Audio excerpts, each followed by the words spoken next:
Alright. Let's check if my streams are working the way I want them to.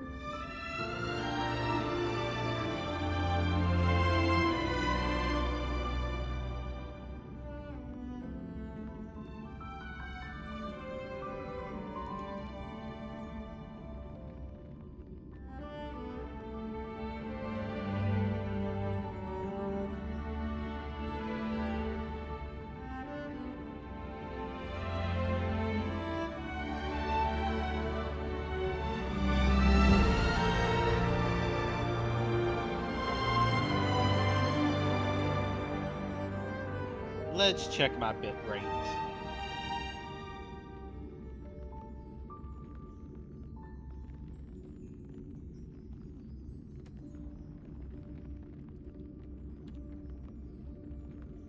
My Twitch says I'm unstable.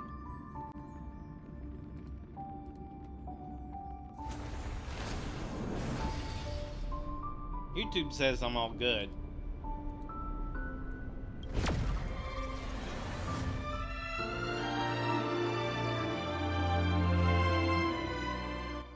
I'm burning down. This way, darling.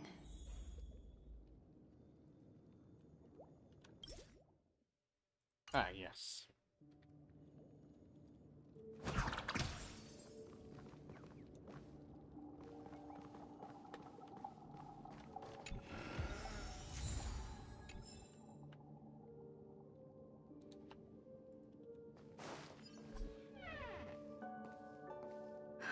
Not another one.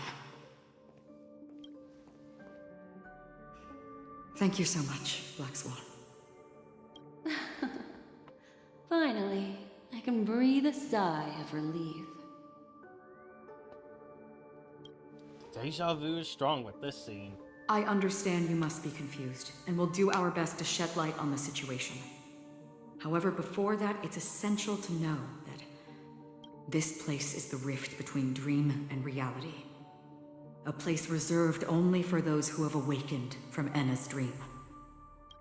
Do you remember Sunday's ambitious plan?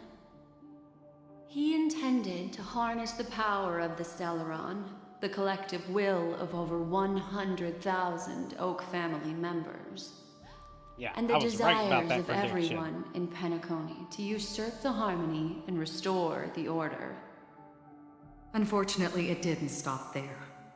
From the early days of our journey into Asdana, we were already affected by the Stellaron. That strange dreamscape where we met.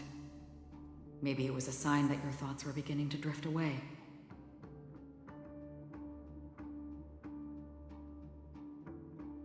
I don't think the goal of the Order was to put everyone into a deep sleep. Quite the contrary. They used the Stellaron to catalyze the leakage of Asdana's memoria into the material world, allowing the dreamscape to blend with reality. And that included a lot of memoria from the Beyond the Skychoir. As time came and went, the dreams eventually became indistinguishable from reality, and reality became an illusion. People think they are awake, but their spirits have long since stepped into the Temple of Order. This is what makes Enna's dream so powerful. In this paradise governed by the Order, everyone indulges in their delightful dreams and lives happily ever after. I believe what you experienced in the sweet dream, except for that flaw, was real. Only in this way could you reach the destination, lifting the crisis in Penacony and embarking on your next trailblazing expedition. If it wasn't for Acheron's plan, we might have been trapped in this dream forever. Fortunately, while the path of the Order governs all things, it can't affect the Nihility. I came to realize this when the Dream Master tried to expel me at any cost. This is also why you felt a sense of peculiarity when traveling with her. Well, I'm not as fortunate as she is. Even if I'm a memo keeper, I was still influenced by the power of the Order and fell into hallucinations. However, thanks to your memories, Now we still have a chance to turn the tide. For mortals, even if they possess the great power of a path, they can't create a flawless world like gods do. That's why there was a flaw in your dream. In other words, once you have realized the world is not real, you'll have a chance to break free from the dream. The flaw in your dream lies within Misha, who could have never appeared in reality. When I turned the pages of your memories, I realized that I was in an illusion too.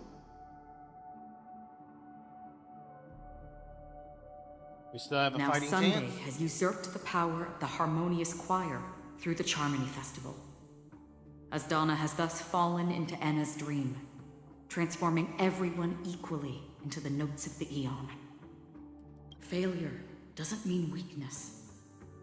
Only the strong can gather the will to resist the order and try to break free. We still have a chance, though.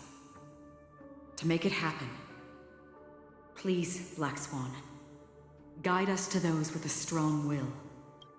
All right, please come with me. These people are... They're the ones who accept Anna's dream and indulge in their happy illusions. We have no means to wake them up now. Not even your clockwork will do the trick. However, there are still other things we can do. Let's keep going. Let's take a look.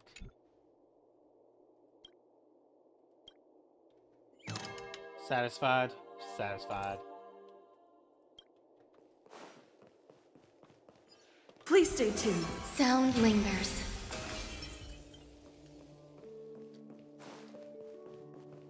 Always eager to get that extra upgrade.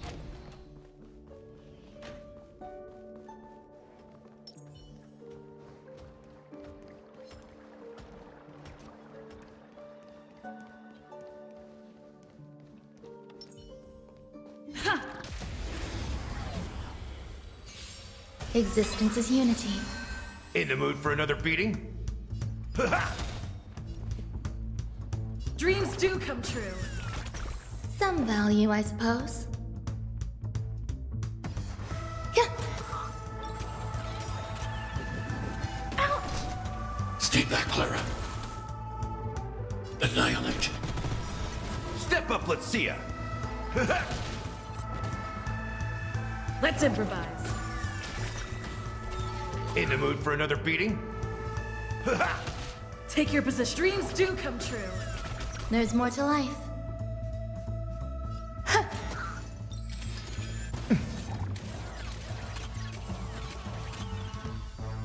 Hide. Stay in step. Let's improvise.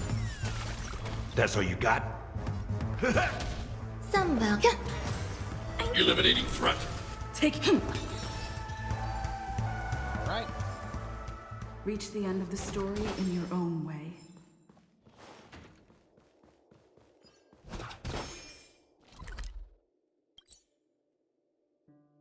That was unnecessary. I could have just teleported. Here Robin. we are. It's... Robin? She blinked. Finally, you've arrived. Let me introduce you to Robin. She woke up from Anna's dream by her own will, and it's this tough lady who led us here with her song. I woke up for the same reason as all of you. In the dream, I experienced something that could never occur in reality. Are we going to lock it up in a cage? I want to see it fly freely in the sky. Without us, this bird would be too fragile to survive on its own. Do you want it to die? No, but...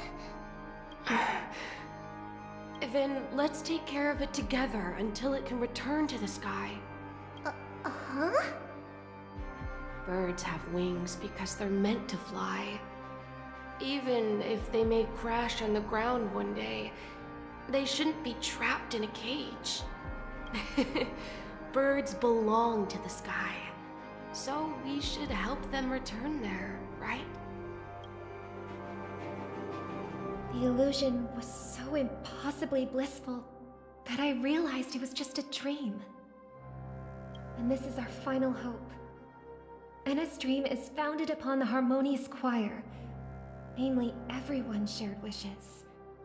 It will only materialize once the aspirations of all beings in Penacony merge as one. At present, it has become impervious due to people's desire to remain slumbering within the dream. And in order to destroy it, we must make everyone in Penacony want to wake up. Alright. Now How do we comes do the that? tricky part.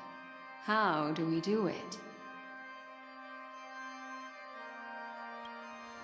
Yep, not a simple thing to do at all. Humans yearning for sweet illusions borders on obsession, leading them to subconsciously resist the harsh reality. Therefore, I carefully selected a moment where she was completely unguarded, guiding her to uncover the truth herself to make her regain her consciousness. However, to wake up everyone in Penacony and get them to share the same determination, that would be nearly impossible. Indeed. I'm afraid it's almost as difficult as resurrecting an Eon. But we can't just stay here and do nothing. Avengers Assemble? This is a critical moment for the whole universe. Who cares about some dumb number? Thanks to Black Swan. You're welcome. And thanks to the Memo Keepers in Penacony, too. I believe your partners have also awakened from their dreams. This is the first step of our plan. With the assistance from the Garden of Recollection, those who possess a strong will, like you, will gradually awaken from the dream. These free wills are the discord that will sway Anna's dream. However, awakening a mere handful of individuals is insignificant compared to the vast number of people immersed in the dream. We must find other ways to awaken the free will of millions of people within a short period of time. If breaking through from the inside proves challenging, we can seek assistance from the outside. We've long been aware of a potential solution. Asdana is a galaxy known for its abundant memoria and the remarkable phenomenon known as synesthesia dreamscape. When people first enter this place, they often find themselves and others sharing a collective dream. At this very moment, there is only one dream encompassing the entire Asdana system. So, you mean, if we can attract a large number of outsiders to this system, their free will would intertwine with this dream and shake it to its core? However, those outsiders might also succumb to the dream and become the foundation of the Order instead. The real challenge is, how can we get... Looks like the Jade Abacus of Allying Oath will Yeah, be the that's only what I'm solution. thinking. No need for that. Keep your once-in-a-lifetime treasure. We don't need to bother the Cienjo Alliance for such a tiny request. You want thousands of people with unwavering free will? That's easy. Ooh, what you think? Just leave it to us Galaxy Rangers. You can gather Galaxy Rangers? Outsiders may see Galaxy Rangers as elusive and disconnected individuals, and actually, they're right. And that's why we have a tacit understanding among us. Do you know what it is, Acheron? It's the relic I returned to you. Exactly. Its owner must have told you that it's meaningless to anyone other than a Galaxy Ranger, and that it can only fulfill its purpose when returned to its rightful owner. Because it's a burial artifact, worthy only of a hero who has served the Galaxy Rangers with honor. When its light illuminates the universe, it means the fall of a hero, and in the direction it falls, countless meteors will streak across the sky. Those meteors are Galaxy Rangers, coming from all corners of the cosmos, driven by a shared purpose. Galaxy Rangers without are actually questioning turning the up. cause or counting the cost. Go, Because go, we pom pom too. abide by a bottom line. The shooting stars of the hunt only descend on the longest night. And with them comes the dawn. We've stayed silent for far too long. Now, it's time to remind all the cowards, oppressors, and villains of the universe of our presence. I'll be the one to ignite the first spark. Once the dreamscape is swayed, I'll complete the second step. I'll fine-tune the slumbering souls with the Song of the Harmony, interrupting them with the discord of Trailblaze, and guiding them towards reality. It's true that some people are born strong, and others are born weak. If the Trailblaze is the target of heroes, then the Harmony will guarantee that the strong help the weak. Only the people of Penacony themselves can be the saviors of their homeland. Their path of happiness should be forged by themselves. While I may not be a nameless, I'm willing to instill courage in all those who need it. This includes my brother as well. Anna's dream is too cruel for him and everyone else. Your plan sounds well conceived, but still, it appears somewhat idealistic and romantic. The flaws rooted in human nature can't be eradicated overnight. Do you believe these efforts alone are enough to convince everyone to choose the right path? I agree with you, Black Swan. That's why the most critical aspect of this plan is not to convince everyone to choose the right path, but to inspire them to save themselves. So, you're the key in the end, I assume? The Harmonious Choir possesses the power of an emanator. To overcome it, you'll need the same level of power. The final step in destroying the sweet dream will be my responsibility. That's a relief to hear. Now that our roles are assigned, let's get to our battlefields and pose a grand finale. May I have a moment alone with you? There's one more thing I need to explain to you. This grand festival is drawing to its close.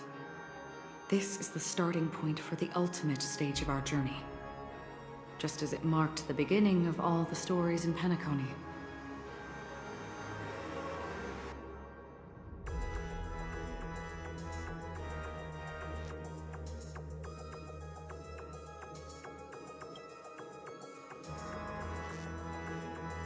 I have faith in you. However, before we depart, there is one more thing I must tell you. There's something you should know. We were able to locate you within this boundless dream and find the key to breaking free from the dream. All because of one person's unwavering dedication. Firefly. She awakened from the dream ahead of others, discovered the Express amidst the stars, and brought us valuable information about the remnants of the Order. She may have been aided by the script, and it came at a cost. Huh? As you know, Firefly is a stowaway who entered the dreamscape in a different way from ours. Without the dream pool in the hotel or assistance from the family, she can only awaken from this dream in one way. A real death. We mustn't fail her determination. I'm not implying that we must win this fight no matter what, but our resolve should match that of that courageous lady. Are you ready?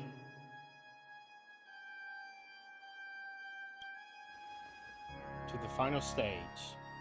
Very well. Now, please close your eyes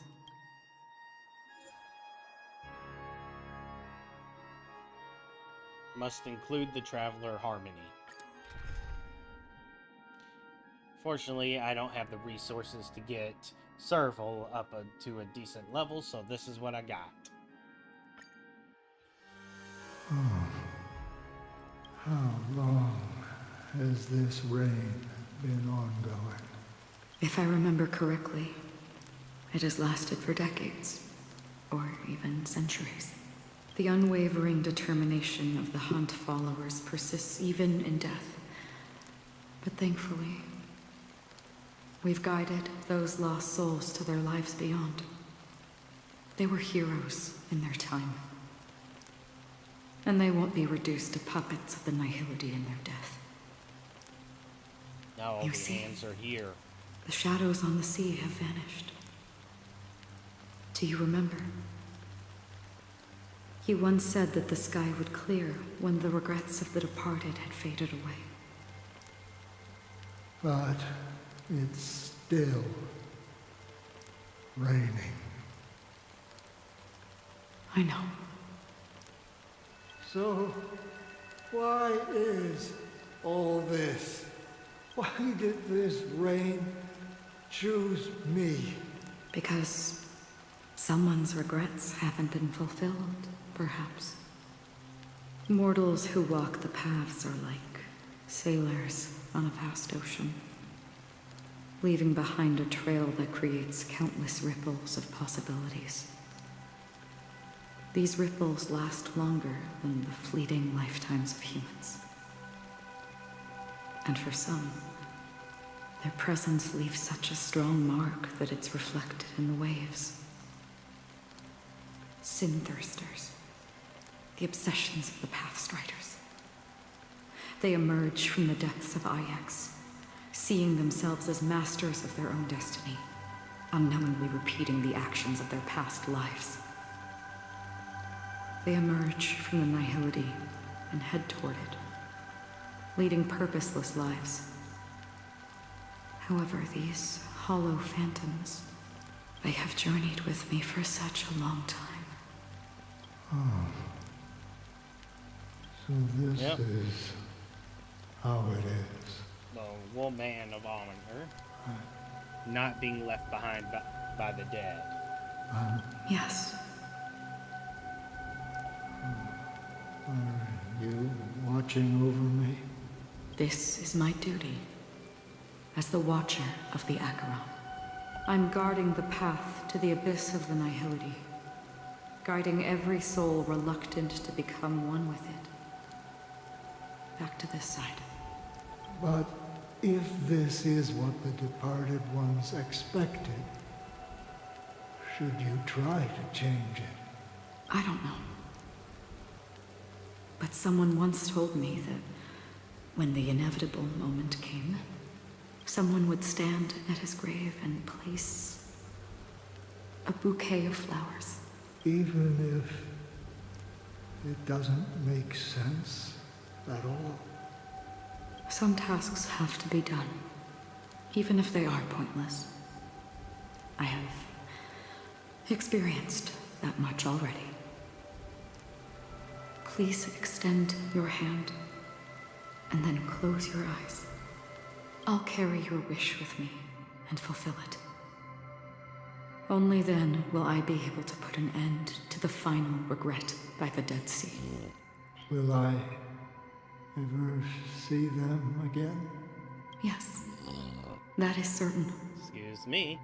Because it was you who told me about the Express, your two former companions. The expedition cut short by the swarm, your narrow escape from death, and your encounter with the Galaxy Rangers. And Penacony, the hometown to which you could never return. Yeah. For countless times, I got rejected by the family and had to pass it by. But I knew that my companion was still there. Alone. Mikhail,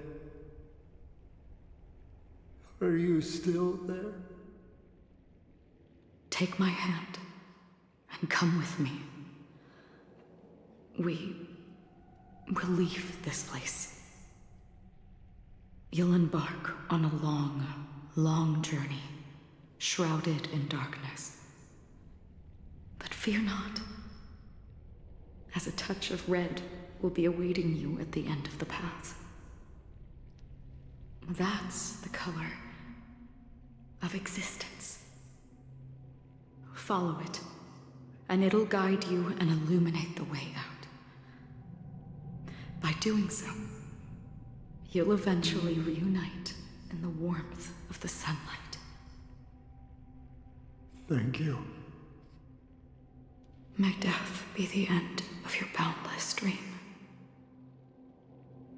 Oh. Guiding you back to the waking world. Welcome to the horizon of existence. Okay. This place is one of the thousands of manifestations belonging to the sleeping and shapeless. And it's also an exit out of the nihility for the awake ones. Let's bid our final farewells here.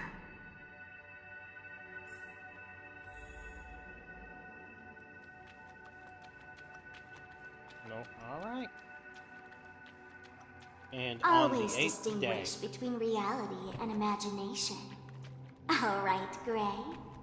Life is akin to a winding labyrinth where memories serve as our... May your schemes be forever concealed. Anna's dream is too cruel for him and everyone else. To the imperfect tomorrow. I still remember the question on the invitation letter. Why does life slumber?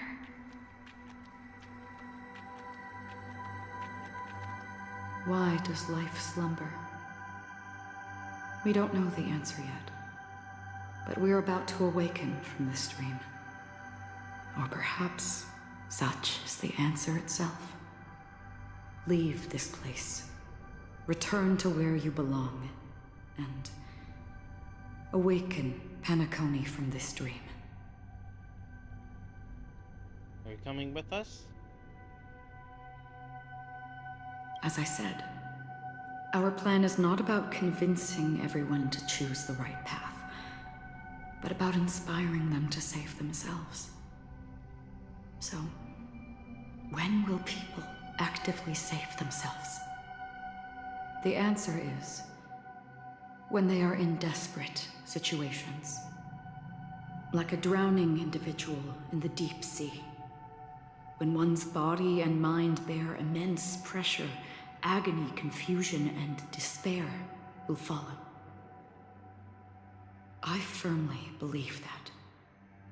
The fragility of humankind often freezes them in their tracks. But in truly desperate situations, they will strive to save themselves. And now, Penacony has enough heroes to lead them forward. It's through this inherent, self-centered instinct that people exert their utmost effort, even when they know their struggle is fruitless. As absurd as it may seem, it's their resistance. As for now, it is time to guide them, not as a savior, but as a nameless among those mortals. In this way, you will reunite in the warmth of the sunlight. Alright. The rain is intensifying. Before we part ways, please allow me to ask a few final questions.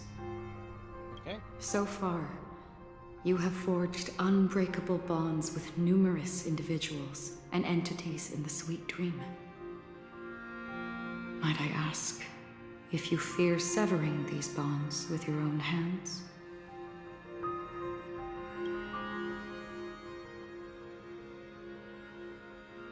If there is a vast, lifelike dreamland that is virtually indistinguishable from reality, a realm without death, where everyone can attain the happiness and fulfillment they deserve, living blissfully ever after.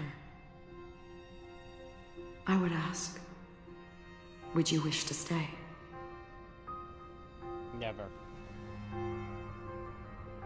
Imagine if this splendid dream were fated to fall apart. Friends, family, strangers, followed by the gentle breeze, soaring birds, the stars, and ultimately yourself. Everyone, and every face they remember.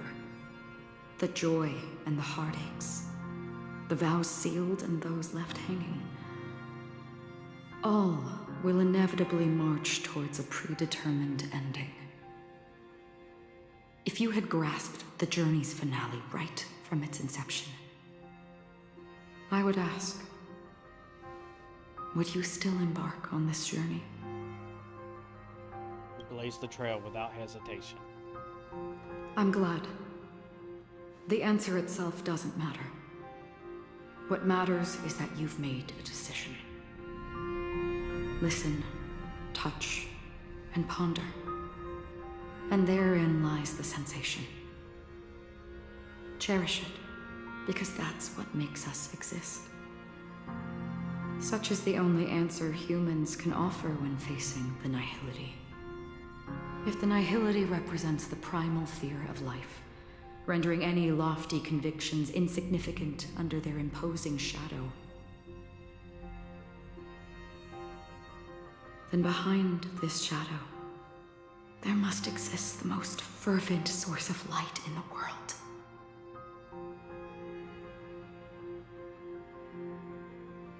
Just as every life that edges closer to death fervently approaches the end of the nihility, we must pursue that primordial light. All right. Come to think that you exist in the nihility, and you watch over others to depart it. Such a task is absurd and meaningless. Nevertheless, someone had to do it. As for the meaning you mentioned, even if it's a meaningless task, I've come this far, haven't I? Even if the future you forge may not even belong to you. It may not belong to me, but it definitely belongs to someone. What hardships you must have experienced. In that case, allow me to do something meaningless too. Please, tell me your name.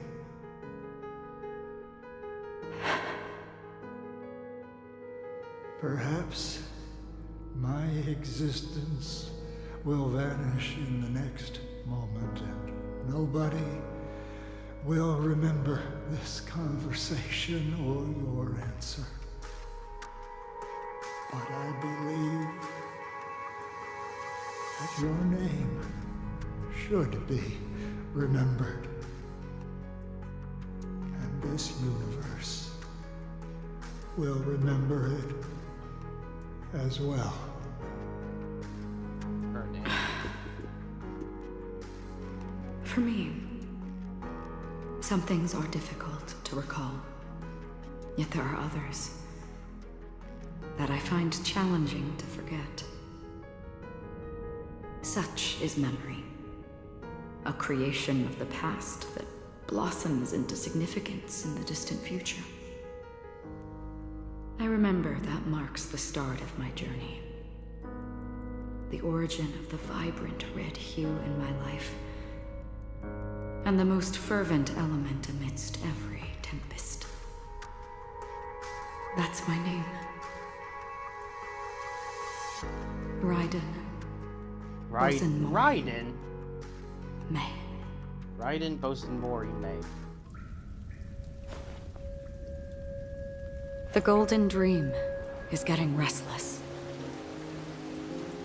In the coming long nights, I'm afraid you will face many setbacks and witness many tragedies.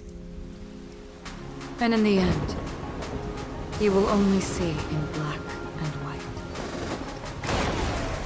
But please believe me, that in that monochrome world, there will be a glimpse of fleeting red. And when you make a choice, it will appear once more.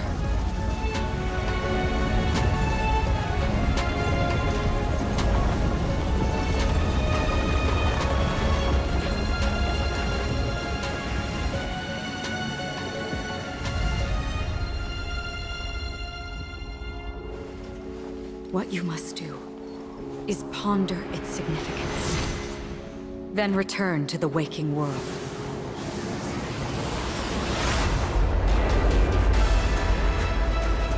That's where we all find our answers.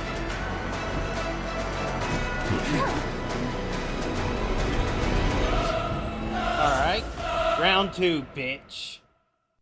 That took 36 minutes. Have you broken free from the dream of order? We've done enough sleeping already.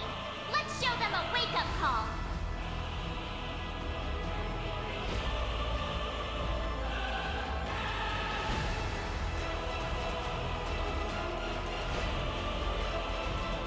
Nice like a good brew, full-bodied and sweet.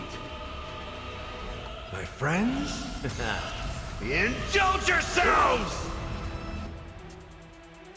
Oh, you're going to It get ain't broken over. real fast. Disorderly noise!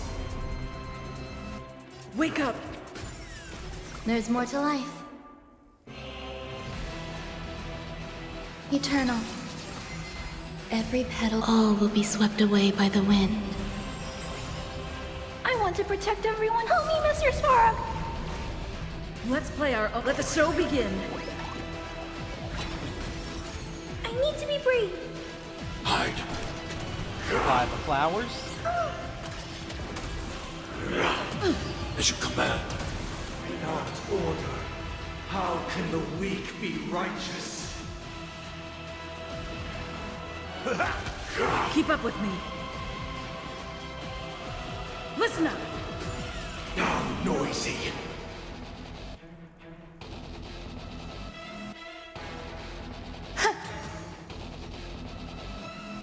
Annihilate.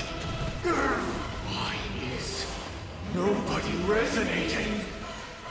Ha, they're all broken. Noise is fading.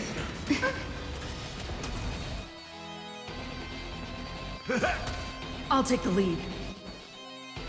Wake up!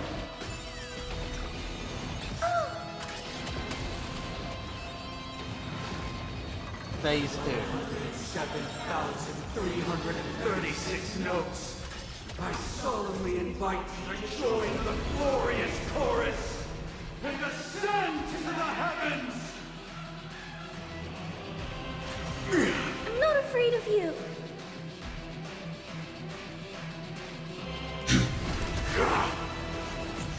As you command.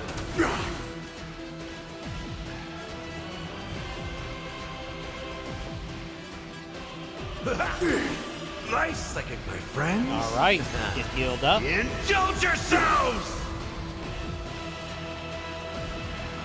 Listen up! Are you alright? I'm okay. Uphold the truth, and you will. Existence is unity. In the mood for another beating? Oh. Ah, he has immunity. Alright, let's save up my... So this is the nectar warmth of strike. life. Hide. All things are part of the melody. Let's play our... let the show begin! If the dreamscape is indistinguishable from reality, can it still be called an illusion?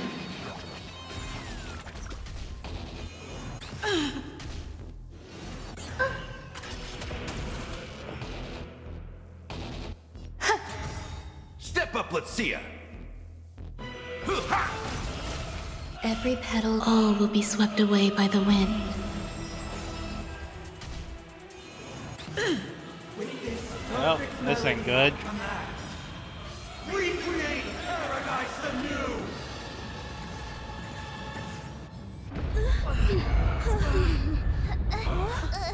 Oh, that's so not good. We got a cutscene. Robin! Music.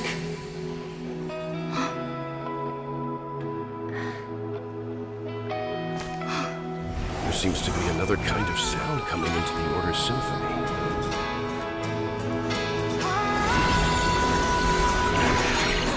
Penacony's first and last disharmony. Oh, that. I'll take the lead. Those imprisoned in their dreams are awakening for freedom. Disorderly noise! Robin, is that you singing?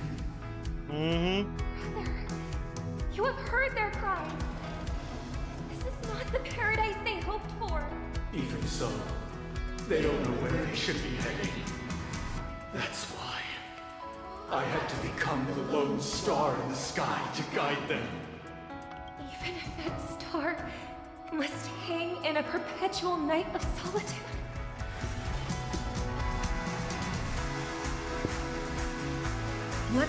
Let the show begin. Every petal and all will be swept away by the wind. I want to protect everyone. Help me, Mr. Sparrow! Let's save up my energy. 'Cause I want to. Annihilate. Disorderly noise! Uphold the truth! There's more to life. Step up, let's see ya! Keep up with me. Listen up.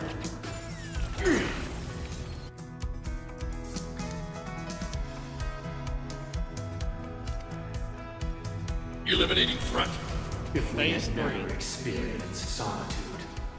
How could we have embarked on different paths? Now, our final talk has concluded. All the work of creation has been completed. The inevitable day has arrived. The embryo of philosophy will reshape for us all of reality. Alright, this is much better than the second Can one. save more people. Sever my path with your hands. I swear on truth. Dude, he's.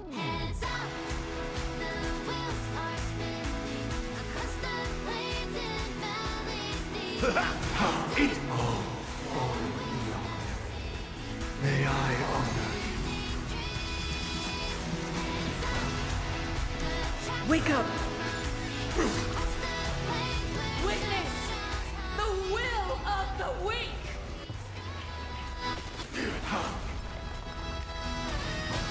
I swear on words. Third day. With this 7-day vow, I command you to heed. Uh-oh. I have a bad feeling Fifth about day. this. How insolent! It was not you Sixth who day. created all things. It was humanity that Seventh created day. you. Your divine being will become the foundation of our paradise. In the mood for another beating? Oh, you barely touched me. I want to protect everyone. Help me, Mr. Sparrow! How insolent! Target threat index lowered. Eliminating threat. Blasphemous! Wake up. Let the show begin.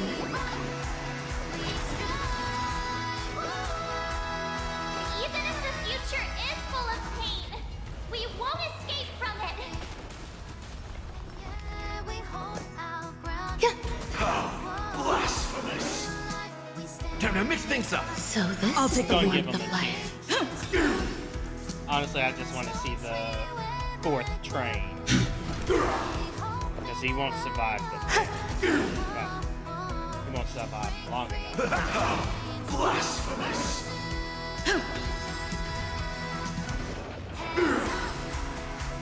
Eliminating threat. Blasphemous! By the solemn desire for order. Stop it! You want to achieve the paradise we promised. But the order is not the only choice. True happiness, the meaning of life, lie in defying the nihility. This is what life offers. Every petal, all will be swept away by the wind. I swear on the calendar. Nice like a good, my friends. Indulge yourselves! The weakness of humanity cannot be redeemed by others. Battle over.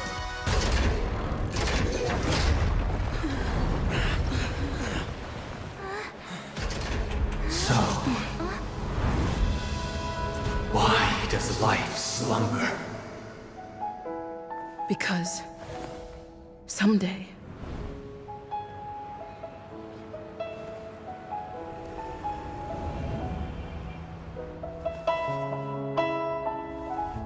we will wake up from our dreams.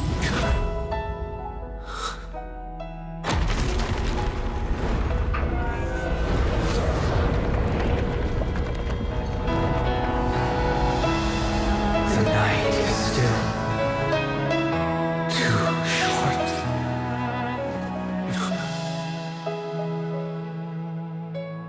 Brother, the dream is over.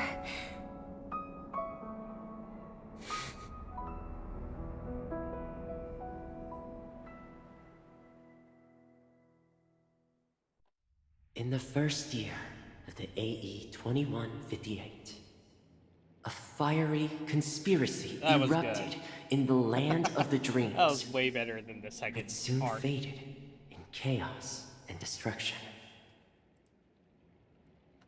Whispers carried the tale of those fateful 48 system hours, when a sun teetered on the precipice of collapse. A paradise stood on the brink of destruction, and a world was poised to surrender to its new master.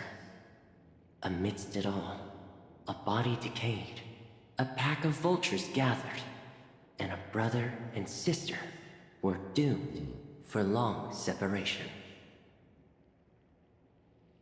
And so, an eon succumbed to slumber once more.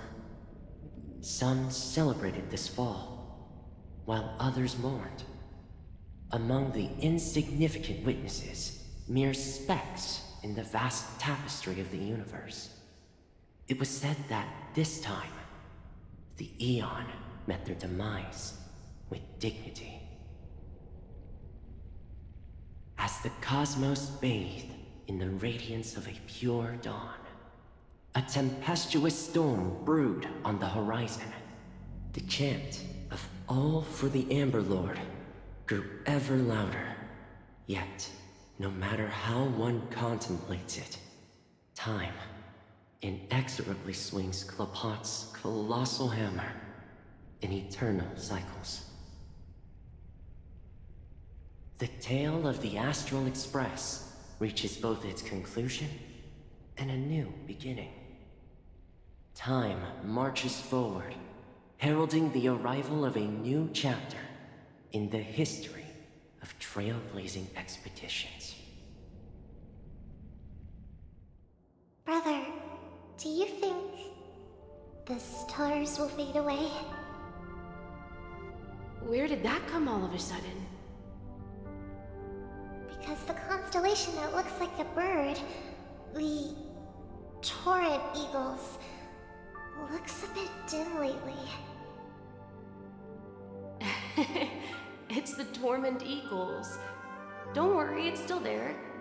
it's located in the inner ring of Penacony and can only be seen when spring and summer overlap. As for the question you asked, I think stars do die, just like people. But do you know, sister? No star actually belongs to the present. The light we see from them is from a long time ago. Even after the stars perish, their light will travel millions of light years, spanning countless years, to illuminate the night sky of another world. In our paradise, I believe there will be a star like that, shining with the same light. Its radiance will last forever, and its name will be happiness. No, not just one star. We should have 2 stars. Or maybe even more. Yeah, you're right. It's a deal. It's a deal, then. This is our promise, and nothing will sway our ideals. Yeah, you bet.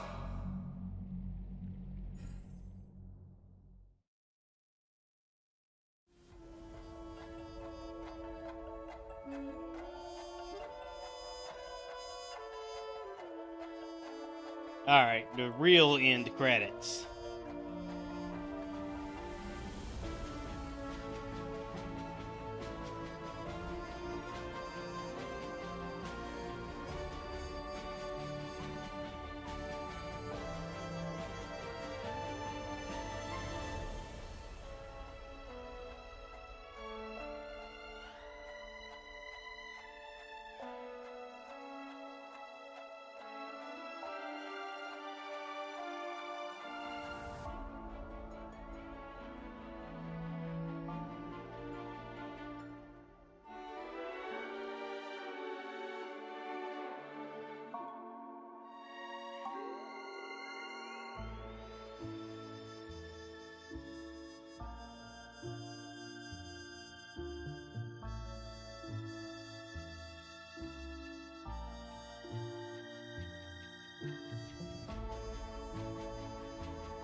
Oh, we're getting full stories. I should have been reading this.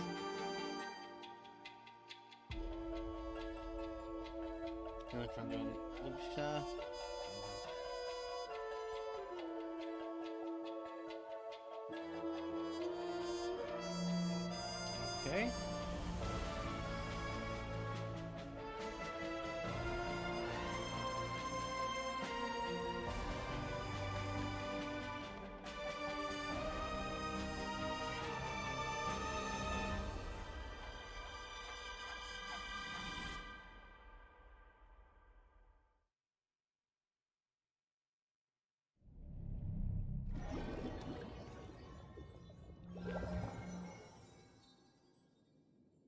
It's a pleasure to hear your voice again. Congratulations. You've become the biggest winner of this festival. Are you calling just to poke fun at me? These guys again? I'm just impressed. Not only did you venture alone into Penacony and discover the truth of Dreamflux Reef, but you also managed to escape with the help of that Knight of Beauty. Remember the recording you received from your Trailblaze friend? It's now the most valuable chip in this game.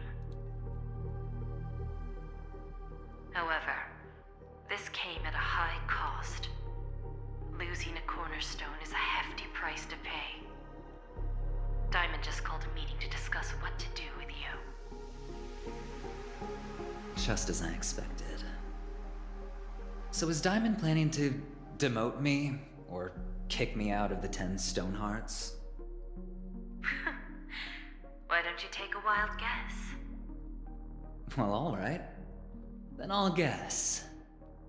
He's going to promote me to P46? Alright. What will you wager? Are we talking about an actual bet here? I don't want to wager anything just so that you can swindle it all in the end. But if it's just a friendly bet, I'll put on the line what I did when we first met. I'll bet my life, ma'am. Interesting. But since it's Diamond's call, no one can predict the outcome. I'm on my way to Penacony. Once everyone is settled, we'll return to Pier Point for the final showdown. Sounds like I'll be out of the action for a while. Finally, a chance to kick back and relax.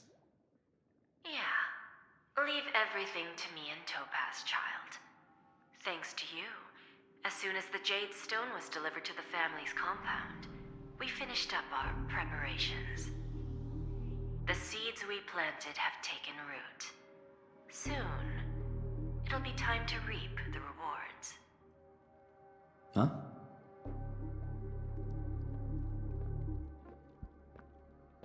Let's wrap it up for now. Looks like I've got a visitor here.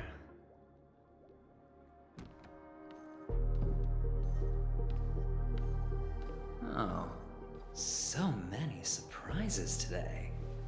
Oh, wait, Didn't no, expect a on the Galaxy second. Ranger and wanted criminal to show up here. One who managed to take out 2 IPC members under the noses of our fleet. Do you understand what that means?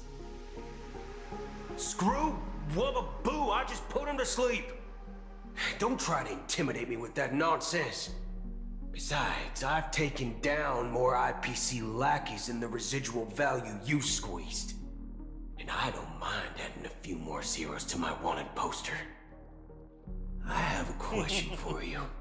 Be honest now, or I won't think twice about putting a bullet in your fudging head.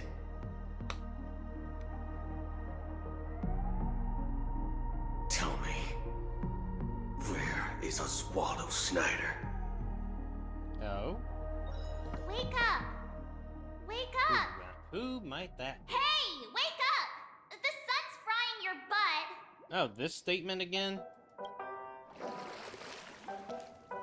Are you okay? Can you hear me? I didn't hear a peep from your room, and it really freaked me out.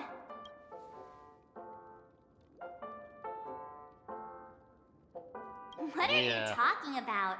Are you still half asleep or something? The Order's dream is over. Even though it's been a day, I still break into a sweat when I think about it. Our trailblazing expedition almost ended in Penacony. I'm so jealous that you got a good night's sleep.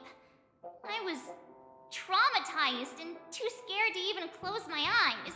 I thought if I fell asleep, I'd never wake up again. The Stellaron was sealed while you were sleeping. The ordinary people in Penacony have no idea what happened. They just feel like something's missing from their memories.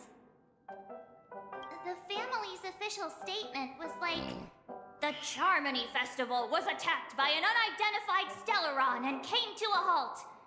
After all, they can't just reveal the truth about the Order. Now, all the major lineages, except for the Oak family, are dealing with the aftermath. The family has invited the crew to the Radiant Feldspar as witnesses for an important meeting. Everyone's waiting for you, so hurry up and pack. We're leaving as soon as you're ready.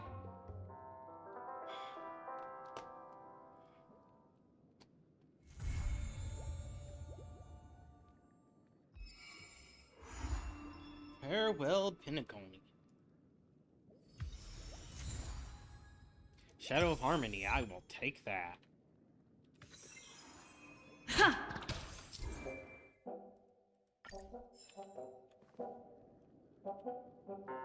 Oh, right.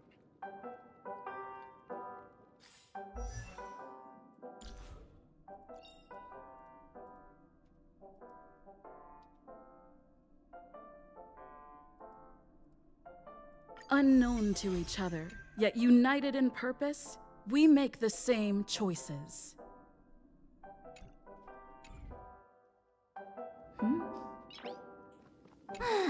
After After all this craziness, nothing is better than staying safe in reality. It's a massive airship, and it's awesome! I heard it's never shown to the public. Only VIP guests of the family get to board it and enjoy the breathtaking views of Penacony. The Iris family sent us a bunch of souvenirs. Fruit baskets, plus this fancy button model. After you're back on your feet, you can enjoy them all. We are pretty much celebrities on the planet of festivities now, aren't we? The Stellaron was sealed while you were sleeping. The ordinary people in Oh, we already got now that. all the major Why the sudden interest in that? Well, I was dragged into the sweet dream. I felt a cold tentacle diving into my memories. But something else was there. So the tentacle suddenly disappeared. And then I dreamed about stuffing my face with delicious food and going on a shopping spree. Sunday didn't seriously believe that was the life I wanted, right? Breaking free from that cheesy illusion was just a piece of cake. Yeah, let's go. We've got some time before we board the ship, so let's catch up with everyone at Dream Jolt Hostelry. I like that we still have that army at our beck and call. How extravagant. Just like Epsilon. How was it? Did it live up to your dreamscape expectations? You already asked that when we first got here. Yeah, and you said no back then. But after all this madness, I'd say you've grown fond of it. Just a heads up, you're still on the Bloodhound family's wanted list, so keep a low profile.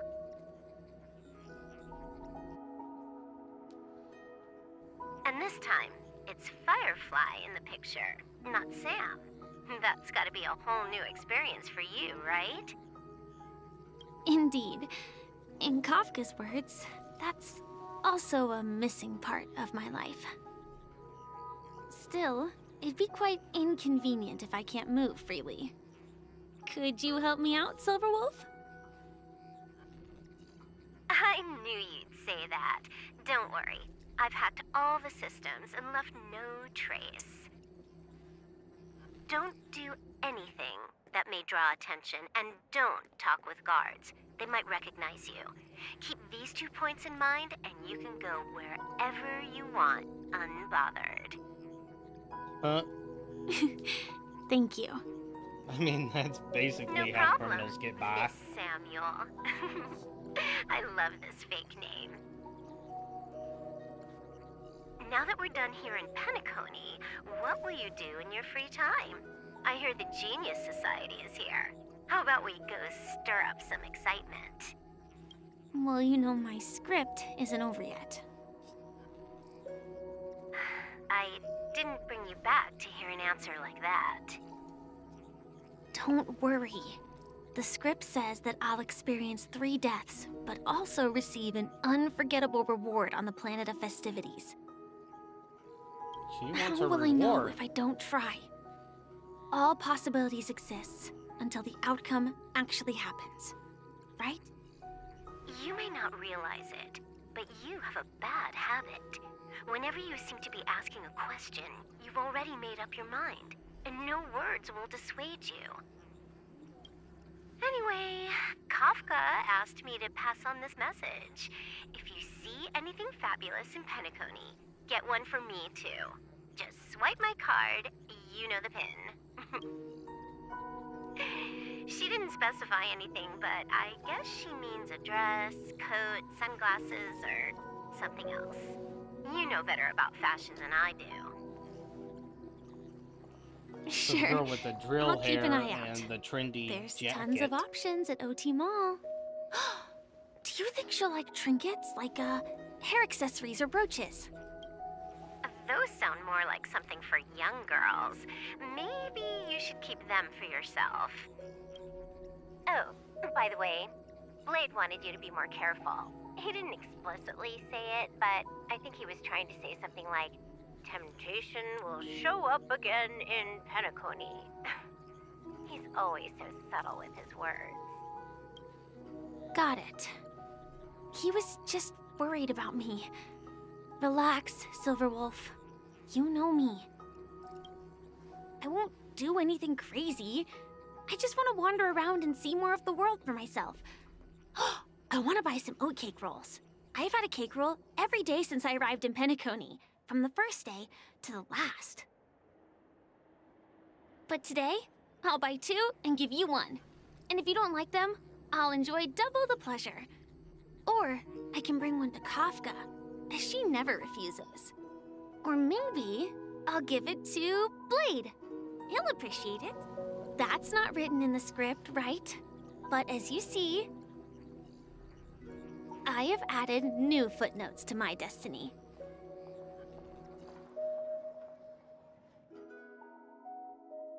Topaz?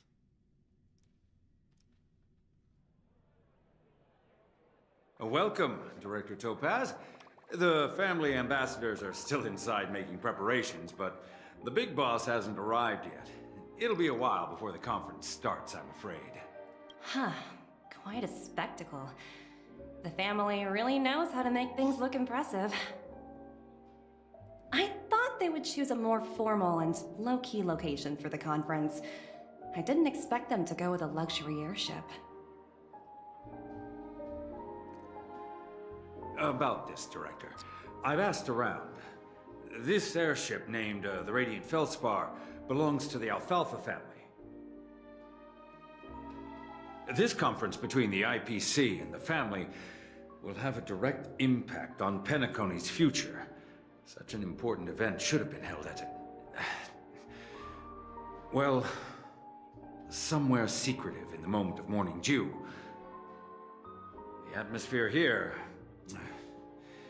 it doesn't feel serious enough. If I'm right, this conference is probably just a prelude. Whoever organized it wants to assess the IPC stance beforehand. This influential figure either has their own ambitions and wants to reach a preliminary agreement, or they plan to put pressure on us to make us back off.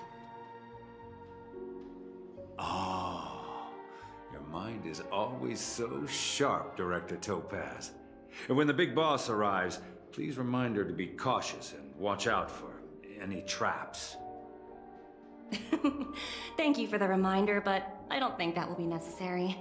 When she's at the table, it's the others who need to be cautious.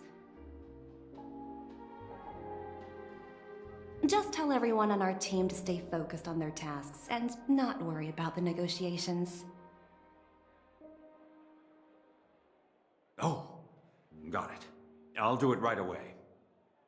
Oh, and one more thing. Don't call Miss Jade Big Boss in front of her, or there will be serious consequences. I mean, really serious. Got it. Thank you for the reminder, Director.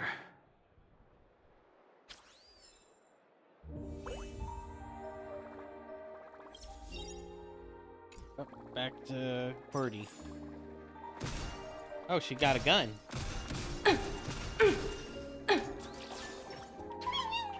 And a buff. I tripped and fell right here. Just completely face planted. Oh, it has the ability to find trotters. Which is adorable since we got them right here. Why are they're happy, but they're using the scared animation. Kind of weird. Where am I? The Radiant Feldspar.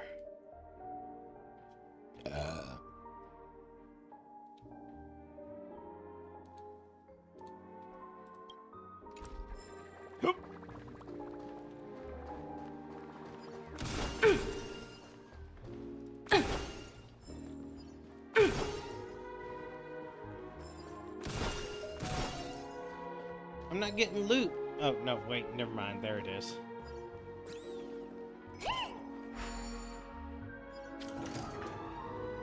Dang it, I saw the None bottle of the and I... important figures have arrived yet. Huh. Looks like the conference won't be starting for a while. No, Such I want to shoot the bustling bottle. place. I think I'll take a little walk around.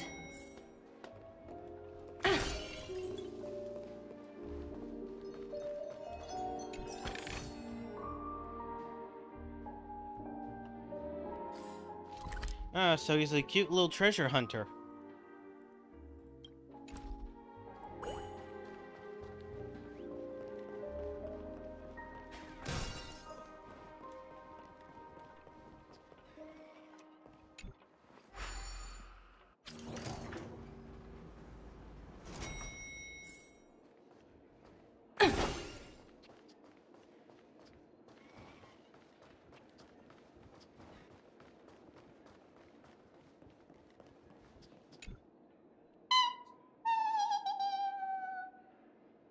Oh, are you hungry, Numby? Food in the dream. Shouldn't taste bad, right?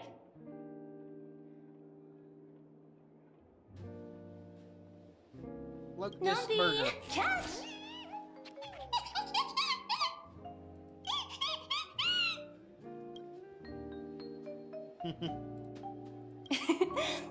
There. Don't be so greedy. Leave some for the other guests.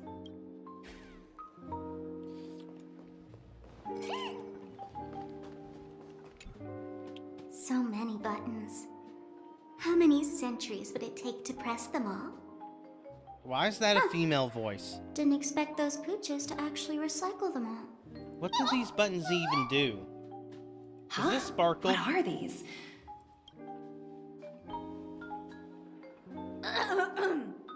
For your safety, please stay away from those objects. That is totally For my sparkle. safety. Are these buttons something dangerous? Not exactly.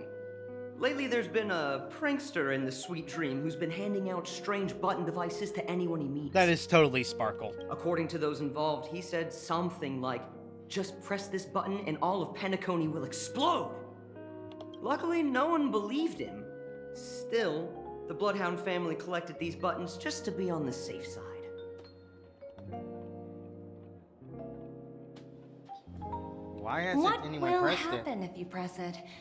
Hasn't anyone actually tried? Well, perhaps you don't know much about Penacony? All the guests here have one thing in common. They're terrified of death. Anyway, the family will deal with these things. Please, kindly keep your distance. That is totally sparkle, and she's just jumping in, sneaking in, no issue. Dang. Greetings, madame. What can I do for you? Hello. Could you tell me more about the Radiant Feldspar? I assume you are the ambassador of the IPC Strategic Investment Department. It's my honor to assist you. The Radiant Feldspar is owned by Mr. Odie Alfalfa, head of the Alfalfa family. Mr. Alfalfa invested a significant amount in building this luxurious airship an Ember era ago, and it has been sailing across the 12 hours of the dreamscape ever since. Oh, so it's owned by old Odie himself. No wonder the ship is so lavishly decorated. Indeed, Mr. Alfalfa has impeccable taste. Only the most prestigious guests are invited by the Alfalfa family to board this airship. Please allow me to continue my introduction. The Radiant Feldspar had been cruising over the Sea of Dreams in Penacony for an entire Ember era. But its voyage was temporarily halted due to the recent reverberation. Reverberation? Such a formal way of putting it. You're really downplaying the whole thing. I apologize. Please continue. Following the previous reverberation in the Sweet Dream, the Radiant Feldspar had to suspend its voyage temporarily. Reverberation. Thankfully, the factors that disrupted the dreamscape have been resolved. However, due to, well, certain special reasons, the Charmony Festival, originally scheduled at the Penacony Grand Theater, had to be temporarily postponed.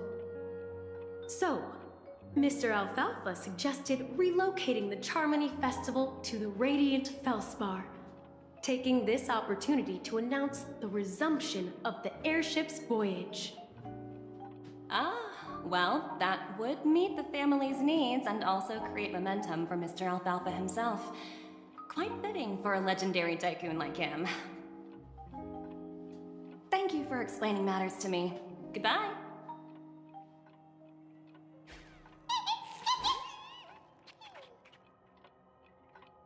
Hello? The Talent Motivation Department? Again? Internal review? Will it ever end? I'm working on a major project. I don't have time to squabble with you guys.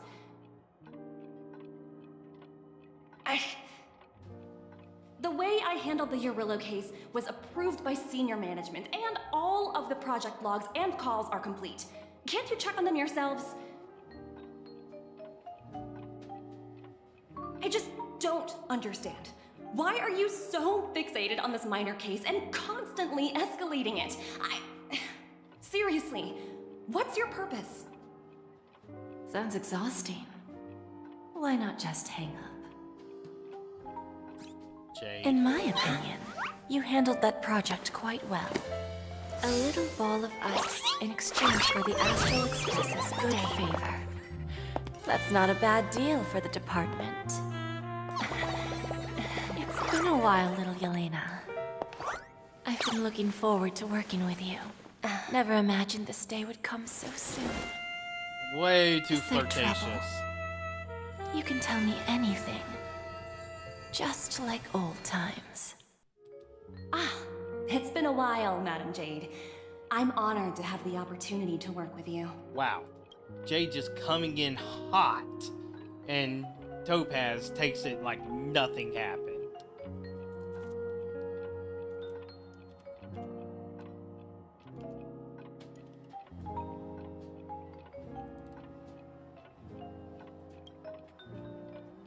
You're still so formal, aren't you? Forget about the hierarchy and treat me as your equal. No need for unnecessary titles like Madam. I'm sorry, but it might take some time to get used to that. After all, you are a senior. Well, now that we're both members of the 10 Stone Hearts, I need you to be at your best. Especially since the upcoming negotiations leave no room for error. As sharp as you are, I'm sure you've figured out the true purpose of this conference, right? I believe old Oti has taken it upon himself to test our limits before the official negotiations between the IPC and Penacony. That's true, and it works in our favor. Do you know why? If we can reach some sort of agreement with old Oti beforehand, and gauge our opponent's boundaries, our future negotiations will go much more smoothly. That's the obvious benefit. Exactly. And the hidden benefit is that as the head of the Alfalfa family, his actions suggest that the 5 lineages might not be as united as the Odes of Harmony would suggest. As long as the influence of harmony hasn't completely permeated their core, personal desires will always have their way. Thankfully, influential figures in Penacony haven't entirely suppressed their own desires. It's similar to the power struggles within the IPC. The supposed all-for-one philosophy shared by the 5 lineages. It's just a slogan now that the Dream Master has gone. After the downfall of the Yoke family, old Oti's faction became the dominant force in Penacony. Even if we consider only the succession order, he's the longest serving and most senior among all the family heads. Yes, that's exactly why we need to handle the conference following an agreed-upon strategy. It's like playing a game of chess, where every move needs to be carefully thought out. Absolutely. The 3 steps of negotiation. Listen, test, and strike. That's what you taught me. Pretty clear. Although, you seem to have changed the order in the Yarilo case. That was based on my personal experience. I apologize for interrupting your conversation, but the family head is ready to meet the ambassadors from the Strategic Investment Department. Time to get to work. Let's prepare ourselves and meet that esteemed supporting actor. Remember, our goal is to create an opportunity for the IPC to enter Penacony. Aventurine has already made a small opening, and you and I, we're going to tear it wide open.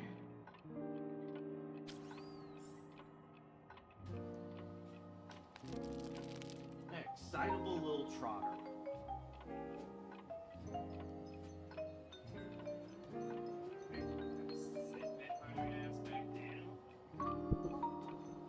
Mike.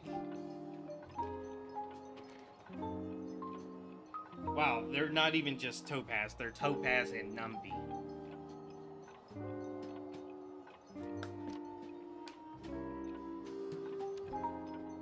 Right.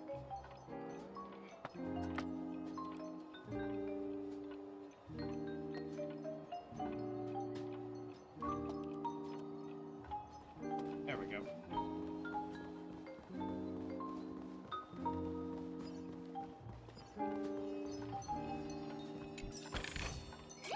Oh, free stuff.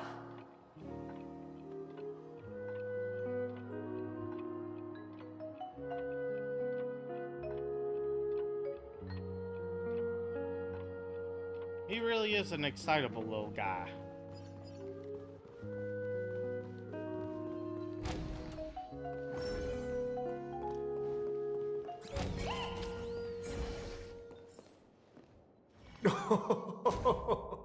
Welcome aboard my ship, the Radiant Feldspar. Smart and charming ladies. Please, have a seat. Let's have a pleasant conversation. I'm gonna go to the bathroom. Never mind, I'm gonna have to start the cutscene for real. Come on. We're gonna do that.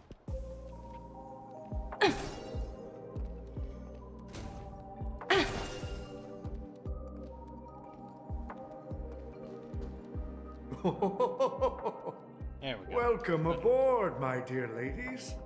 Forgive me for any lack of attentiveness that might have led to a lengthy wait outside. No problem at all, Mr. Alfalfa. It's my honor to meet you in person.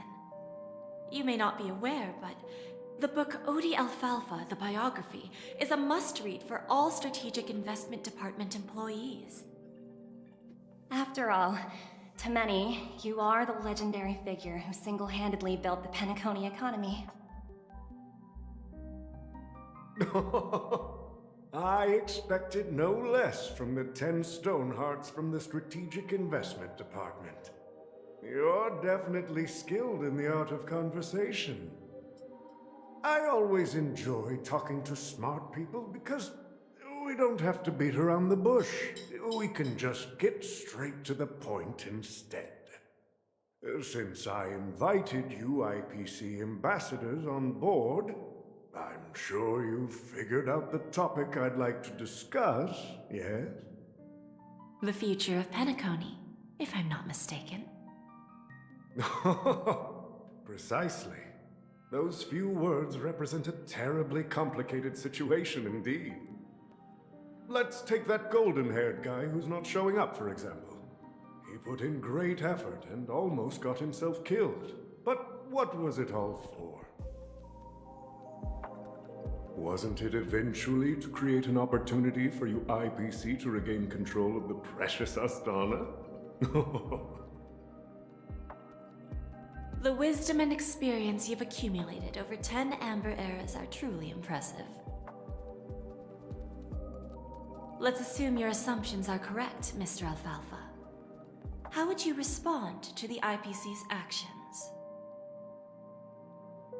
I appreciate your composure, Miss Jade.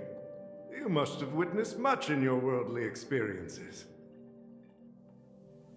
However, perhaps you don't know much about Penacony. Old Oti won't sit idly by when faced with a greedy wolf.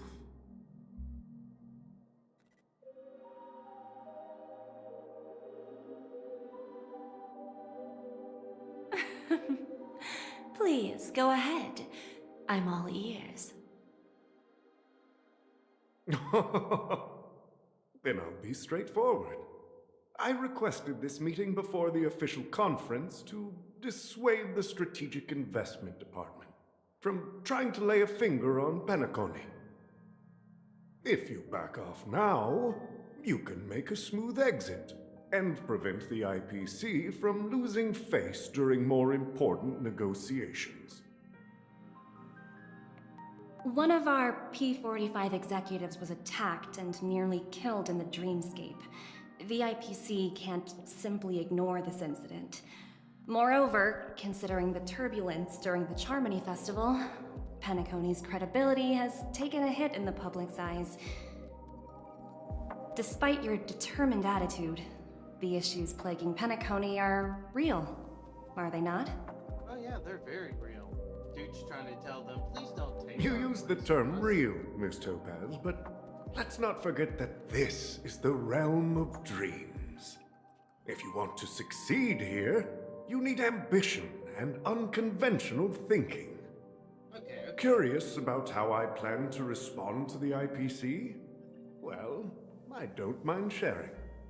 My actions will help Penacony take a significant step forward by self-listing and going public. Okay. Going public? If I'm not mistaken, you want to bypass the IPC and go public on a universal scale. Precisely. Instead of watching the IPC gnaw away at Penacony, I'd prefer to open the doors of the sweet dream to the entire universe. Starting today, anyone in the cosmos can become a shareholder of the land of the dreams. This is the path of harmony I'll choose. Public instead of staying private.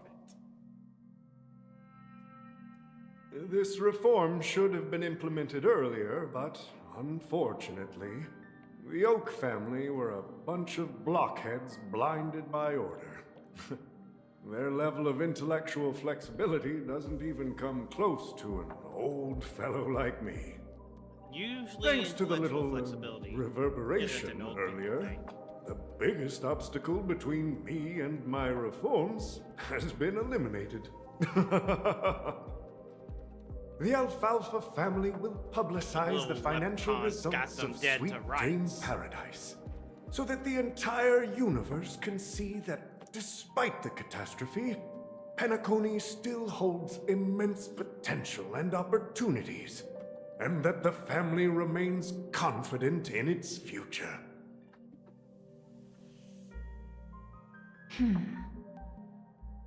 Crisis and opportunity are two sides of the same coin. So, you've been waiting for the right moment for Penacony to regain the spotlight. And if Penacony should seize this opportunity to overcome adversity, even if the IPC tries to intervene, every move we make will be scrutinized by trillions of people.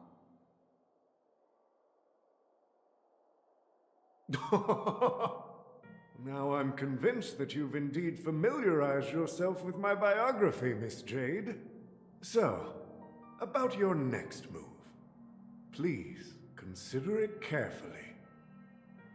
Indeed. We need some time to digest such a wealth of information. I suggest we conclude the first half of our conference, Mr. Alfalfa. Please allow Topaz and me to confer privately for a few moments, and to respond on behalf of the IPC later. Gotta set this up real quick. Of course. Take your time, dear ladies. Oddly, he got them dead to rights. How are they gonna get through that? The Alfalfa family had a meeting with the IPC? I got this information from a message sent by that IPC ambassador. He said it was to return the favor. It's not hard to imagine. Penacony today is pretty much like the frontier prison it once was, with external forces casting greedy eyes and the undercurrent of order lurking within. Instead of falling into a situation where they are plagued by both external and internal threats, Penacony would rather take a step back and invite the IPC to negotiate at the table, ostensibly to cooperate, but in reality, to secure more opportunities for their own survival. Well, no wonder they sought the mediation from the Astral Express. In your opinion, who should we stand behind? Hold up. Gotta adjust my avatar. Sit down a bit. I don't think the followers of the Harmony are completely innocent victims in all of this.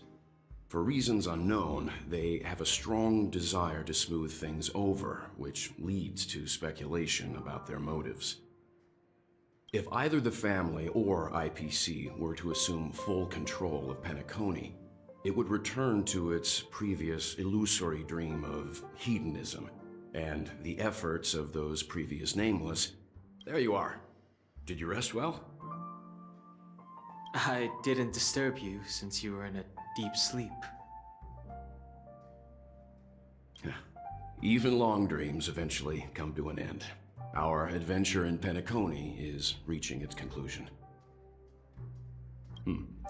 After Enna's dream was shattered, the family branch from the Montour system soon arrived and swiftly took control of the situation. Most members of the Oak family fell unconscious, but fortunately, their lives were not in danger. The mastermind behind the plans was confirmed to be Gopher Wood, the previous Dream Master. But by the time we arrived, he was dead already. He'll face a trial. Oh, trial. As for further details, the family would rather not disclose them. Ultimately, the public perceived the incident as an attack by evil forces targeting the Charmony Festival. They believe the family failed to safeguard the sweet dream, significantly eroding their credibility in the process. While quite different from the truth, this appears to be the outcome with the least impact. Yep. After all, you don't know who's awake and who's pretending to be asleep. Well, they'll open their eyes in the face of danger. Once the danger subsides, they'll embrace the sweet dream again. Here's a toast, with 3 glasses of Glory of the Trailblaze to all of you. Hello again. Yeah, it's good to see you all again. Although we might be saying goodbye again after this reunion. When will the Astral Express leave Penacony? We'll stay a bit longer, but not too long. So, this is our final meeting then? If this is a farewell, then it seems to be missing something. Music? Atmosphere? Maybe a special drink to honor those who are not here. Let's see. The mixed drink should be solemn, dignified, and unique, as we'll use it to pay respect to those fallen heroes. To the nameless, resting in peace. And to Gallagher. Gallagher?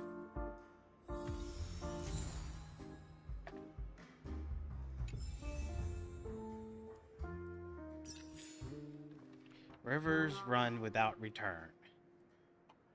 That's part 3. Oh, section 3 of part 4.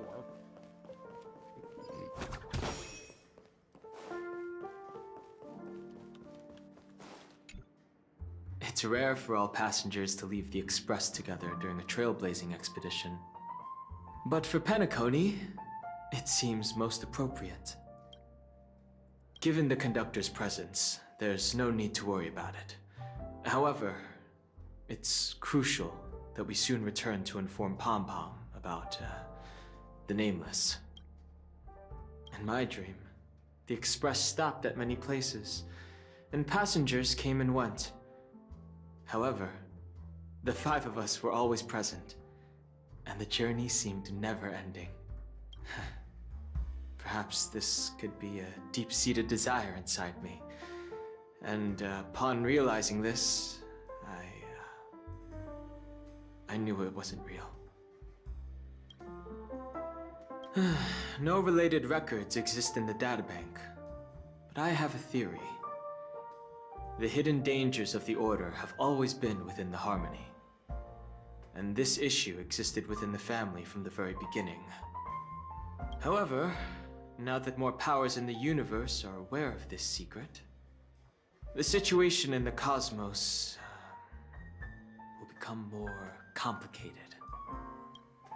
You know, I remember back while we were still in the dream and deciding where to go next on our train expedition, all of the characters made the same decision I did, even when March said she wanted a safe and calm adventure afterwards.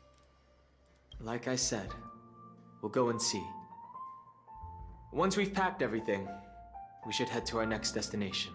Is it the same with all the other decisions? This trailblazing expedition has been thrilling and memorable. Hopefully we've all gained insights about ideals, paranoia, clarity, and dreams from the experiences we've had. One bird longs for the earth and the other longs for the sky. Even if Robin had to stop her brother with her own hands, she won't give up on him. However, facing punishment from the Harmony is inevitable. He will face a trial. As for further details, the family would rather not disclose them. Since the family took up residence in Penacony, the Order has been hiding in plain sight under the guise of the Oak family, using the Stellaron's power to strengthen their hold on the Sweet Dream, which eventually resulted in disaster. That's the claim the family makes. Whether they were truly unaware of all this is a delicate matter. Venturine's efforts finally earned the IPC a seat at the table. As a result, a more senior representative arrived in Penacony and initiated negotiations with the family. As far as the Astral Express is concerned, the IPC will make for an invaluable ally during the negotiations to prevent Penacony returning to its former ways. Well, it was somewhat surprising. In that dream, I returned to my homeworld and reunited with my long-lost friends. And for some reason, more help. Acheron resurfaced in my mind. When I realized that her conclusion was not preserved in memories, I became aware of the bitter truth. The conclusion of a journey can often be sorrowful. All we can do is to try to make sure it ends on a happy note.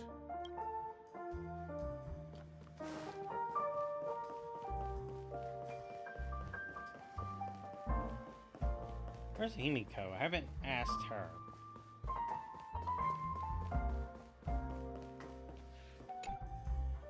Guess what? Something weird just happened when I was on my way over here.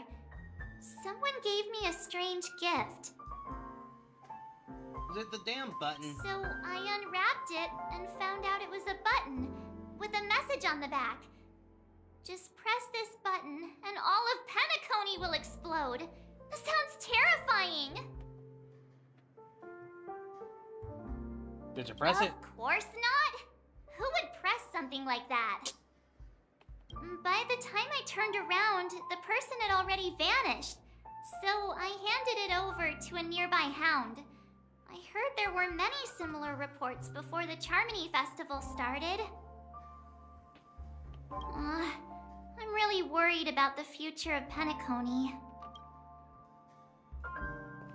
Sparkle's really banking on someone's curiosity eventually ending up with that button being pressed. Ready to mix your drink?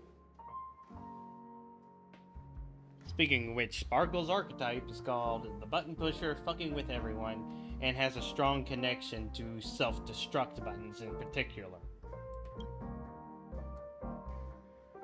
I'm not sure. I haven't seen him since our last meeting at the lounge. Come to think of it, he always did come and go quietly. We used to discuss everything here. But every time he'd leave, I'd realize that I didn't know him at all. Such is the mystery that is Gallagher. I have a hunch. Perhaps he's already fulfilled his wishes and won't be coming back. It's probably in the other dreamscape, the real one. Before we start, would you like to talk to your friends? We have plenty of time. Nope, All right, as you wish. Huh. I think I have an idea about what drink to make. Would you like it bitter or sweet? It's up to you. Choose the flavor that suits you best at this moment. Bittersweet. Here's Bitter Dreams, the least popular drink in this bar. It's bitter and sour. Just like the harsh realities of life. Not a bad choice. Let's start mixing.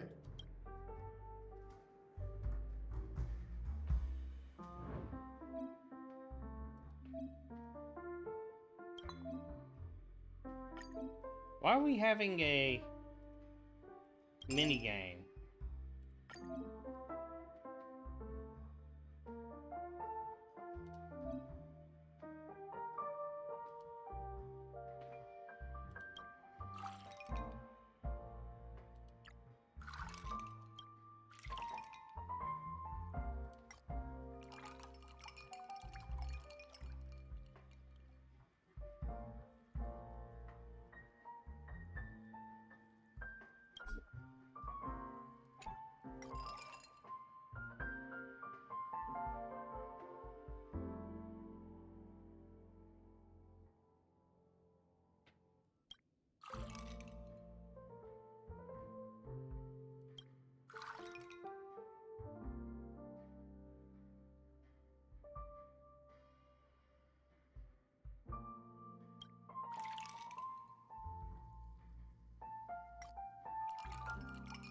There we go, bittersweet.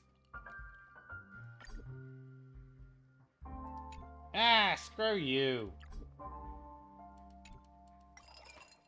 Fine.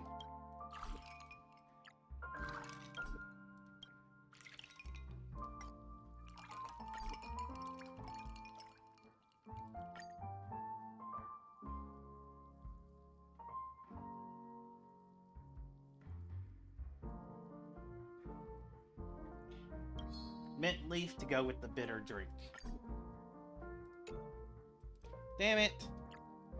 Fine, sliced lemon.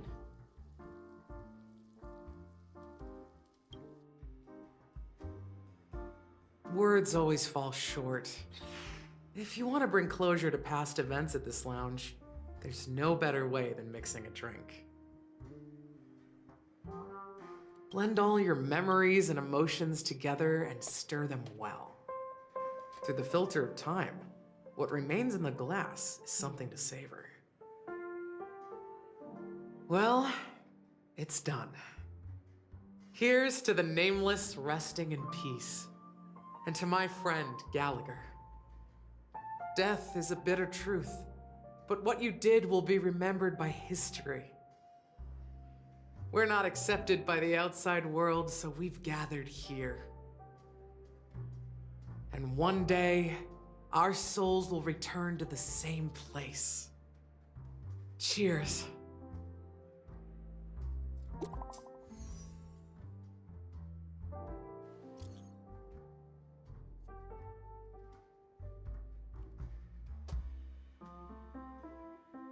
What you been up to, Miss H?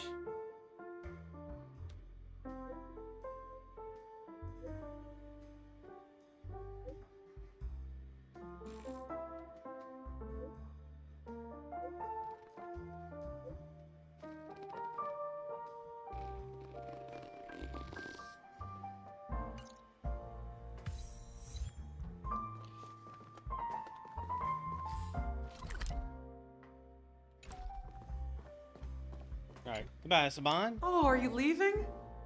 Well, then take this with you. I've mixed more of this last special drink for you. The past shouldn't be forgotten. So I hope it brings back the flavors of Penacony. Thank you. I'm sure it'll leave a lasting impression. If you happen to run into Gallagher, make sure he has a sip too. I know his tastes, and he'll be thrilled. Alright, enough with the heavy stuff. You guys have important things to take care of, so let's not dwell on things. Whether it's the Astral Express or Penacony, there's still a long journey ahead. So let's lift our spirits, guys, and embark towards our tomorrows. Old Oti is a tricky opponent. I didn't expect him to take the risky step of going public at such a critical moment for Penacony. Indeed. He's definitely bold. It's that kind of boldness that made him the Odi Alfalfa he is today. Still, the outcome is uncertain. Shouting loud doesn't necessarily carry any weight. What about the phone call I asked you to make, Topaz? Ah, they agreed. But it'll take some time before they arrive. Just as it should be. The sweet dew should be served after the bitter poison. Looks like we'll be skipping the exchanging apples step this time around. Now that we're dealing with a greedy merchant, a simple apple wouldn't make a difference. Well, I guess I included myself in that remark too. Now I'm a bit curious, Topaz. Do you think Penacony is a quality asset? Yes. Despite its recent calamity, Penacony remains a top quality asset within the cosmos. With good credit, lucrative potential, and promising prospects. Well, that's obvious. But what I truly wanted to know is, this project is obviously too bland for your taste, isn't it? Bland? That's true. I wouldn't be here if it weren't for Aventurine. But despite that, you trust him. You even entrusted him with a cornerstone. Something as precious as life itself, to finish this gamble. Are you not in the same boat, Miss Jade? Without us playing along, your Jade Stone wouldn't have made it across the border so easily, allowing you to see all desires that flow through dreams to gain a bargaining chip in negotiations. That's why I'm willing to stake my Topaz Stone to cover for you.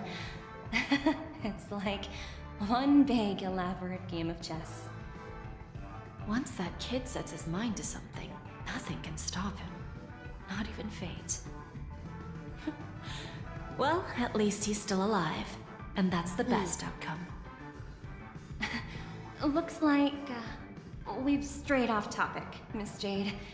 Should we discuss our next steps? No need. I'll go it alone. Meanwhile, you can go greet our honored guest and wait for my message. Okay. Honored guest. Is that Robin? Huh. She's also here on the Radiant Feldspar. Oh, she's a wit user? Oh, she's a full-blown dominatrix. Yeah.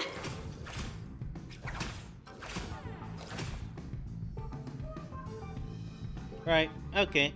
I have an idea of her archetype.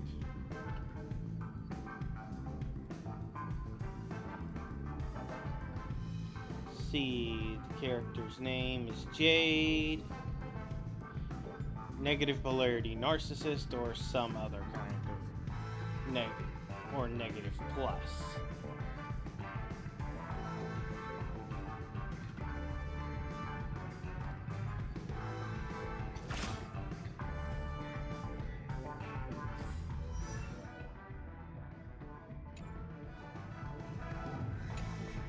Greetings, Miss Robin.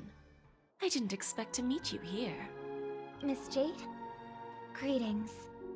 The opening ceremony for the Charmony Festival has been moved to the Radiant Feldspar, so I'm here making some preparations. How about you? Have you spoken with Mr. Alfalfa? I'm actually on my way to meet him right now. Do you know him well, Miss Robin? Unfortunately, I've never met him. I've only heard a few comments from the former head of the Oak family. Mr. Alfalfa is respectable when it comes to business. But in other respects, I can't say the same. Where do you think the future of the planet of festivities is headed? I believe the sweet dream will see its rebirth, just like the radiant feldspar resumed its voyage. The Harmony needs a new direction. Only by bidding farewell to the past can we actually sail into the future. There are no permanent allies or everlasting enemies. So let's both take what we need from this deal. Naturally. I'm looking forward to your performance. See you at the festival. See you later, Miss Jade.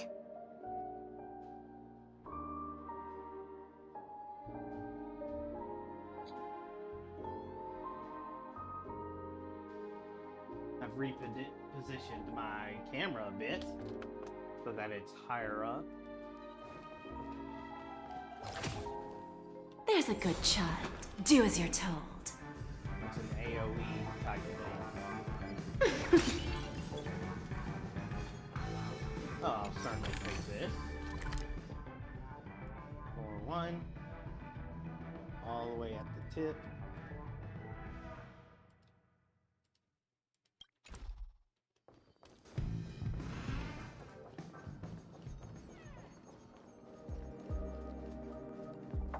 Continuing negotiations. Thank you for your patience, Mr. Alfalfa. Let's continue our discussion. Figured out something already, Miss Jade? But where is Miss Topaz? Topaz has something else to take care of. You'll be seeing her later. Talks can still continue between the two of us. Is it just me, miss? Your tone sounds very different now. I need to set a good example for my junior. It's not a good habit to be too loose-lipped during negotiations, right? Oh, now we're in serious Now we mode. can speak frankly and openly. Do you believe what I said, Odie? You're not the only merchant who has seen the changes in the cosmic market over the past 10 Amber Eras. Interesting. Now that's interesting. Now she's on the attack. Good. It's good to be straightforward. Openness and transparency are my things. So, tell me, what's your next move? Unfortunately, I'd like to speak the harsh truth before laying out my plan. Let's cut to the chase. First, your plan won't work. Penacony has no way of sidestepping the IPC and going public.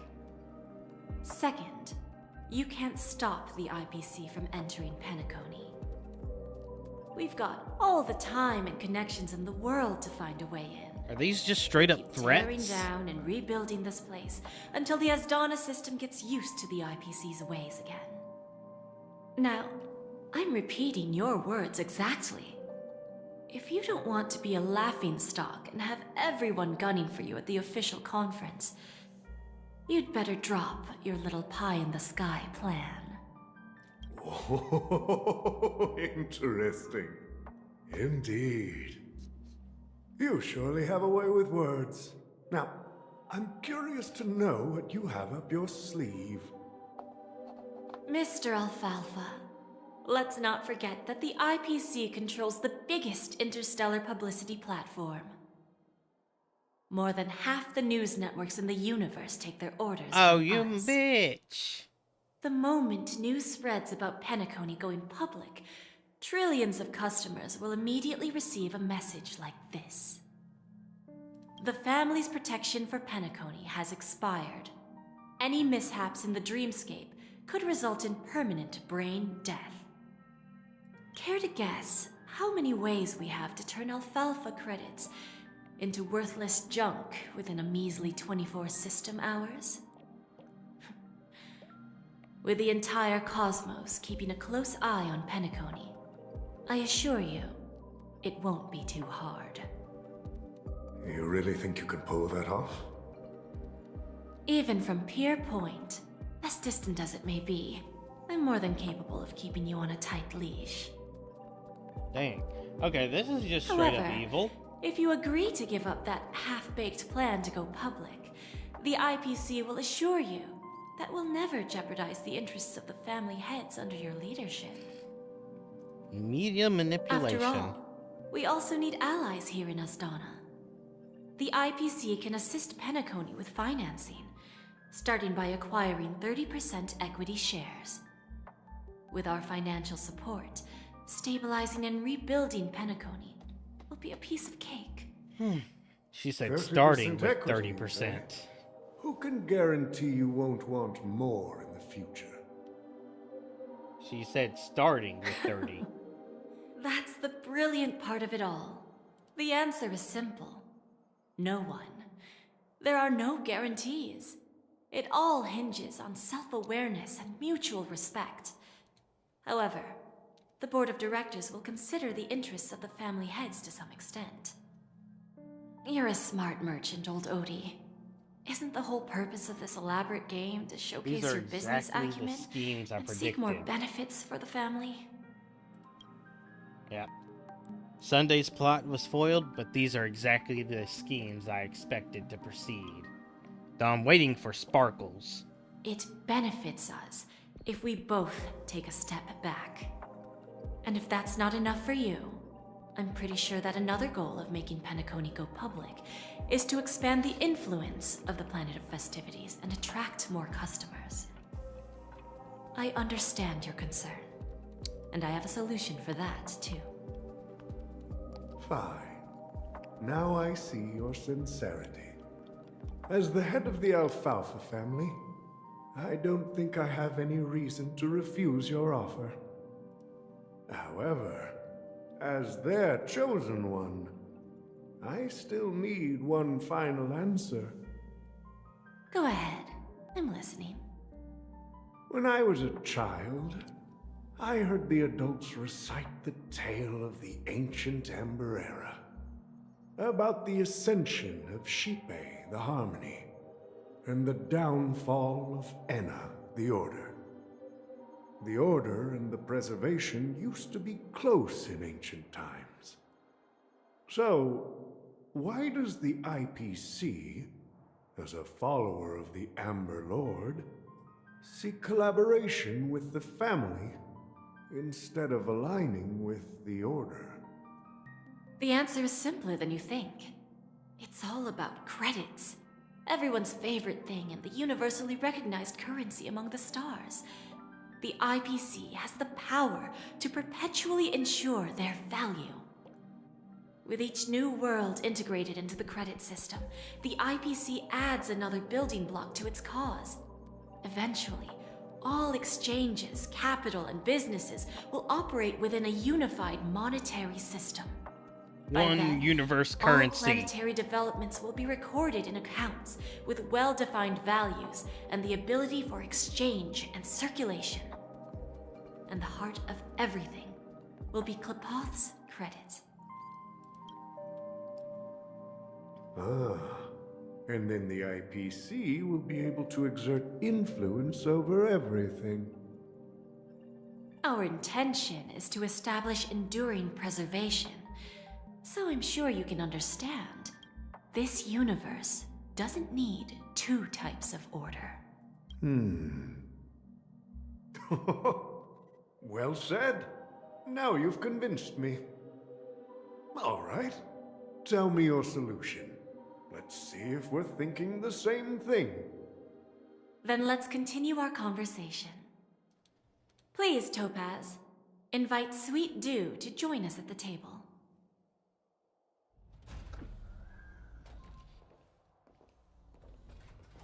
Ah, so that's what Himiko is up to. Thank you for your presence, Miss Himiko. Please allow me to introduce her to you, Mr. Alfalfa. This is Miss Himiko from the Astral Express, one of the future shareholders of Penacony. I've heard so much about you, Mr. Alfalfa. It's an honor to meet you as representative of the Astral Express. This stunning lady is the navigator of the Astral Express? It's a pleasure to meet you. I believe everyone here is familiar with the general contents of the proposal. After this round of financing, the IPC is expected to hold 30% of Penacony's shares. Then, the IPC will transfer 5% of that stake to the Astral Express and recommend Miss Himeko as an independent director to honor the sacrifices and contributions made by the former Nameless to the land of the dreams. While this decision isn't finalized yet, we are honored that everyone here recognizes the way of the Trailblaze. While the Nameless didn't embark on their journeys for fame or fortune, if this is the wish of both the family and the IPC, I will represent the Astral Express and fulfill my duty as a member of the board of directors. The entire crew has agreed to assist in the reconstruction of Penacony. Beyond that, in our future travels, we are committed to bringing the beautiful dreams of the planet of festivities to more worlds. Of course, all cooperation is based on one premise. The path of harmony in Penacony must not be distorted again, and such a tragedy must never recur. Okay.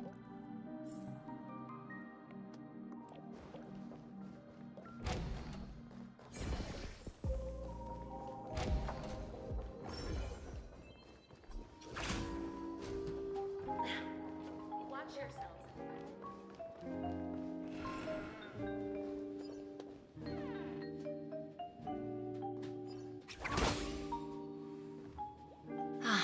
Old OT is in agreement, so the issue is settled, I presume. What about the remaining family heads? They will soon realize the situation. When the last question was asked, old Odie represented more than just the Alfalfa family.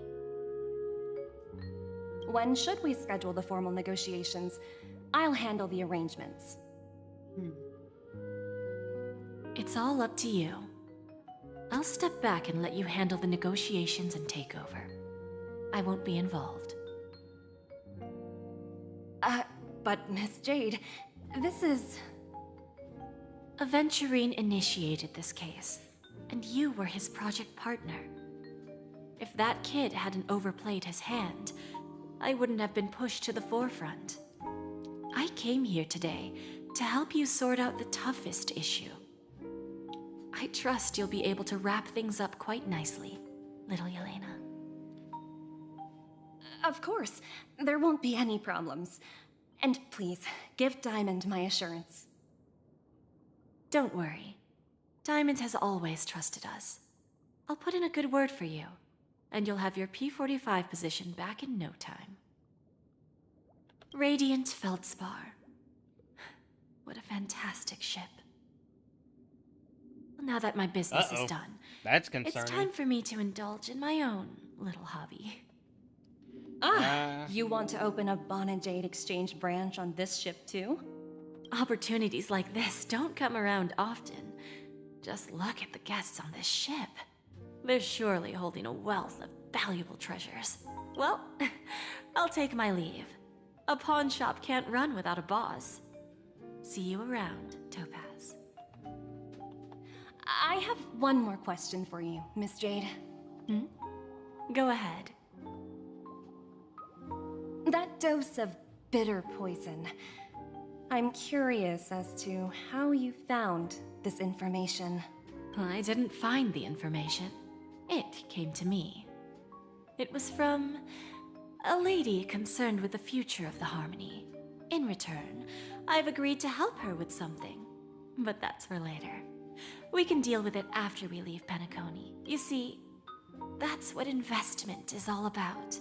The seeds of opportunity are already sown. They only need a little bit of nourishment to take root. Seeds of opportunity. And then after, I literally just all we need created to do an is wait Archetypes patiently. name with that. Like right now, for example. It's just about time my final guest boarded the ship.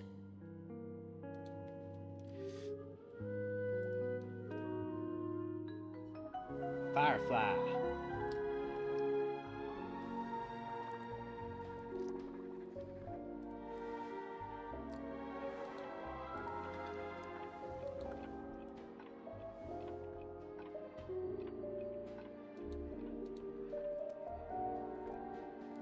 Sneaking in was way easier than I thought. The family's security is as lax as ever. So, this is the Radiant Feldspar. So luxurious. A pawn shop that grants wishes. Is there really a place like that on the ship? I'll find out for myself if the rumors are true or not. Oh, she straight up just got a normal sword. Well, not normal, but that's literally just a sword. So this...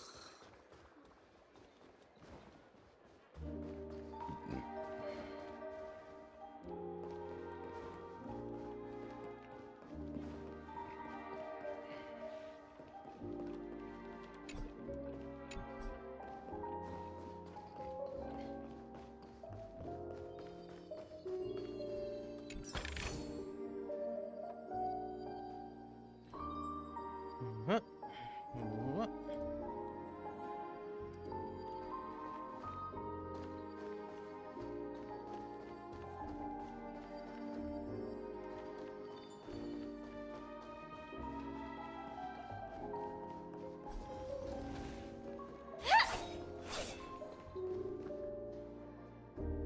Is that her? Huh. Vanished in the blink of an eye. So the Astral Express is here too. By the way, there's one more thing. Mr. Alfalfa and I discussed it.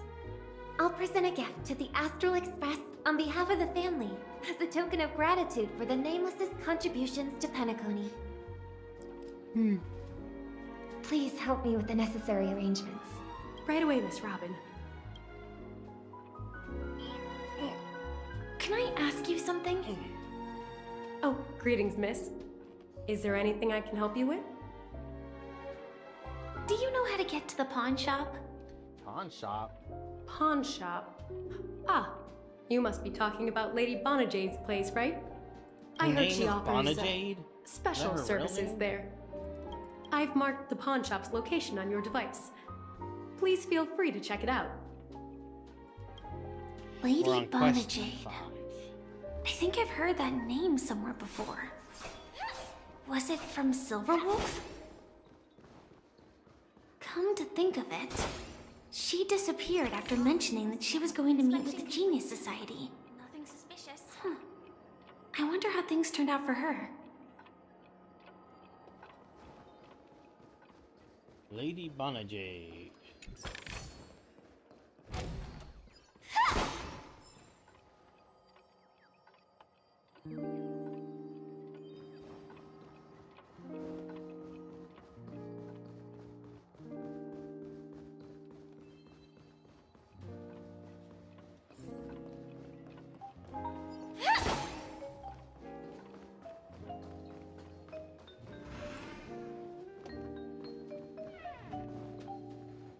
Welcome to Bonajade Exchange, Radiant Feldspar branch. How should I address you, dear lady? Just call me Samuel. Samuel. Nice name. So what do you need, Miss Samuel? And what are you willing to give up in return? I want to keep on living. And for that, I'm willing to give up everything I have. Everything you have? That's right. Everything. Miss Samuel, I think you'd best turn around. It seems you're not quite familiar with the term pawn. What do you mean? I mean it literally. I sense your burning desire to live, but unfortunately, you don't have anything of equal value to offer. Okay. A pawn shop that grants wishes. I see. It's just a marketing gimmick. Well, that's quite a harsh accusation. I understand you may not fully comprehend what I mean, but don't worry. I'll help you understand. Go and talk to these people. They're all customers of my pawn shop. See for yourself if their wishes have come true. Once you've done that, come back to me. I'll help you understand the true meaning of pawn and make you realize what you're missing. That Lady Bonajade feels more like a money lender rather than the owner of a pawn shop. Well, I've got nothing better to do anyway. I'll do as she says and see what happens. Oh, there's the Trailblazer. Which one should I pop? 1, 2, 3, 4, 5. Don Hung and Void Ranger Jive. Don't change the words. No, it's not the best time to do that. Sorry. I'll catch up with you later.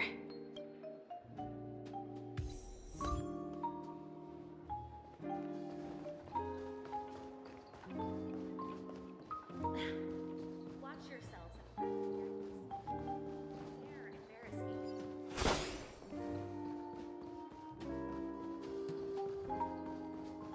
How's the jiggle?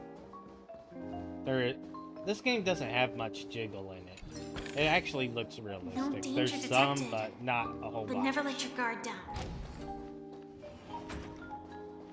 You mostly just see her ascot, not quite her brooch tassels moving. Got it. You stupid little girl. Coming back to lose more money, huh? Enough talk. Let's get started. This will be our final game. I'm betting my entire fortune. Oh, a big talker, huh? All right, let's see what you've got.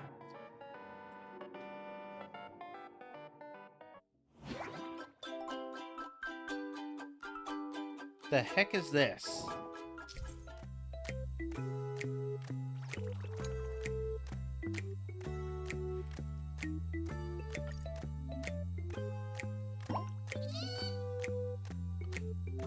I've played this game before.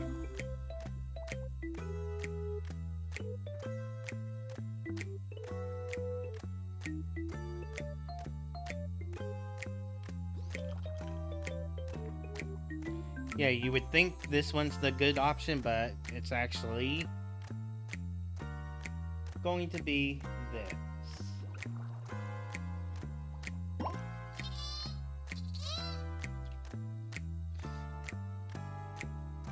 Now we have the chance for a 4.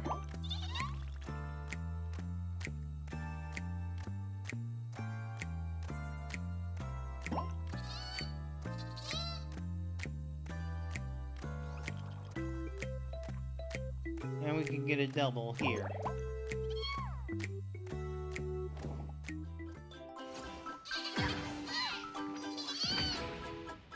Get one shot.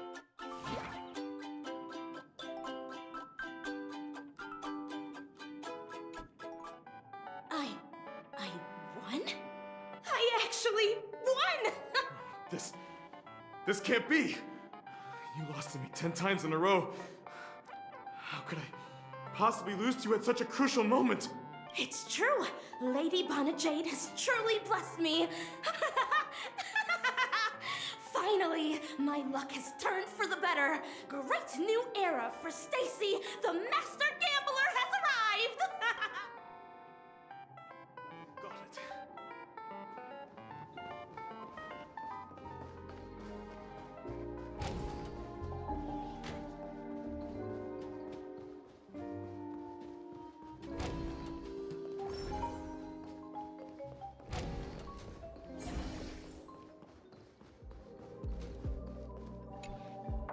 I've prepared a gift for you, Dorothy.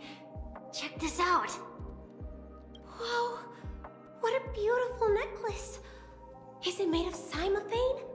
It's stunning. Okay, this is How did you know really I love cute. jewelry made of cymophane? It has the same purple hue as the necklace my dad gave my mom. I've never told anyone about it. It's How really did you strange find out, that these characters are full-grown adults. And like, nothing in this game has told me these are full-grown adults, except the fact that they act like adults. So... Well... No, he's more like a teenager. Will you go out with me? Young adult? I will. Really? I mean, really? I never said yes before because I thought you had no idea what I liked. But this gift made me realize you were actually paying attention all along, trying to learn everything about me. So yes, That's a good thing I will. to do. It does not always work. Wonderful. Because girls just as easily wish has actually or come likely true. to just decide you're a creep instead of finding you wanting to know about her to be endearing. Though there is an element of how you go about it. Like, no stalking. Just basic conversation and observation is enough. So, shall we go, Dorothy? Let's go outside and enjoy the stunning views of the 12 hours. Yeah, let's go.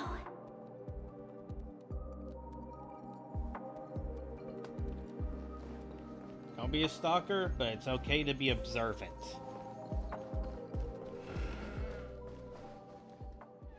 Hey, did you see that? The gray-haired one outside. Don't look around, just focus on your drink. Seriously, they look like a total lunatic. Is that her?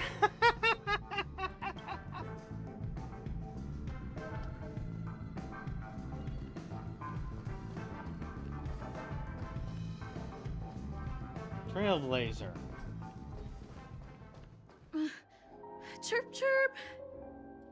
Origami bird. Hey, little birdie. Come on. Oh, calm down already. Everyone's staring at you. No, it's not the best time to do that. Sorry. I'll catch up with you later. Trailblazer is an absolute loon.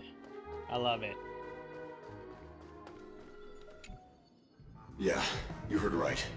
I've got him. What? He's been hiding at the moment of soul in Pinnaconey, using a fake identity. And he even posed as a professor at Paperfold Academy.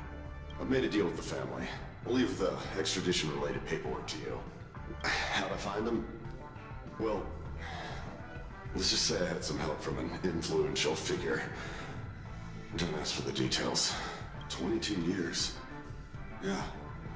22 years of chasing this guy all over the cosmos. Dang, if you've been doing it that long, never thought then it'd it end up might have like been this. worth it. Right here. I'm gonna hang up for now, partner. I need to raise a glass to myself.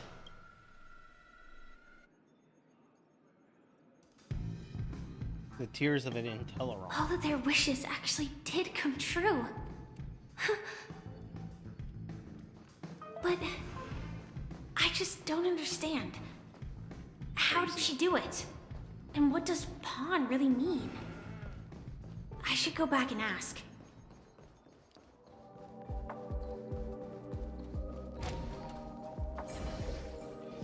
Too bad I missed the first Trailblazer encounter. Oh well. Watch yourselves. So you're back, Miss Samuel. Yeah. I found those people. And it seems their wishes did come true after visiting the Bonajade Exchange.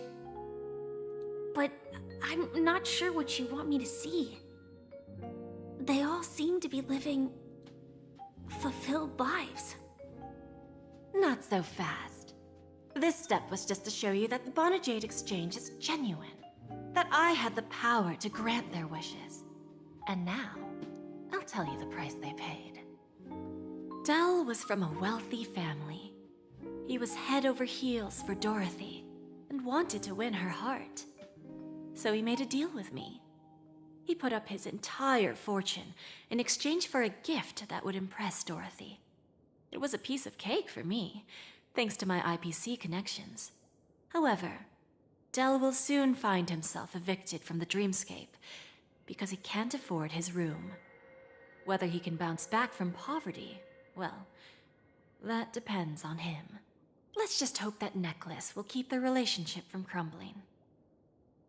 Then there's Stacy, a lady with a gambling addiction. She wanted some serious luck, but she had nothing to offer, so I took something else instead. I took away all her close relationships. From the moment she stepped out of the Bonajade Exchange, every casino in the cosmos would remember her name. But her parents and siblings would sever ties with her. Yo, and it would be impossible for Stacy to make Jade, any that real is friends absolutely terrible. You're again. She terrible. will accrue a vast wealth She's an due actual to her devil. good luck, but she'll never be able to use it for the people who truly matter to her. As for Detective Walker, he spent 2 decades chasing down a wanted criminal for some heinous crime. But he never caught the guy. In his desperation, he came to me. He offered his own memory system as collateral. In due time, his memories as a detective will be erased. You are an and he will actual completely devil. forget his own identity and all the sacrifices he has made. Interesting, don't you think? I fulfill people's desires and grant them favors, and soon they come back to me with even greater desires. When people see others' desires get fulfilled, they develop their own desires. It seems like an endless cycle, but it does have a goal. In the end, I will get what I desire from this whirlpool, and patience happens to be one of my greatest strengths. So now, do you understand what you must give up, Miss Samuel? Or should I address you as AR-26710, a remnant of Glamoth's Iron Cavalry? I'm not surprised. You are much calmer than I expected. Entropy loss syndrome. Truly an unjust misfortune, isn't it? The higher-ups in Glamoth implemented such a failsafe within the genes of their warriors, just to make sure the Republic's most powerful weapons wouldn't fall into the wrong hands. As for the price, those Iron Cavalries weren't exactly seen as regular, independent humans, so there wasn't really a price to be paid. However, you are different. You're now a Stellaron hunter, a living being named Firefly. Naturally, you want to continue your existence, but with the Firmament Front gone, the people who know the secret and can cure the disease are nowhere to be found. Are you suggesting that the IPC has a remedy? Well, there might be a silver lining. That's all I can say for now. I see.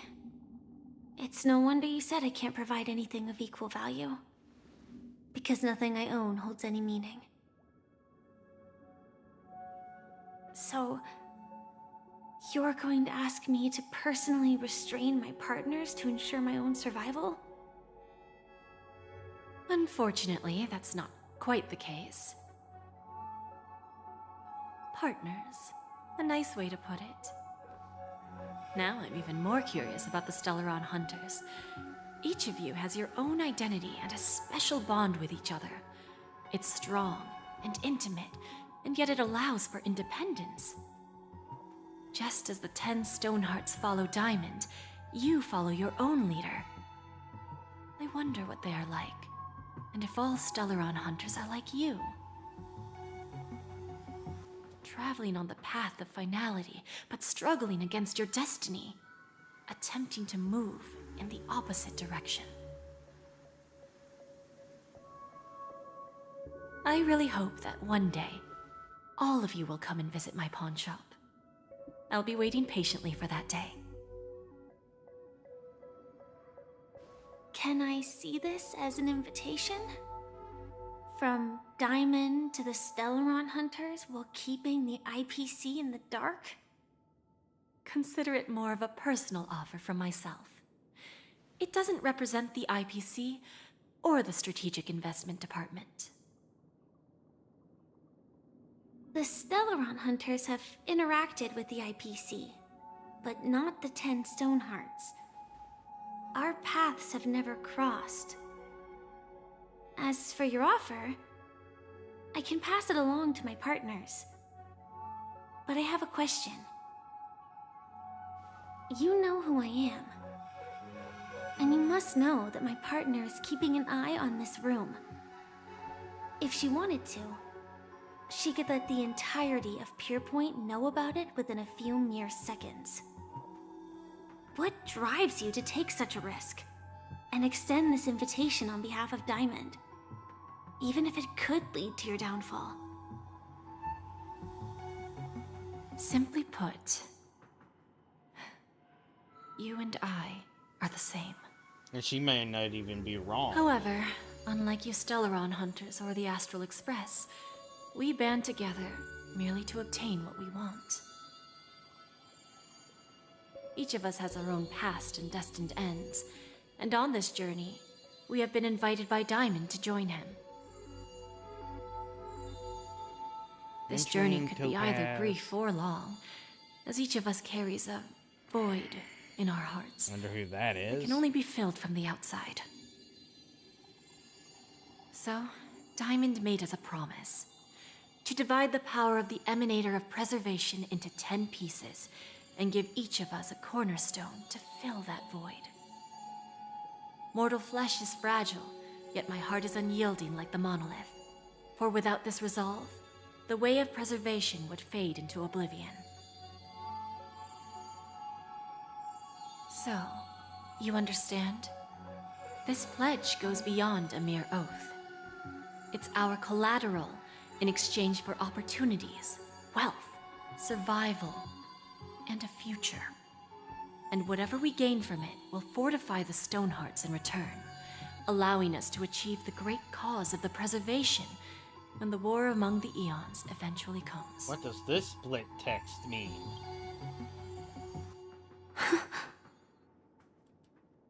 I understand. Take your time, child. You don't need to give me an immediate answer. Like I said, patience is one of my greatest strengths. If fate turns that page, our paths will cross again. It's a shame, though, that this pawn shop can't give me what I desire. My last attempt in Penacony. Well, it ends with hope.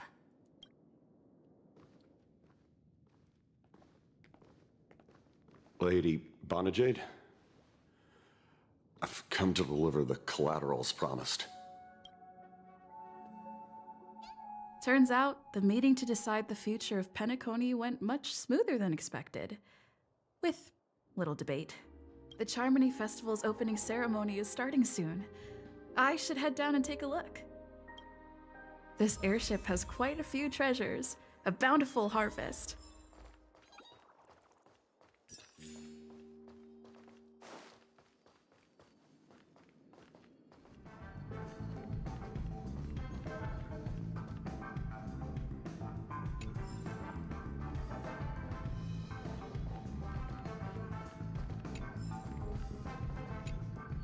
Remember, I can take you out with just one shot whenever I choose. Oh, that'd be my honor. Don't worry, I hate cheating at the table. You better. Ah, look who's here. The great hero of the Astral Express. The most dazzling trailblazer in all of Penacony. Oh, you're here too. Long time no see, friend.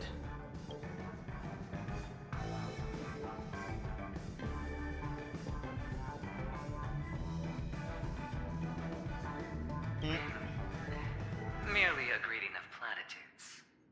As long as you and I have an understanding. Let's set aside those under-the-table dealings for now, partner. Don't want to spoil the festive mood of the Charmony Festival. Oh, I agree. Now let's congratulate Miss Trailblazer. I hear the family intends to thank the crew at the Charmony Festival. It's a real pity I can't personally be there to witness this. Well, my job was just to give the IPC an opening. Other things aside, I think I did a pretty good job at achieving this. While you were at Dreamflux Reef, we were actually close by. You wouldn't have been able to dig up so much dirty information without the help of a knowledgeable friend. But that emanator didn't pull any punches. My body couldn't hold out too long. Otherwise, this would have been settled in a much cleaner manner. No problem. And punishing the wicked and eradicating evil is a top priority. Would have been strange if we sat it out. Yep. Making an entrance You're a like power that, us Galaxy Galaxy Ranger. Rangers are making a comeback. Galaxy Reckon Rangers. you'll meet quite a few followers of the Hold on hunt just a on your second. journey. Do me a favor.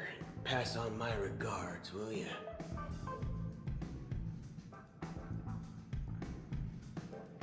Forget it. I'm not one to beat around the bush. I've got a score to settle with a high-ranking executive fella named Oswaldo Schneider. And this flamboyant fella here can help me find him. The feud between the Marketing Development Department and the Strategic Investment Department is well known across the cosmos.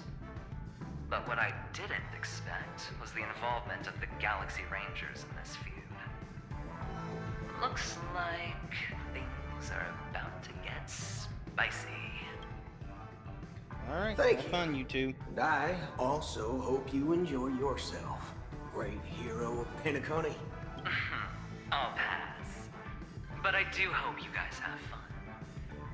If you don't mind, let's play a few rounds next time.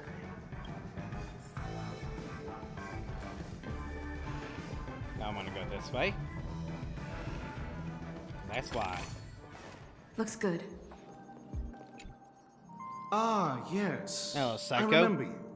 Your performance at Herta's space station was adequate, I suppose. No wonder that gambler likes you so much.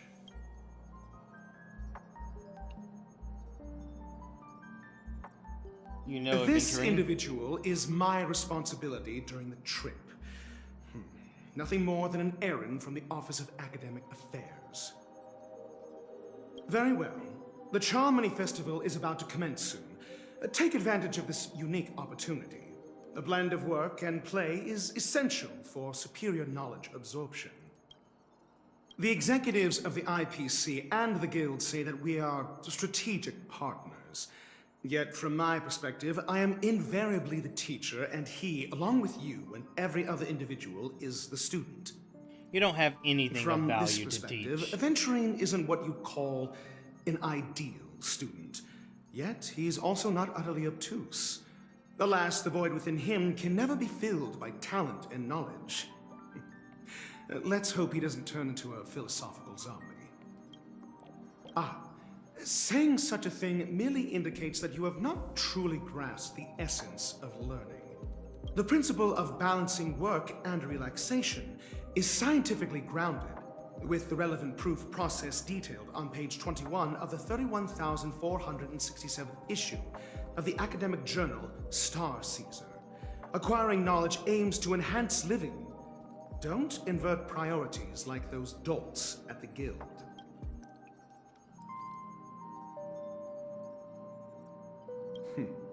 Then you'll excuse me. Interesting.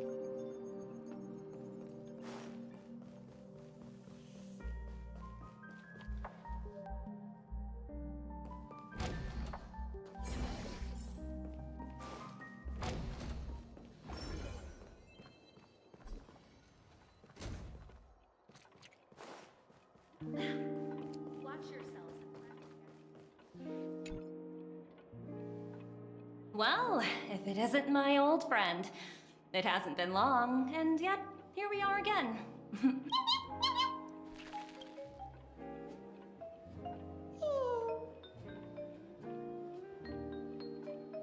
I'm in the mood for a job change. so direct. Aren't you afraid I might take you seriously? Thinking about it though, the lives of the Nameless are so excessively exciting. I heard you guys pulled off a big stunt, cutting down the Oak family in one fell. If one day you're tired and looking for a change in work environment, or you want a desk job, just contact me. Look how bustling this ship is. Not bad.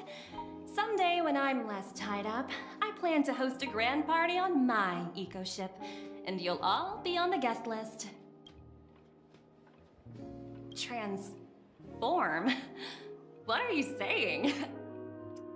Oh! Aventurine. I understand now. You're referring to Aventurine's cornerstone, right? Sorry.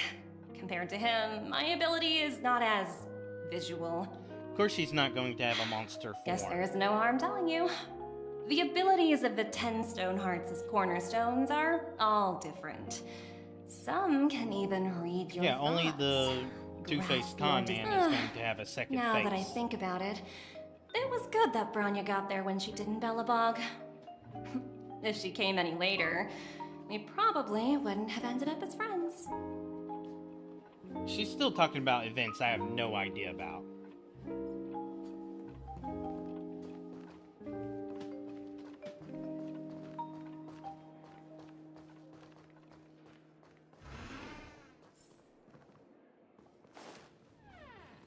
Yoink. Yoink. What's this? Really just Man, the Trailblazer is so random with the shit she does.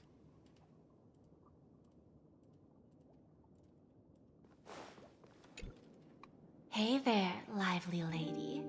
Welcome to the Bonnet Oh, why are you Exchange. being sultry? What should I call you?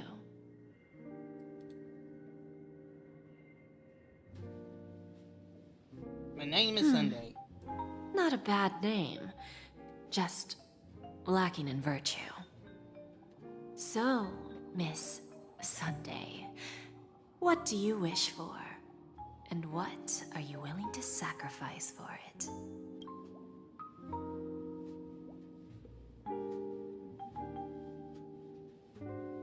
Make Nanook bow down before me. Oh, this is your wish.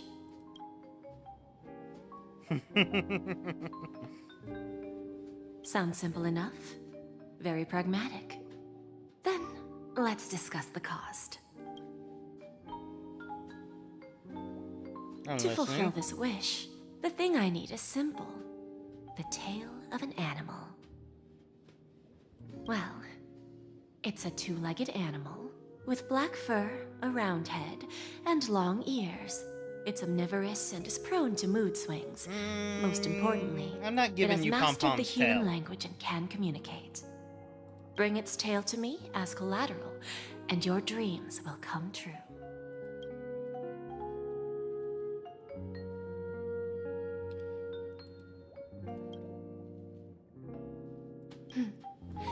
May fate bring us together again. Damn! Miss Trailblazer. Okay, Trailblazer actually considering it.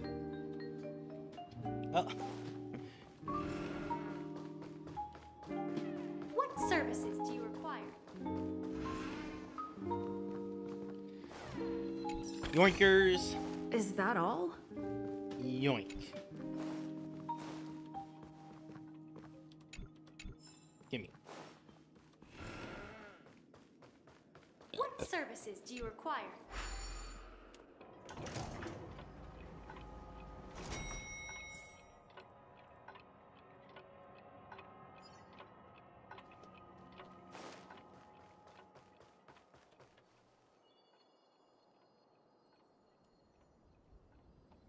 Alright, we're on the second floor for some reason.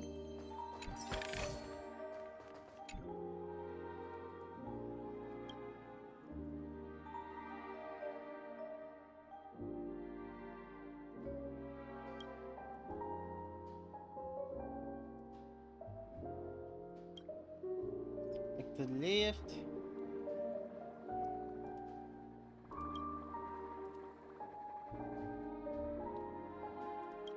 To the right.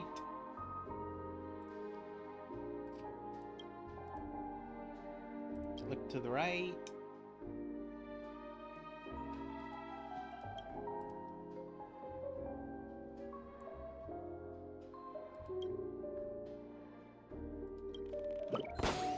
Just grab the bird.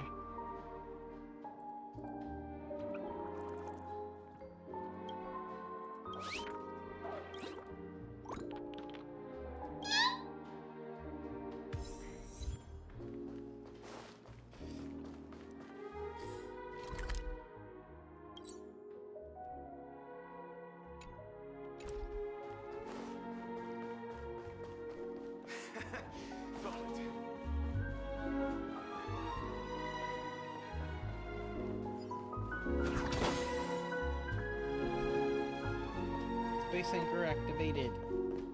Okay. Oh, this guy, Mr. Beauty, Argenti. We meet again, my dear friend. Your journey of the beauty is even more elegant than mine. My most sincere regards to you.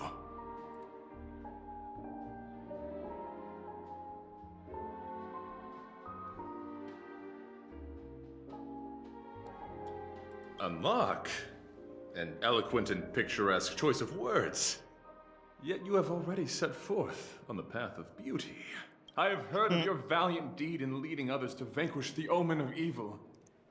Though the tale bears a tinge of regret. You have undoubtedly championed beauty and justice.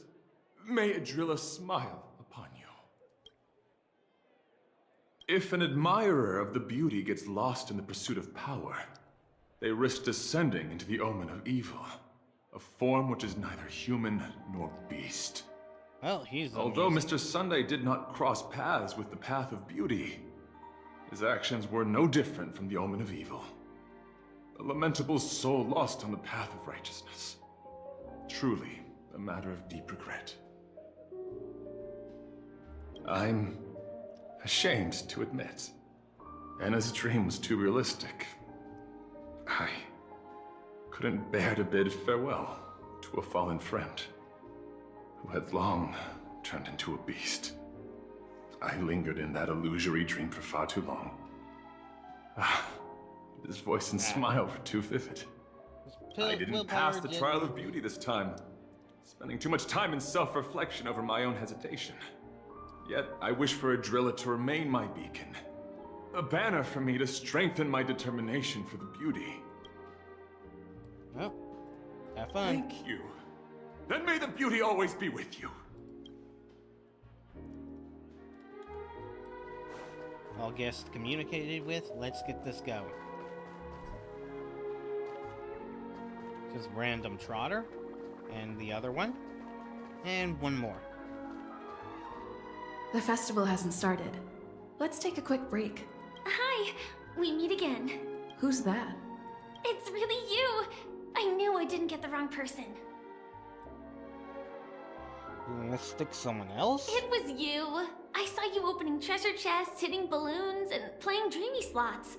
I don't think I'm mistaken, right? This is Sparkle. There's still some time before the Charmony Festival starts. Do you want to chat?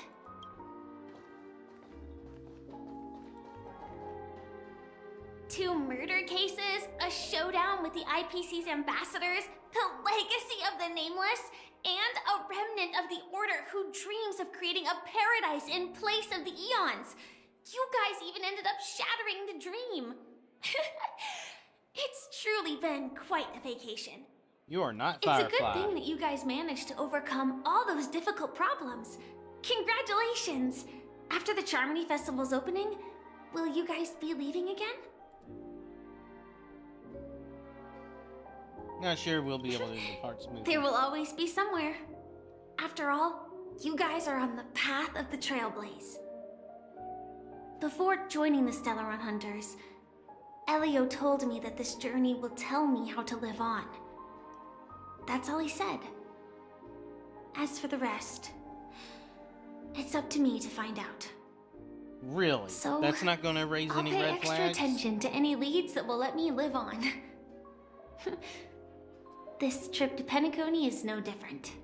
Alright. Yes, Sadly, I was looking in the wrong place. But I did reap some rewards. Do you know Miss Jade from the IPC Strategic Investment Department? Bonajade Exchange belongs to her. She told me her price. But...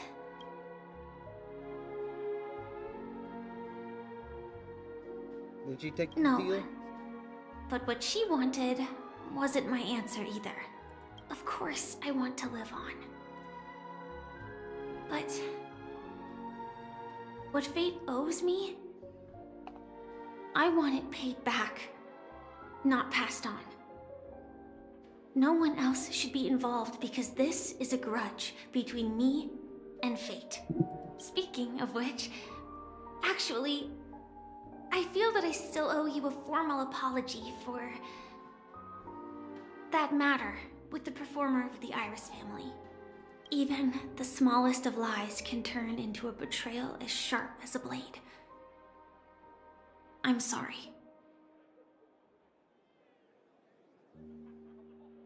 It's Really? never bothered me.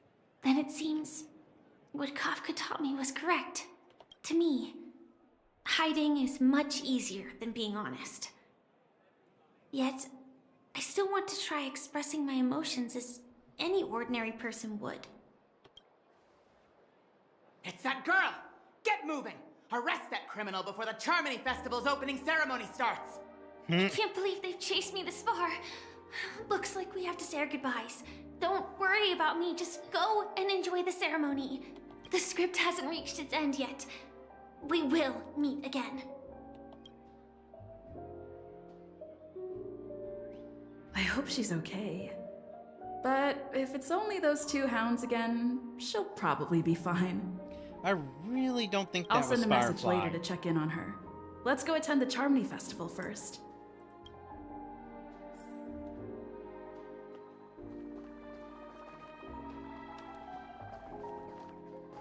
Let's take a seat here. Everything is settled. But there's still some time left. Maybe I should take a walk. Forget it. I've done enough walking around already. Let's take a seat and rest for a while.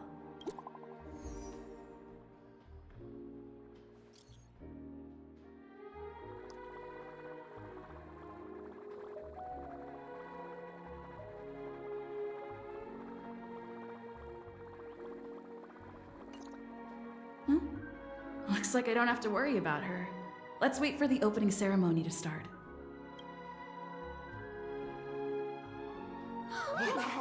It's Miss Robin! Hey, Miss Robin! Hey, Miss Hey, Robin! over here, Miss Robin! Miss Robin! Miss Robin, look! Miss Robin! Mary, Miss Robin! Miss Robin! There's Mary. Glory to the family! Glory to the family!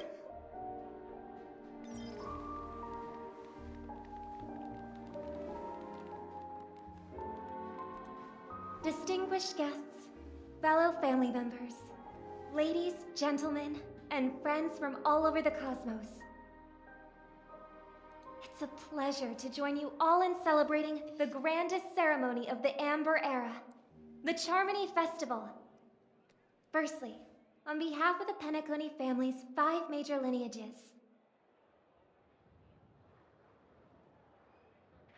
and on behalf of myself, I'd like to extend a warm welcome to all our guests.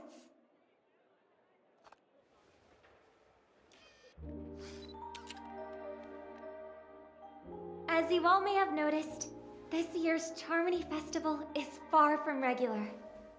Thanks to the efforts of everyone, this celebration is unprecedented in scale, with factions from across the cosmos in attendance. Not only that, the customary opening ceremony held at the Penacony Grand Theater has now moved to the Radiant Feldspar, the very airship you all stand upon. We invite you to express your warmest applause and deepest appreciation for OT Alfalfa, head of the Alfalfa family, for his selfless devotion to the Harmony's cause.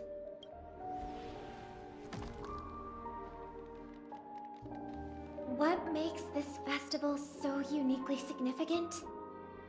As is widely known, The Radiant Feldspar had to halt its voyage due to an anomaly in the Sweet Dream, sparking widespread discussion in the 12 Hours. Thanks to the hard work of Penacony's internal and external factions, we've finally gotten the dreamscape back on track, just in time for the Charmony Festival. And as they say, good things come in pairs. The Charmony Festival not only celebrates this achievement, but also marks the relaunch of the Radiant Feldspar. And finally, the last reason. Does everyone remember the Watchmaker? In truth, the family has poured their efforts into this festival just to commemorate this legendary luminary. The father of Penacony, Mikhail Chard-Legwork, one of the legendary Nameless who laid the foundations of Penacony. In the most bewildering times of the planet of festivities, it was he who descended from the sky with his companions, who taught us through trailblazing where freedom lies. It was also they who led the vanguard in the pioneering of the dreamscape, in exchange for what is now known as the Paradise of Harmony. It can be said that Penacony's splendid success today is deeply rooted in the trailblazing ethos the Watchmaker planted within us. Only by honoring this trailblazing spirit can we fulfill our mission and spread harmony to a broader audience. Aww, that's so nice of her. She's talking about us. Yep.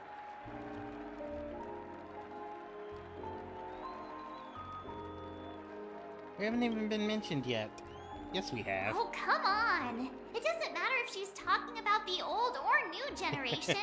We're all still part of the Astral Express family.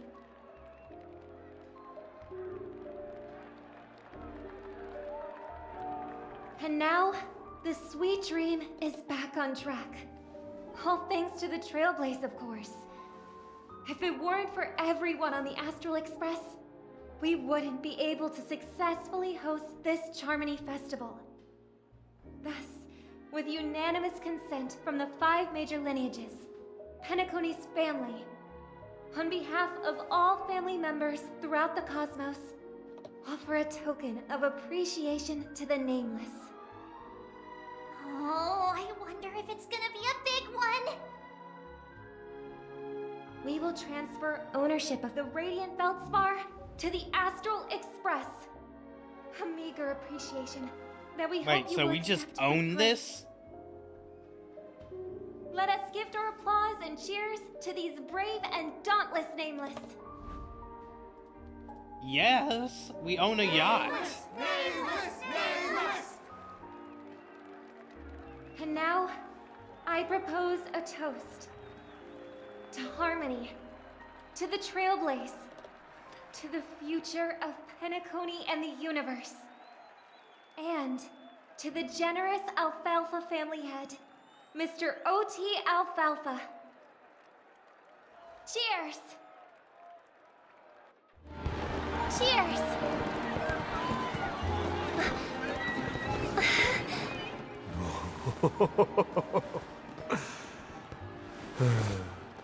To make a decision like that. This little bird is no less capable than her brother. All's well that ends well. Right. But have you forgotten someone, my gray-haired friend? I put a bomb on this ship. You have 10 minutes to find it. Better hurry. When did this get shoved into my hands?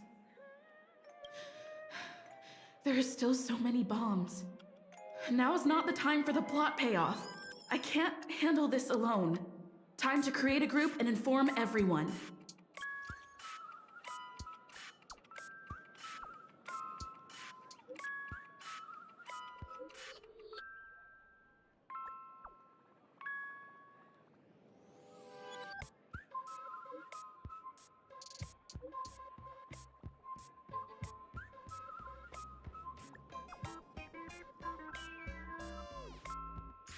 Yeah.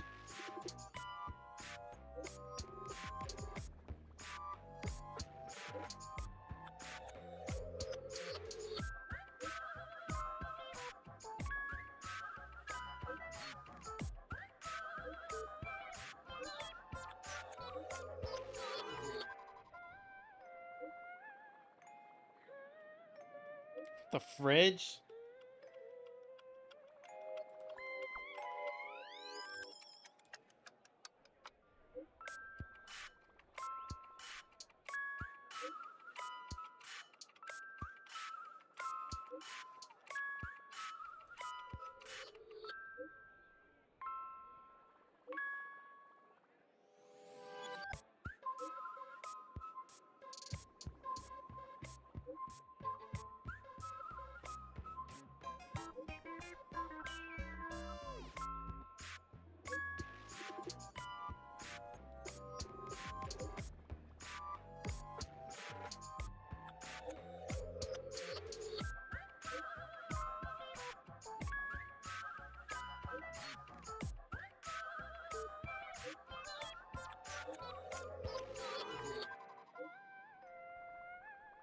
Jesus Christ, this all got crazy.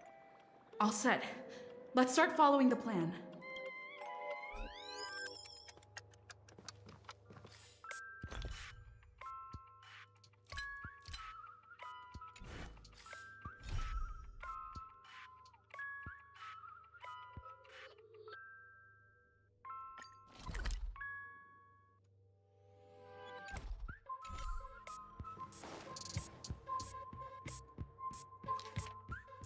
There it is.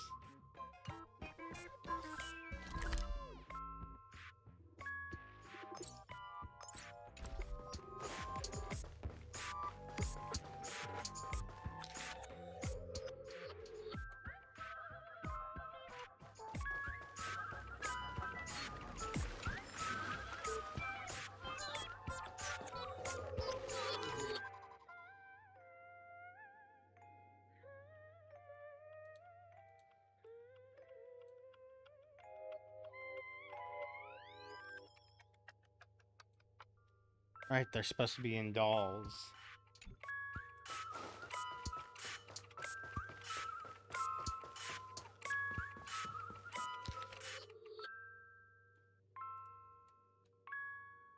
Oh, I'm in the back of the ship. No wonder I'm confused.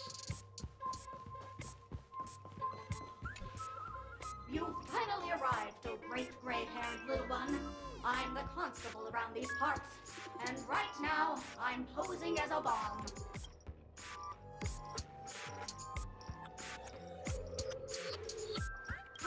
This is called foreshadowing. All right, now that you've found me, it's my turn to complete my mission. Next, I'll count down from 5 and then explode. 5, 4, 1. Where's 2? Really that important? I'm not even a real bomb. Was it surprising, shocking, horrifying? No? Really? Fine. That's too bad then. You really ought to learn how to win a girl over.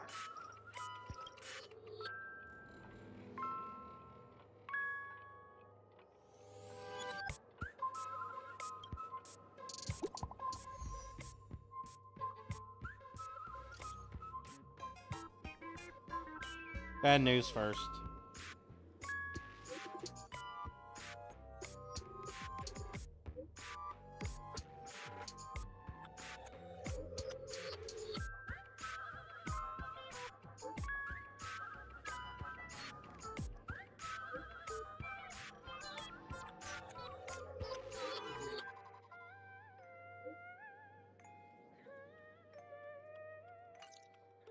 At least I made some progress.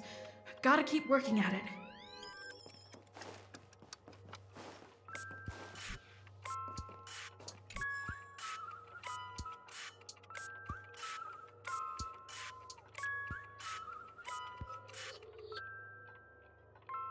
The weird music.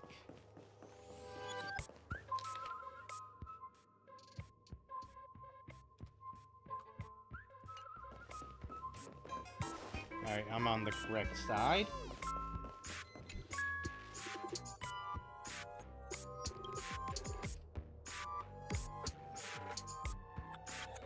Okay, what is all this text?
weird ass music.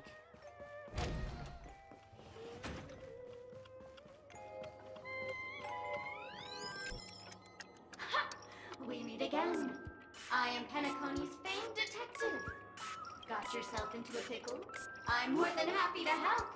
But unfortunately, I'm preoccupied with a couple of unsolved cases. So, you'll have to wait your turn.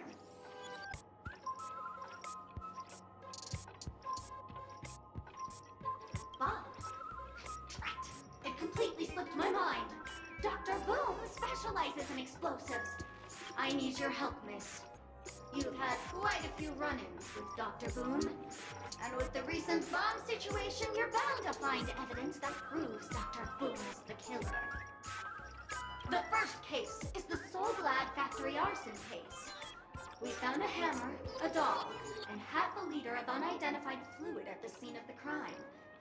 Our forensics results showed it's a red herring. The second case is the Blue Hour auction robbery. A gang of masked thugs broke in, stole a fragment of the Astral Express, and left behind a large hammer, a doll, and a half-dead red herring at the scene. Those are all the details. The way I see it, there must be a link between these two cases that will be the key to exposing Dr. Boom. I trust in your deduction. Which... You were at both. Correct answer! You're good, gray hair. Seeing as you've put in so much effort, I'll throw you a bone. The bomb's not here. This is only a prank I've craftily set up. Hurry, time's running out. You better find that real bomb quickly.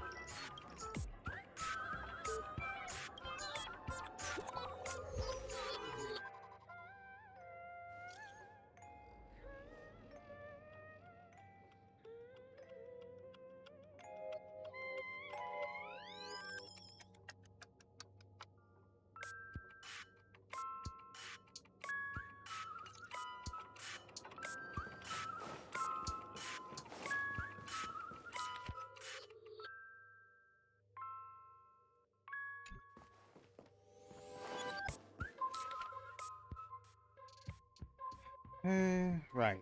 I'm now heading to the front.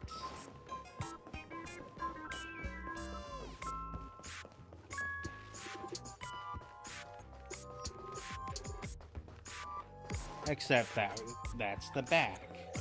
I went backwards.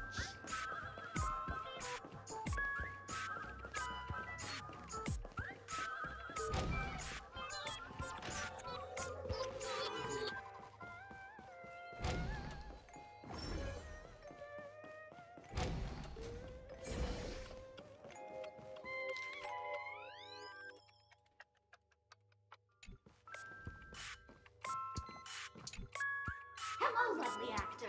You can call me the Director Doll. I often use this name in film credits. If you didn't know, I'm the one who directed the entire farce in Penacony. As the leading lady of the show, what did you think? Feel free to share your thoughts. Well, actually, due to the current plot requirements, you're only allowed to say one line. So please try and resist the urge to share your thoughts.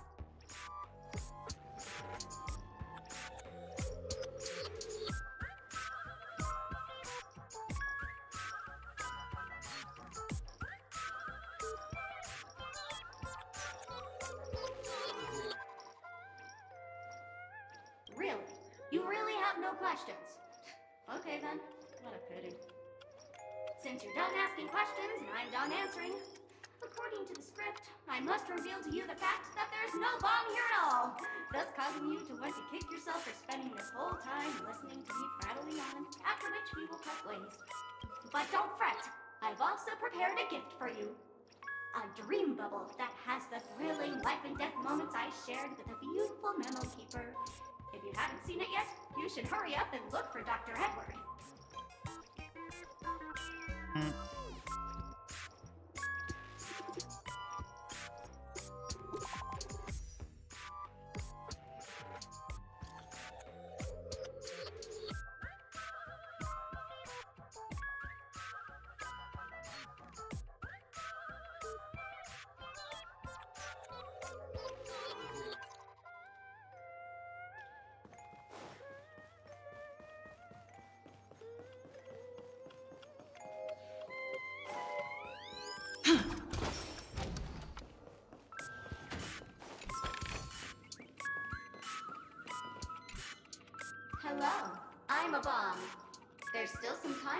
explode, so you can take a look around first.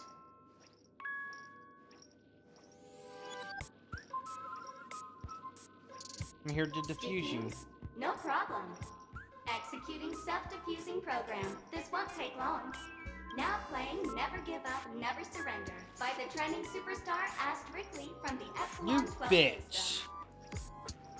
Am I actually getting rickrolled? Hang on. Penacony's family have not purchased the rights to this song. We can't play it here. How about this? I'll recite it for you. Next up, please enjoy a recital of Never Give Up, Never Surrender. Oh, aha! If you ask me how I feel about you, don't tell me that you pretend not to see. They will never give you up, never make you sad. They will never give you up, never I'm make getting you cry. fucking rickrolled! They will never say goodbye to you, never tell lies to hurt you. Praise, aha!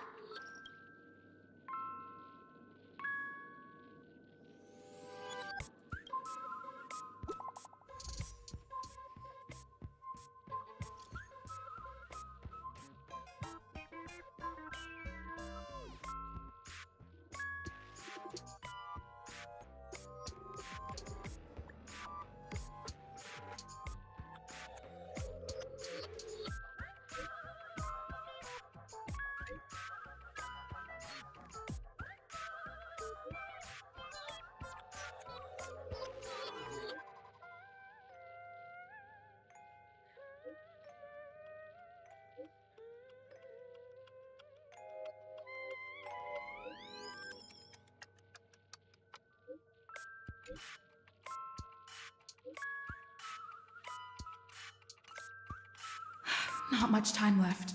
I hope I make it. There's not an actual timer, so I'm not particularly concerned.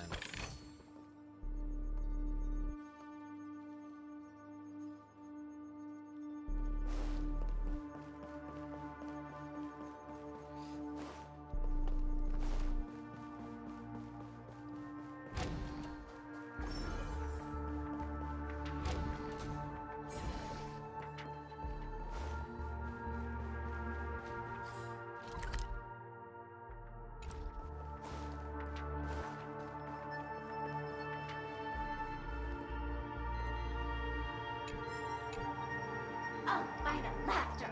To think you've seen through my disguise this quickly!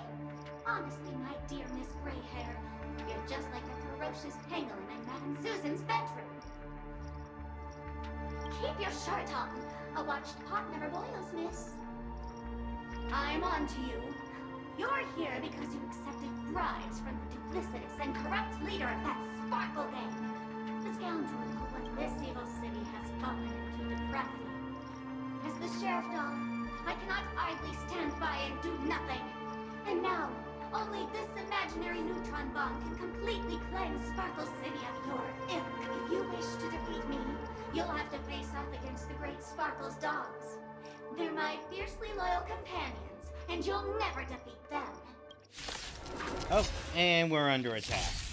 Step up, let's see ya!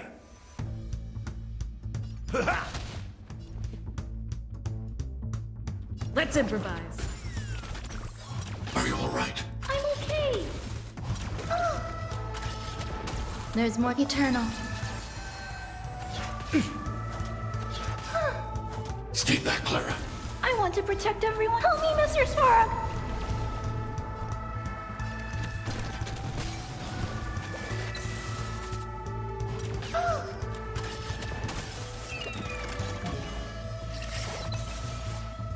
Time to mix things up. Heal her up. I'll never forget you.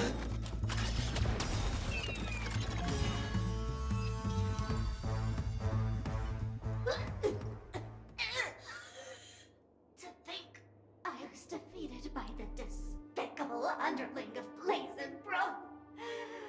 You'll never get away with this. Because I'm just an adorable doll. Not some imaginary neutron bomb.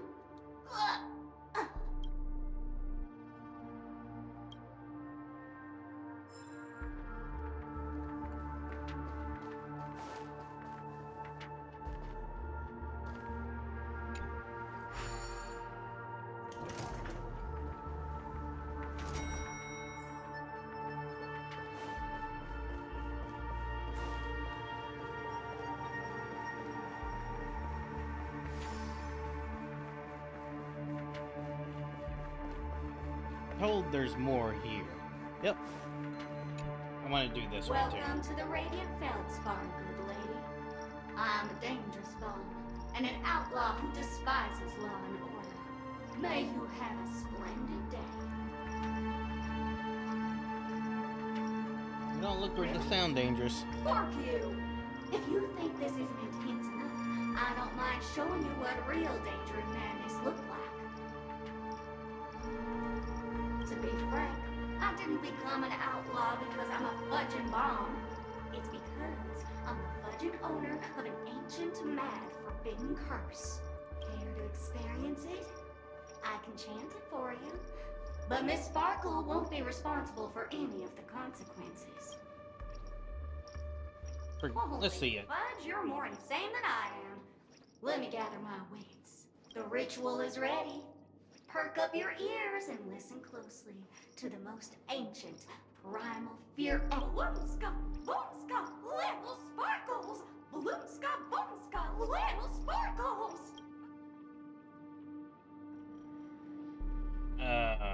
Okay.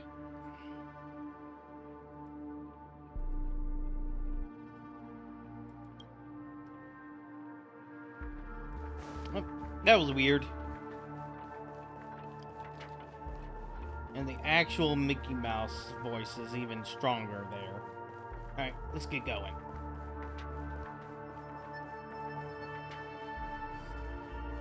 Is that a firefly? 28 minutes, 46 seconds. 28 minutes, 45 seconds. You're here!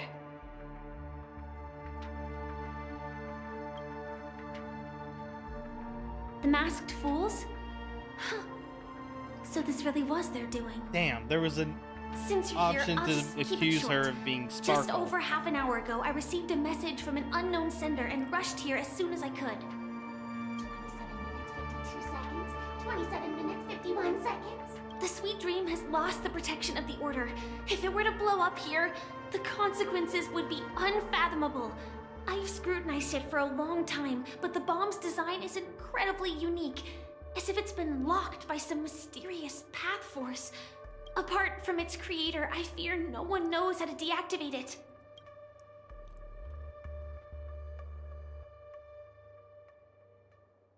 I want to die. Actually, there might be another way. Do you still remember? The script said that I will experience death 3 times in the Land of Dreams. I think this moment heralds the 3rd time. What is your plan? You may already know that I have no way of evoking dreams.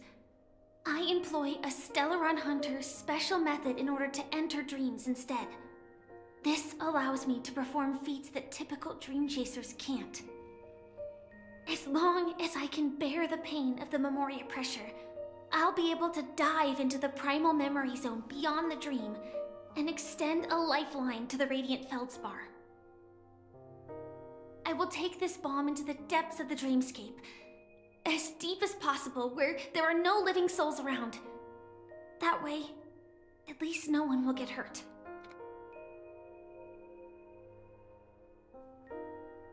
About you? Don't worry. I believe that this Firefly armor will be enough to take me to where I need to go before the countdown ends. And maybe even make it back safely. At present, this is our best and most logical course of action. After all, a long story deserves a happy ending. I have some words to share with you, though they were spoken to me by Miss Acheron. She said that the so-called impossible is merely something that is yet to happen. At the moment, there are so many things that seem impossible, but are they really never going to happen? Maybe it's just that the moment to disprove these impossibilities hasn't arrived yet. Whether it be a literal ending, suffering akin to death, or a harrowing deathscape, Before the appointed destination arrives, they are all the same. Yet I can still make myriad choices. I also firmly believe that when that moment arrives for us to make a choice, the answer to our end will already be within our hearts. It is not destiny that shapes us, but we who shape destiny. The Astral Express and the Stellaron Hunters are like light and shadow. We walk on different paths, intertwined, moving forward and growing together. Maybe the end is predestined, but it is not today. Since things are going too well, let's speed up the countdown. Human life is short, just like fireflies to a flame. So if you have an answer in your heart, always remember, don't leave with any regrets. We have this right, don't we?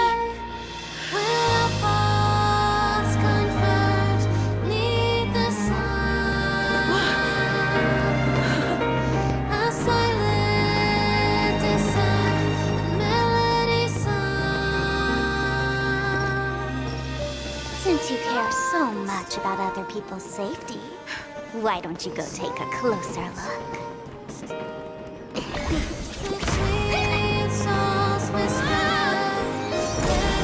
You see, everything is possible in this land of dreams. We each came here with our own goals and realized them in unimaginable ways. Regardless if the result was a sweet illusion or a bitter reality. It was an answer we longed for, day and night. So, why do people choose to slumber? Quite lovely. I think it's as you said. Because in the end, we will wake up from our dreams.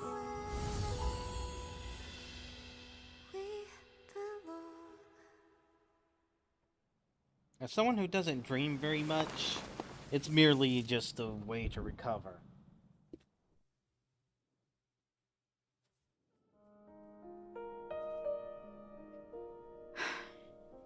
When I arrived, I happened Wait, to where's see the a audio? child holding it. Oh.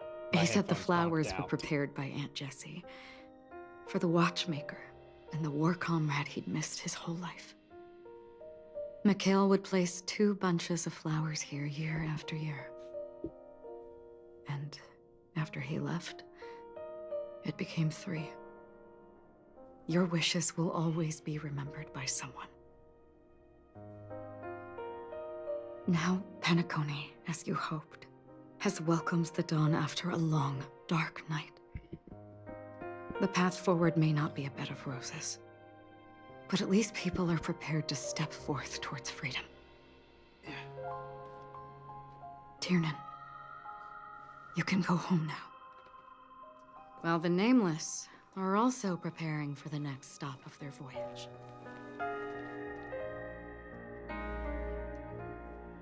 One last goodbye. But before leaving, we still have one last thing to do.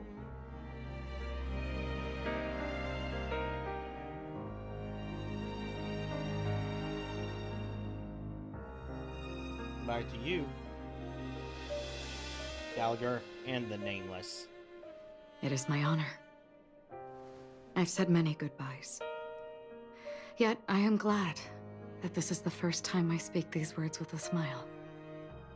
But before leaving, I'm sure you all have plenty to say to the Nameless of the past. A fitting end to the tale of the departed. One could not ask for a better farewell. Go on. They're all here.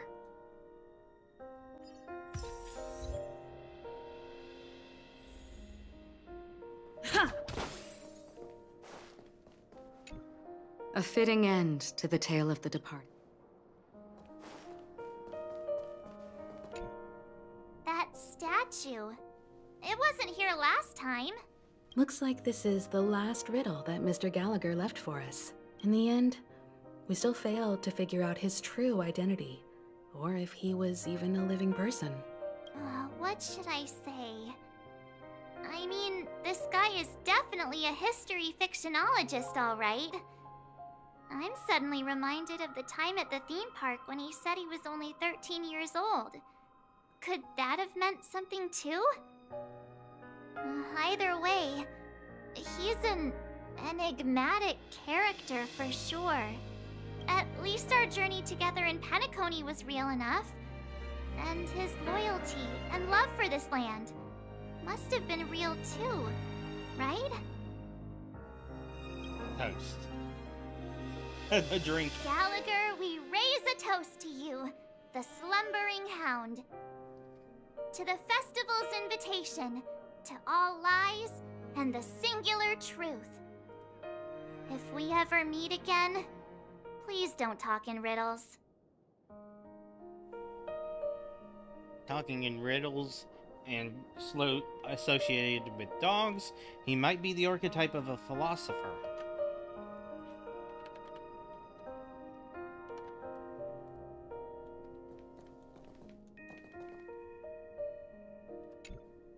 Honestly, when I heard the conductor's request, I was pretty surprised. The nameless. Those who trailblaze, doing good deeds but never seeking recognition. After all this time, how would we even find those 3 people in such a vast place like Penacony? But it seems, in the land of the dreams, anything is indeed possible. History may not remember the names of the dead, but the stars will attest to their journeys. The first glimmer of light in the prolonged night often illuminates little, as it is fleeting and the darkness too vast. But because of this, people will remember. As long as something shines in the night sky, then when the first star falls, countless more will follow, streaking across the horizon. A toast. Brooklyn Tiernan, Rosalina J. and Estella, we raise a toast to you, trailblazers of the Silver Rail. A toast to history that no longer remains silent. The passionate and courageous pursuit, and a voyage that traverses the stars.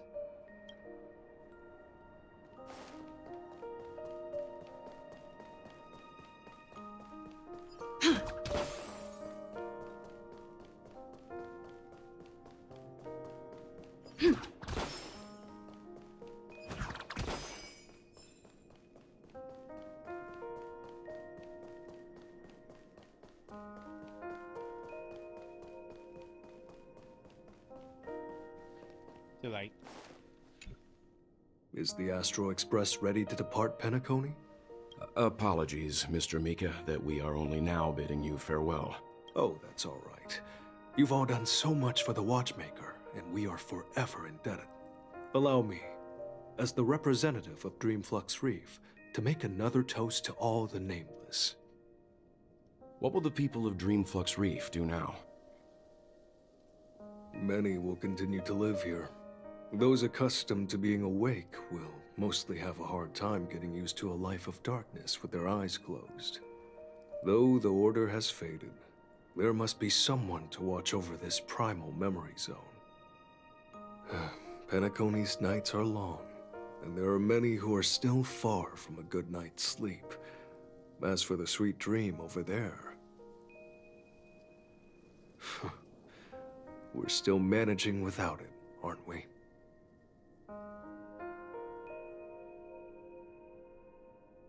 Toast.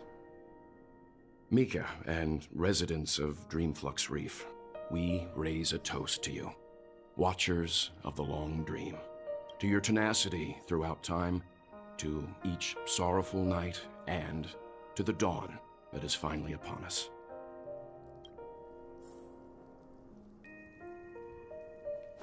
Bye to Mikhail.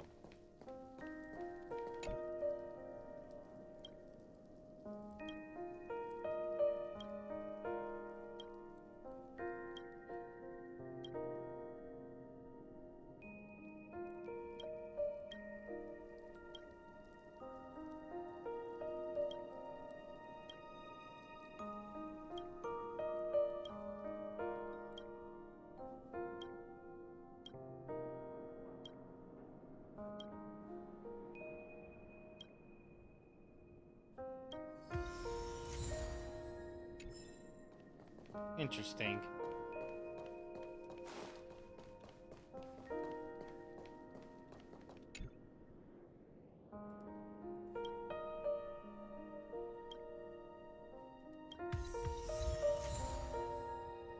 Calm and sad gear. In the end, we still came full circle. This trailblazing expedition started from the moment you and a bellboy ran into each other.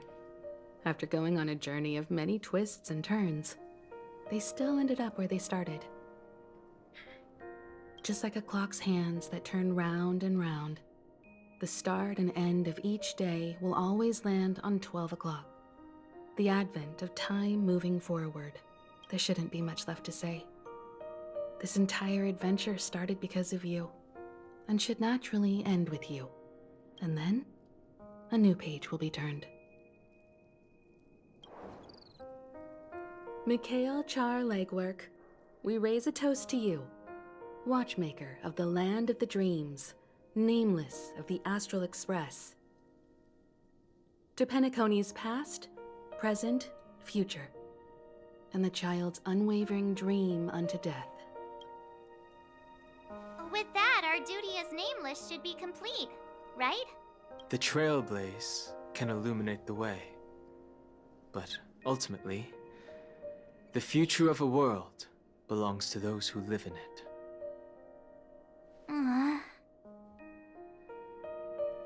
I still feel that Mr. Mikhail must have really wanted to witness this day himself. What's on your mind, March? Just a strange feeling. I had it a few stops ago, but it's super strong this time. Why not talk about it? Maybe everyone's thinking the same thing. I can't help but think that whether it's Mr. Mikhail, Mr. Tiernan, or Madame Rosalina, their lives must have been long, and they must have experienced plenty of stories. They were also young once, stumbling and bumbling around just like us, getting into scraps and mischief, that sort of stuff. Companions, enemies, journeys, adventures, all the sad and happy memories. The everyday that we're used to, they've lived through them too. But those things are all in the past.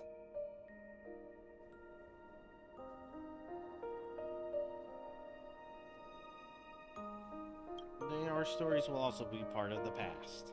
Yeah, maybe that's the precise thing I can't let go of. It'll be easier to understand if I use an analogy. Like when you're reading a book. If one of its characters keeps running into obstacles and experiences an ending full of regrets, we're bound to feel a bit mixed about it, right?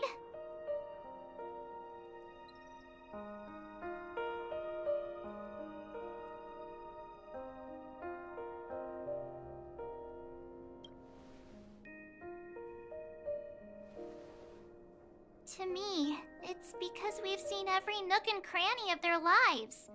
We see these people as special. So, even if there are parts of it that aren't really realistic nor logical, we still hope that their story gets a good ending when it comes. But what if they and we aren't really that special? When Mr. Mikhail sat in this chair, waiting for the Astral Express to arrive every day, what was he thinking? And if, at the end of his life, he could still firmly say he had no regrets, then what is this regret we feel in our hearts right now? I think each and every one of us is searching for the answer to this very question. The universe is vast, and our lives are but specks.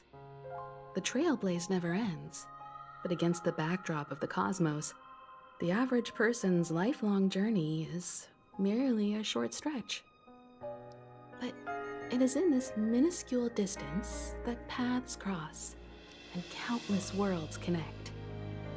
The universe may not remember every person who leaves a tie along the silver rail, but we will. As long as we remember, their stories will never end. And what Mr. McHale has left for us is his answer to this very question. It may not be perfect, but it left a smile on this storied, jaded old Nameless's face at the end of his life. And its meaning will be interpreted by those who come after us. It's not the answer that's important, but what we can learn from others' answers, right? This is what trailblazing is. Sure. I'm really sorry for bringing down the vibe. Quick, Don Hung, tell us a dad joke to lighten the mood.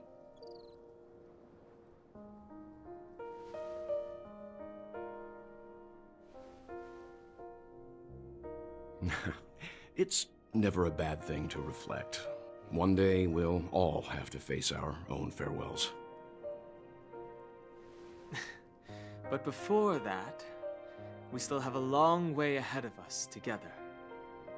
So the most important thing right now is to tell the conductor what we saw in Penacony. Then prepare ourselves for our next trailblazing destination. I should get back to the Express. Or maybe I could say my final goodbye to Acheron.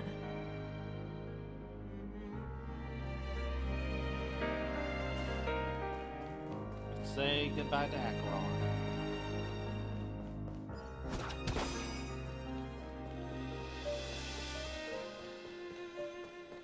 So, if I get the Trailblazer Eyes, she will be useful with Castorus, who I have unlocked. And of course, Gallagher is good with Castorus as well, who I've made frequent Do you use still of. remember when we first arrived in Penacony? Who would have thought our paths would cross in such a way?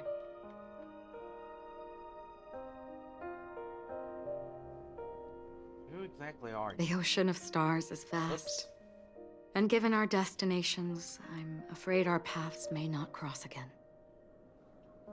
But the trailblazing expedition ahead is always full of unknowns, and my blade is sharp enough to sever fate. As long as we maintain our original resolve, I believe there will come a day where we will meet again. Come to think of it, I didn't even get a chance to formally introduce myself. Simply put, I'm a self-annihilator who was cursed by the Nihility. My hometown was destroyed a long time ago, and the whole world was erased beneath their shadow. In order to fight against the cruel end of self-destruction, I went on a journey in search of a way to sever the chains of the Nihility. After a long and grueling search, I am convinced that my destination lies within the depths of the dark web, where reality and the Nihility are separate. In there lurks a secret called Device 9. One day, I'll reach it. Ah. In that case, I must apologize for my rudeness. Do you remember when we first met? I once said you reminded me of an acquaintance. Because of the Self-Annihilator's curse, my memories are stripped away, blurring my past. And after our journey together, what I originally thought were familiar feelings were merely illusions. I believe this was truly our first meeting.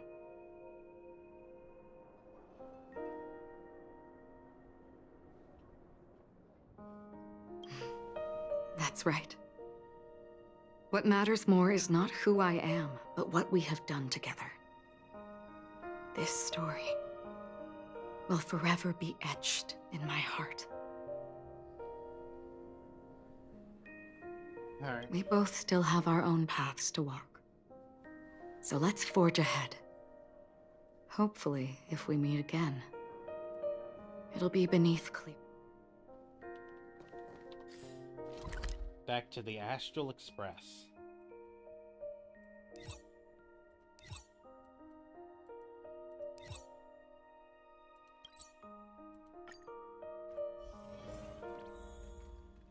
Why does he look so sad?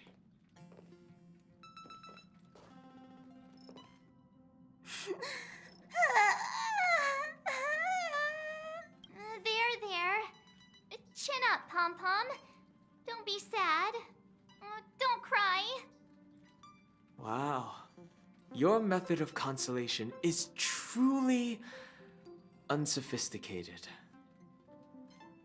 Still better than just standing there like a scarecrow.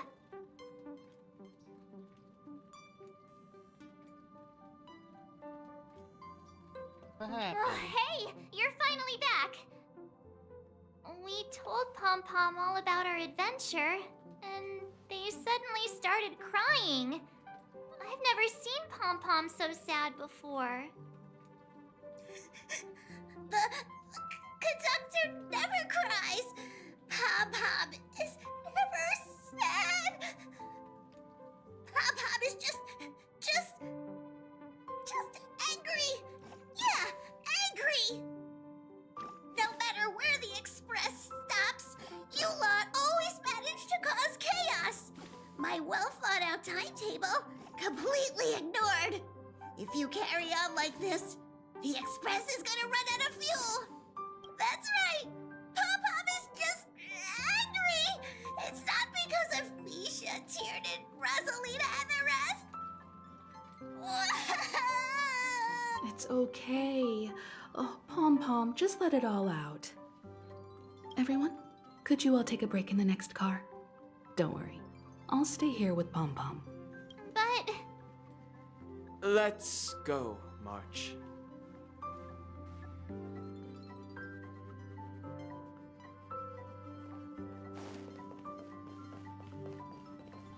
Let's talk to Himiko.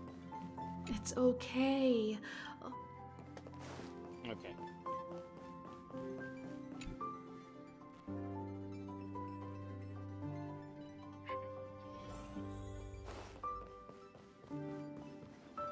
I never expected Pom-Pom would be so distraught.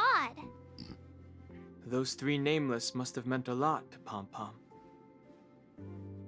No one knows exactly when Pom-Pom boarded the Express, but one can surmise that their journey has been filled with many hellos and goodbyes. Probably more than we can imagine. The fact that they're crying so hard is probably a good sign. It proves that Pom-Pom's emotions haven't become dulled by the grind of time. They still deeply cherish every nameless who has boarded the Express and value every journey shared with them. Leave it to Himiko. When it comes to comforting, there's no one better on the Express.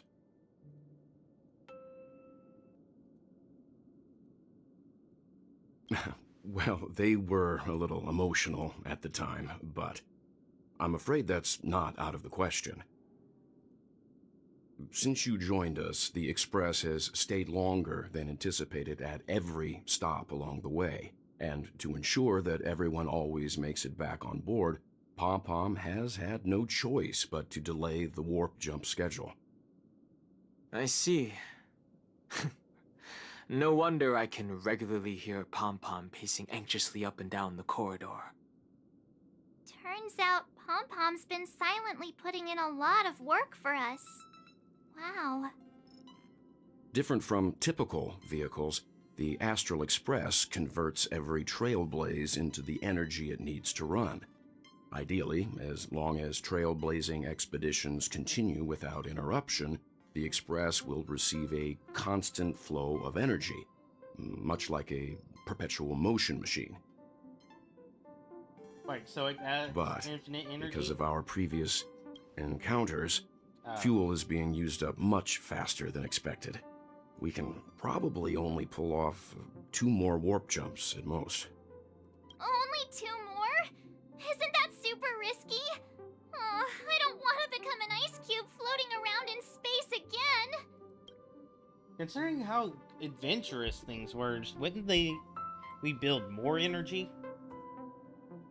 Falling leaves must How return about we to the shove roots. you back in the space station's computer then? Which also means that we must prudently consider our next destination. Yes, I've already checked the astral charts.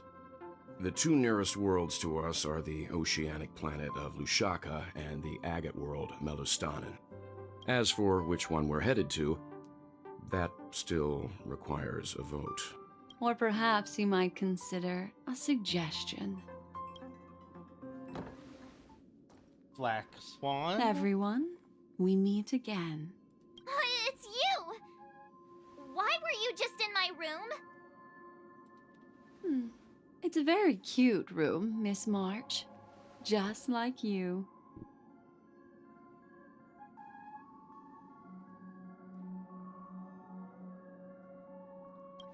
What are you doing here? Memo Keeper, let's put aside how you managed to sneak past everyone and board the Express for now. You mentioned a suggestion. I accidentally overheard how the Express obtains fuel. I just wanted to chat with everyone to see if we could work together. But now, it appears my suggestion could be the very lifeline that saves everyone. Please speak candidly.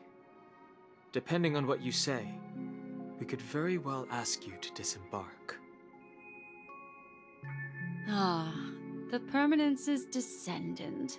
What a charming little dragon, especially with those mired memories of yours. But I digress. If the Astral Express is in urgent need of a special trailblazing expedition to recharge its engine, have you all considered this? Perhaps your destination could be a world that even the renowned Akivili never reached. Should you be able to lay down a new stretch of silver rail, the Express may never have to worry about energy ever again. Trailblazing to a world that even Akivili has never been to? Is that possible? Continue, Memo Keeper. This destination of which you speak, what sort of world is it? A world that many across the universe don't even know exists. A world hidden away from outside observation. Its presence only revealed by the light from the mirror of the Garden of Recollection. A world fettered by 3 paths, its destiny hanging in the balance. 3? The eternal land, Amphorius. Yep, that's the next one.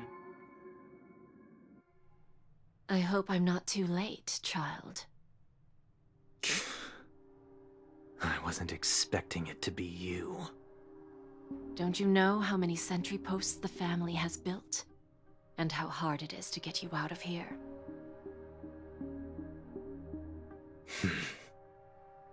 Looks like my time's up.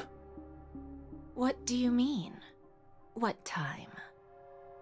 Negotiation, interrogation, or death. My fate lies entirely in your hands, Lady Bonajade. The dance is done. Why bother with the compassionate pretense and give someone who's about to die the chance to talk? Despite your fall from grace, you still look well. I'm very glad to see that you're so full of verve. Do not insult my pride with half-veiled sarcasm.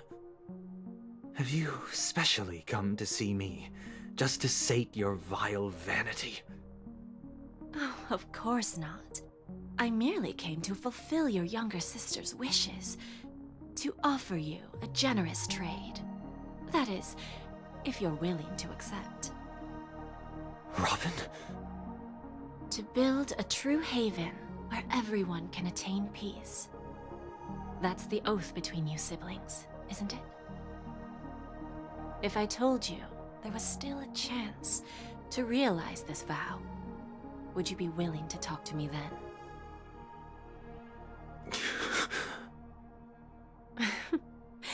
I recognize the gravity of this question, which is why you don't have to answer me right now. Go now.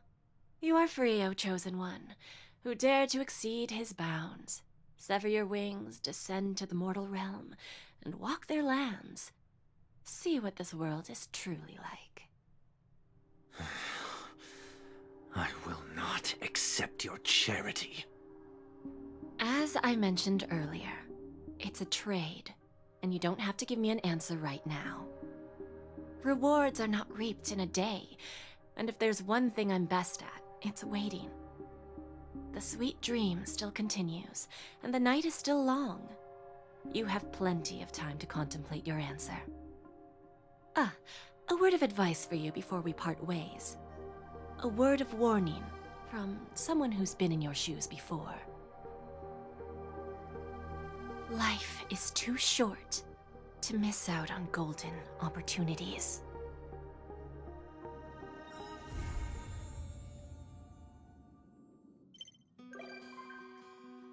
Kill Elizabeth.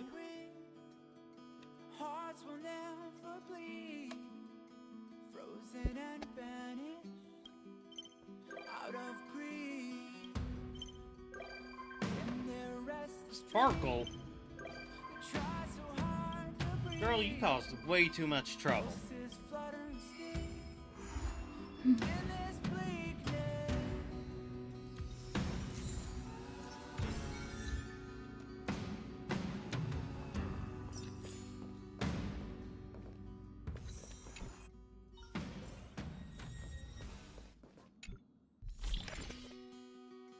wrapped in biting wind, hearts will never bleed.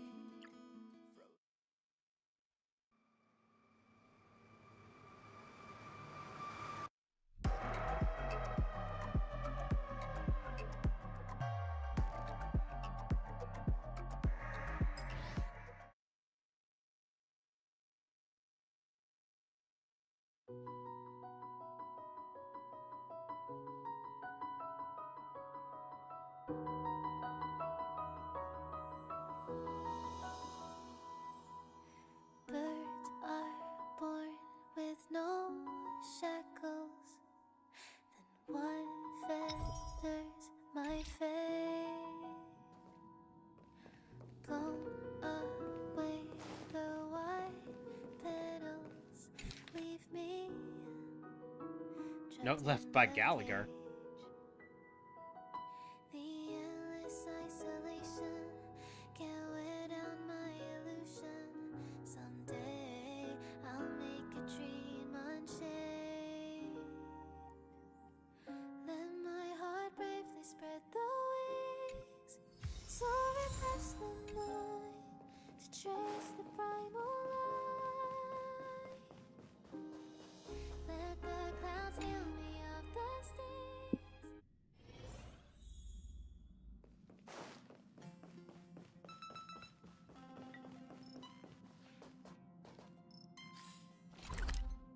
All who wakes. Dear Nameless, trailblazing. Amphorius, the eternal land.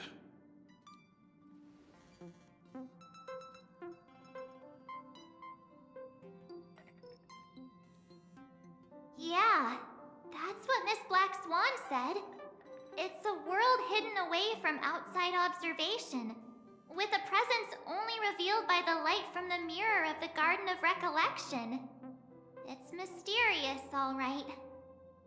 You haven't been with us on the Express very long. Will the journey be too much for you to handle? After the last two? Huh? Has it been that long? Oh, voice acting issues. No, a journey like this is only routine. We should consider Pom-Pom's opinion too. They don't know we're considering Amphorius as a destination. Sure, I'll take care of it. That said, Pom usually stays out of discussions about destinations. The final decision will likely still be on us to make. In that case, we'd best take time to think this over. Yeah! Plus, even if we pass Amphorius over, we've still got a fuel problem to solve. That's what I thought too. Alright then, for now, let's let Miss Black Swan know that we're considering the Eternal Land as a destination. Seeing how this is going to be an unusual adventure, it'd be good for us to take some time out to make preparations for the journey. Meanwhile, I'll see if I can find out more about Amphorus from our allies before we depart. In other words, we won't be leaving Penacony anytime soon. Or we could also revisit our previous stops to make sure that the astral charts and navigation routes are all functioning fine. I wonder if the hole in the Tychean Stadium has been repaired. The Express has been on the go almost the whole time since we left the space station. Barely had any time to catch our breath. Let's take this opportunity to wrap up our vacation instead, and make the most out of this break.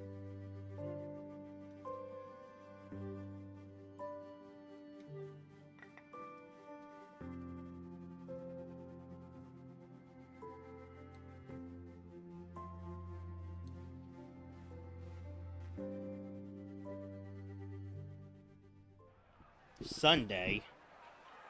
Oh right, I forgot to fix this. Creating chaos is also a means of maintaining social stability, if you ask me.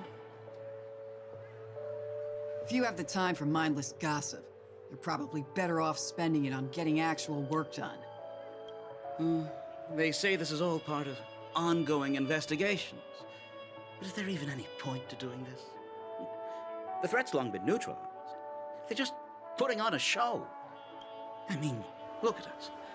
This sudden surge in inter-family cooperative efforts. It's nothing but a pretense for those outsiders, isn't it? Sounds like you've got insider intel. Now I'm curious. Are the stories going around true? Was the furor that broke out a while ago really a result of trouble within the Oak family? Those are some difficult questions. Didn't I just say that creating chaos is also a means to maintaining social stability? Now, who knows who's been fanning the flames?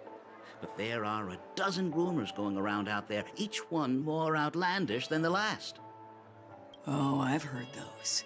Conspiracy theories about how the IPC had orchestrated everything and... what was it again? That the chaos was only quelled because of an accident? Makes no sense. So what's the lowdown? Oh, the truth has probably been long buried under all the hearsay.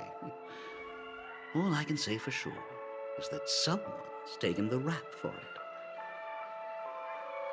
You mean the former Oak family head? Bingo. Most of the blame was pinned on him when the Charmony Festival was abruptly cancelled. Since then, not a single soul's seen him. Heck, forget his whereabouts. Nobody even knows if he's still alive. Talk about scary. For all we know, we might have watched something go down in history, like what happened to the Black Plum family back then, without even realizing it. I've heard another theory about that family head, though. I beg your pardon, sirs. Dreamweavers are carrying out Dr. inspections on the Ratio. routes around here, and all affected facilities have been closed off. Kindly take a detour in the meantime. What happened? Is this because of the Stellaron? Jeez, are we Penaconians never gonna dream in peace again? Is that Dr. Ratio? There is no cause for alarm, sir. The Stellaron has already been sealed. Wow, they're This really is going just a out of the way to routine hide inspection. him. A move to heighten security, if you will. Please rest assured that the family will do everything in our power to protect the sweet dreams of every guest. I see. No. We'll leave the two of you to your work then. It's Sunday, somehow. Excuse me, sir. Have we met before? Oh. Do you recall when or where we might have met? Mind control. My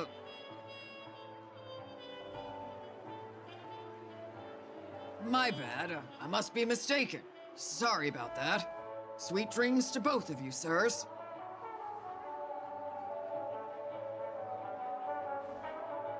Yeah, this epilogue is getting a little too long.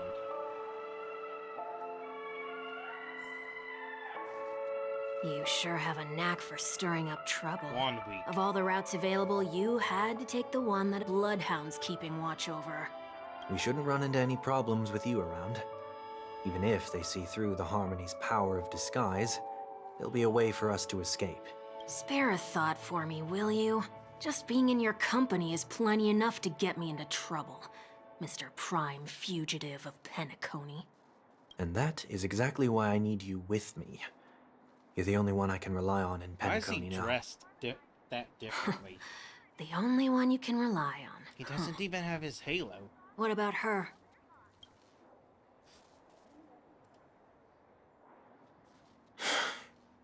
At least, she was spared from the consequences of my actions. What a shame, huh? Why do you say that? Just thought that being mean might be more effective than consoling you. I've seen plenty like you, eager for everyone to take you to task after a setback because that's the only way you'll feel better. As though the more they condemn you, the more likely you can rectify your mistake. That said, if I'd really wanted to hit you where it hurts, I'd use a different approach. Like a show of sympathy, for example. You're right. I won't deny that. She should still be in Penacony. Aren't you going to look for her? That won't be necessary. I'm sure you already know why, considering your vested interest in reading my thoughts. I can't bring myself to see her when I'm a fugitive. All right, then let's keep going. Helping a fugitive return to their home. So exciting.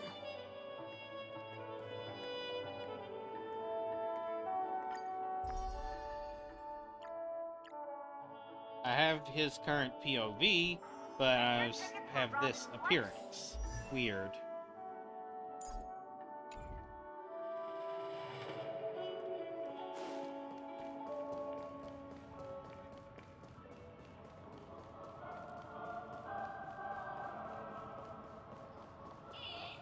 Please stay tuned. Sound lingers.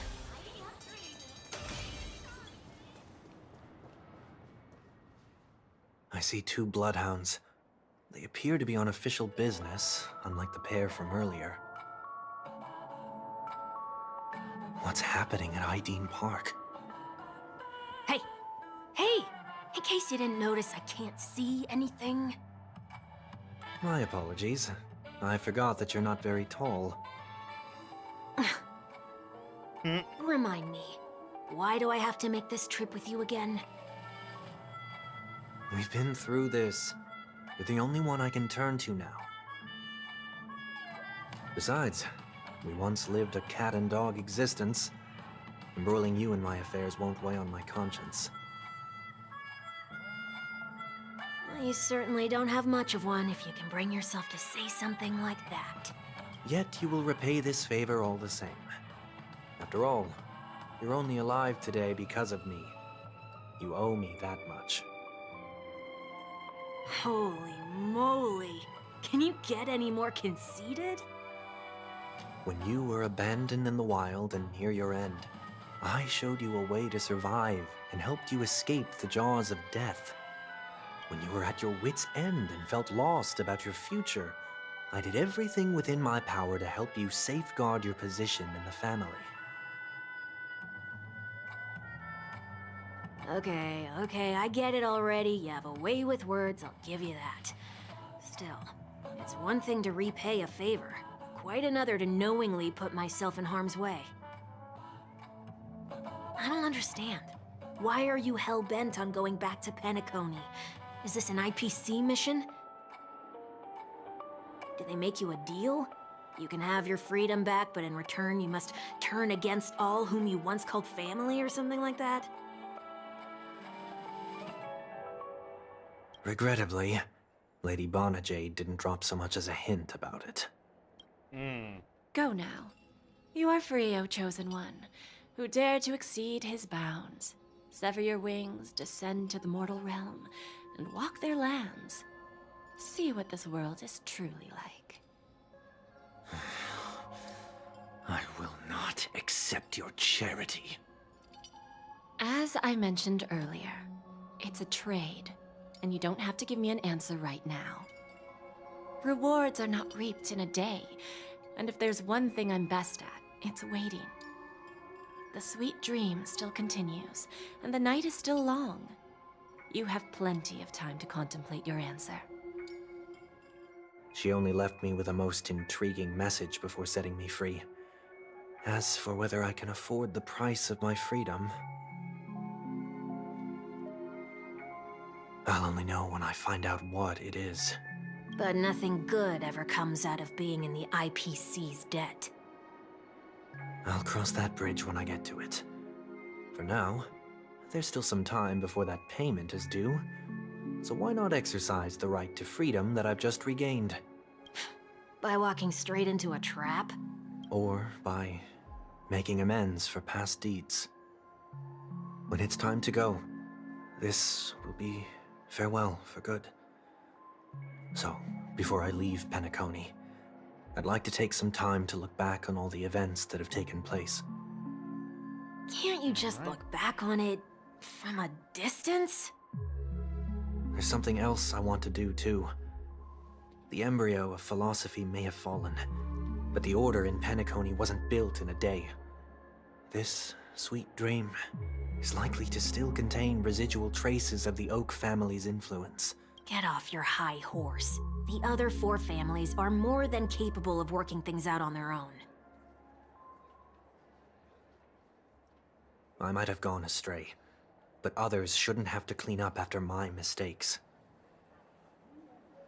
Then you should also know that the IPC isn't gonna help you a second time. If you fall into the family's hands again, you're done for. You know how it is. Old habits die hard. The tie should be on the center line.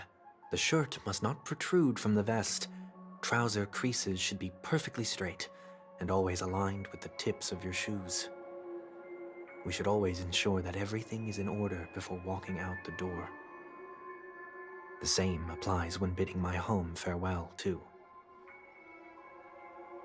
But what has Ideen Park got to do with you? Don't tell me that the Founder's one of your disguises. I'm not that old. Oh, come on. Take a joke, will ya?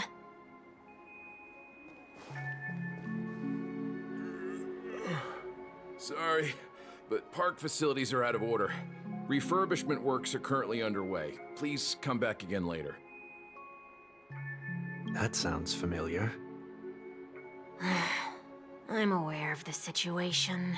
You can skip the report. What? What are you talking about? I mean... Mr. 1 Week, please excuse me. I should have recognized you earlier. I must be more tired than I realized. Was that really 1 week? Who even is that? Would that be? I want to know what's going on in there. You'll tell me, won't you? There's nothing much to say, actually. We Bloodhounds are just as baffled as you are. My guess is that it's simply part of the aftermath of the Stellaron incident. Aftermath? You are? Renowned workaholic, Mr. Workday. He works for me. You don't know him? Oh, I see. Pardon my ignorance, sir. Coming back to the topic of the park, let's just say that it has been recently observed that certain behaviors are not tolerated around here. What happens if you violate the prohibitions? It's baffling, but corrective measures will be taken. It's kind of difficult to explain. Maybe you'd like to see for yourself? Yeah, that works. Can you keep watch over the entrance? We'll go in and have a look for ourselves. Please take these notes with you. They may come in handy. You shouldn't have said that just now. It'll only make us look suspicious. Said what? Mr. Workday? I was just telling the truth. I've always found this name to be more suitable for you. So, why are we here? You managed this park before? You could say that. I was still a child back then. To become the bronze Melodia of the Oak family, I'd gone under Mr. Gopherwood's tutelage. We were taking a walk in the park like any other day, when he suddenly hit on the idea to have me manage the park. Within the domain he demarcated, my every word would hold the force of law. In hindsight, that was probably the first time that I enforced order. You rose through the ranks soon after. I take it that you must have done a pretty good job. Quite the contrary. I made a terrible mess of things. Fortunately, the tourists thought of it as nothing more than a spell of merrymaking. Was that his way of training you? Perhaps he was just using an approach with lighter consequences to show me what he'd learned in life. That there is never an ideal paradigm when it comes to rules. If the enforcer is incapable of introspection, then even regulations once laid down with the noblest of intentions will eventually become defiled. This place is no exception. The distorted after echoes of the Order. See what's worthwhile in here. Okay. Let's see what we have on these notes.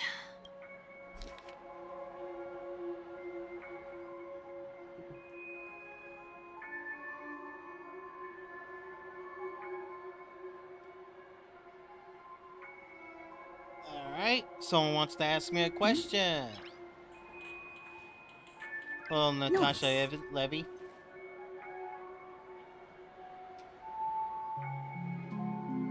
Do not what?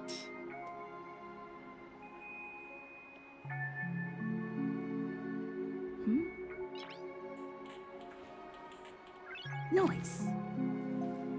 No consumption of food except for burgers. What?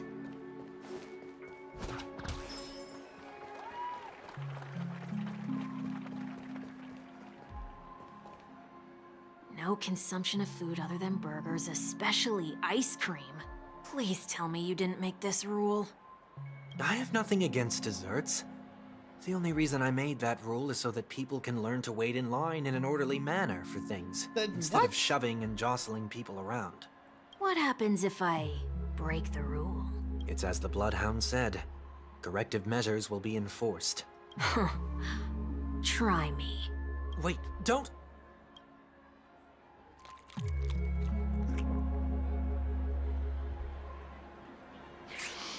Ah. So, where are those corrective measures? That's odd. Didn't I tell ya? The family can take care of the issue without you having to get involved. Next on the list is the stage. Let's go and check it out. Can you, speak to me without sounding like you're giving me a sales pitch?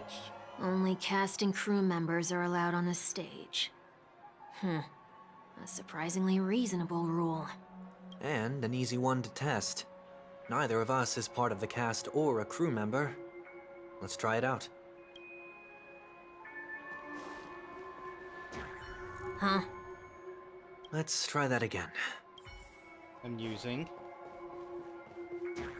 What's going on?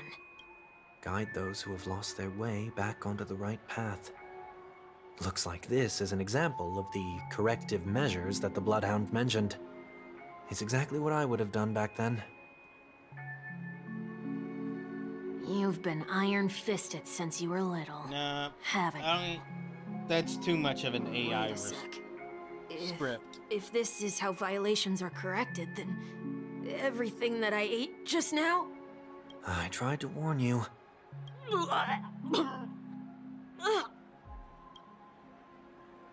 Oh.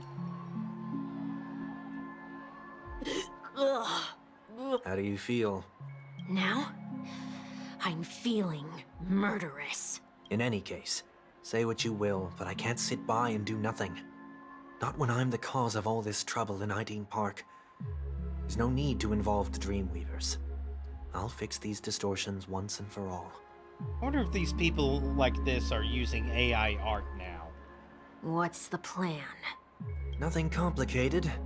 All distortions have their roots. We'll be able to trace them to the source once they manifest. Breaking a few rules will do. We just need to make sure that the corrective measures that will be implemented aren't too much for us to handle. When a distorted after echo manifests to correct us, I'll be able to pinpoint its whereabouts. Then, I'll use the power of tuning to heal the dreamscape. So, can I take it that rules are meant to be broken now?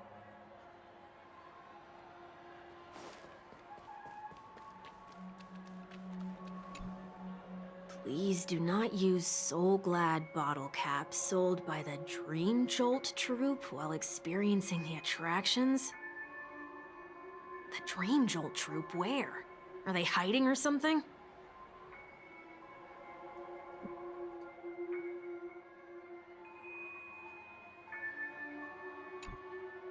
Please do not use the Dream Jolt troupe.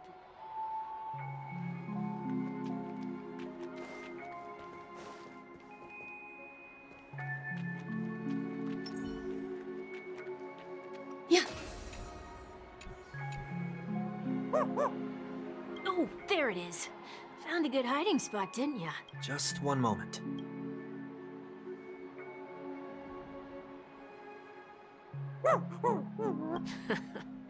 Let me translate that for you.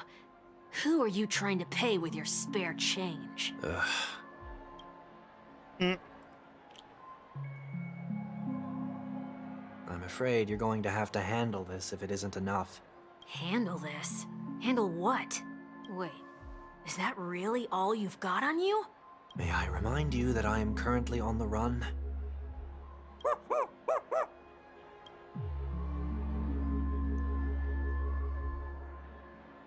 Whew. Luck's on our side.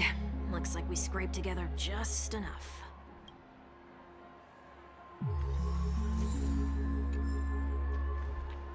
Shall we give this capsule machine a try and see what happens?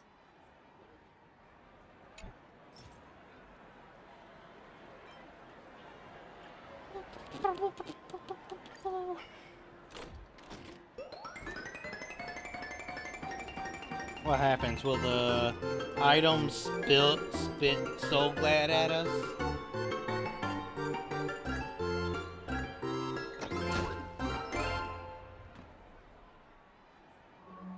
I will be satisfied if we get Nothing's showered off with so far. Soul Glad. Maybe we should open the capsule?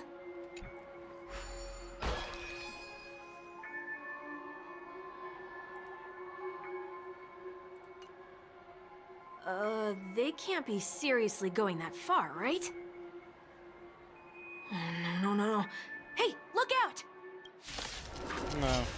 Instead, we just come under attack. In the mood for another beating? Nice like it, my friends. Indulge yourselves!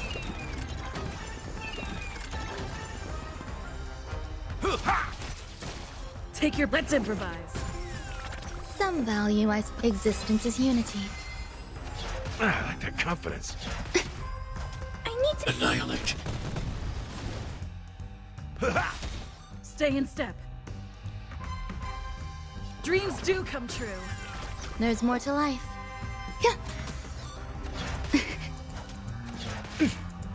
I'm not afraid. Hide.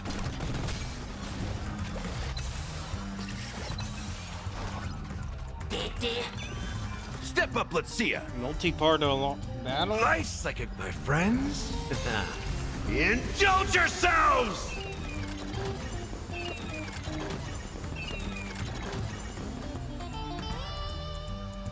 We don't have any weaknesses for this guy. Take your positions. Let's improvise.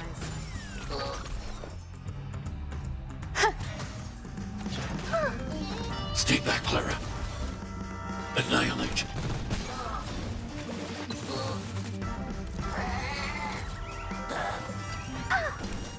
Stay back, Clara.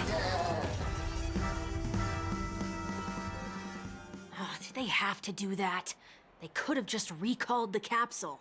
Perhaps making the attractions no longer just attractions is another corrective measure? Ugh. Aren't the rules being too finicky with words? We're not breaking enough rules. We should look elsewhere, too.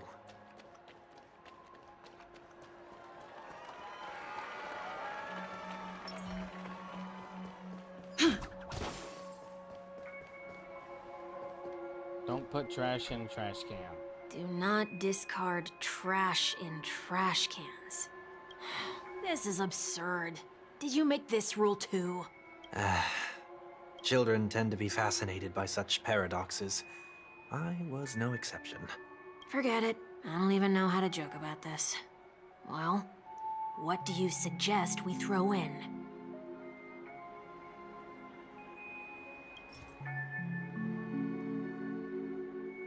Trash. Something's happening.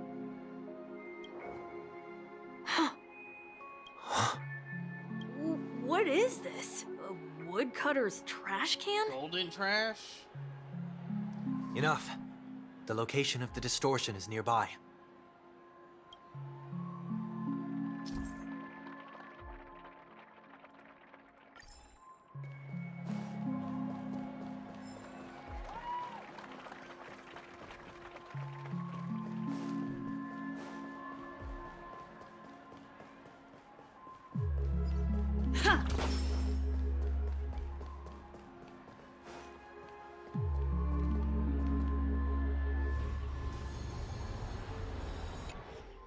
Oh, there it is.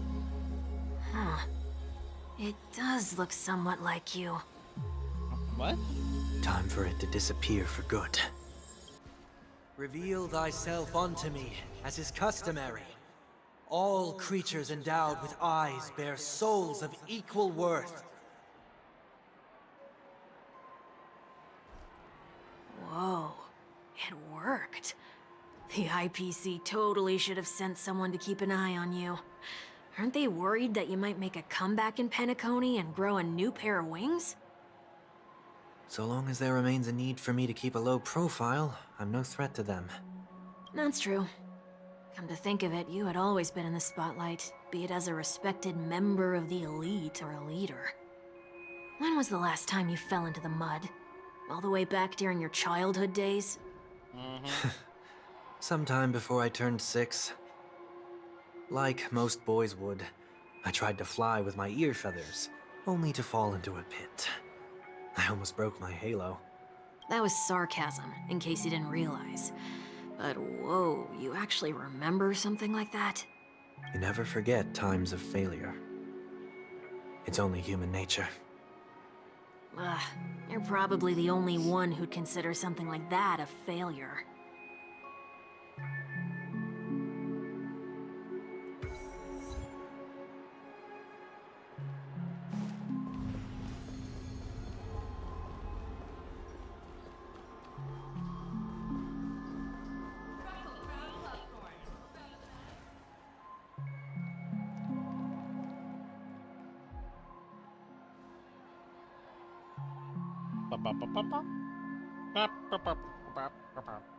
What is it this time? Just looking back. But nothing's there. That's the whole point of revisiting a place. When I look at everything here, the memories are so fresh, it's as if it all only happened yesterday. When the younger me tasted failure here, I ran myself ragged to fix the mess. I thought myself no longer the same person as before. But it looks like I was just going round in circles. I'm glad for this chance to look back on my past in this way. Come now. We should go. This will be a long farewell.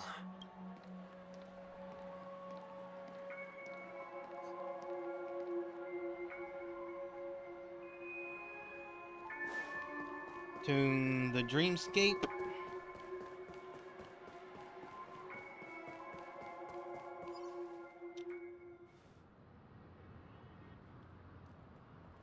So, where are we heading next? OT Mall. There are bloodhounds stationed along the way, though. It might be better to take a quieter route.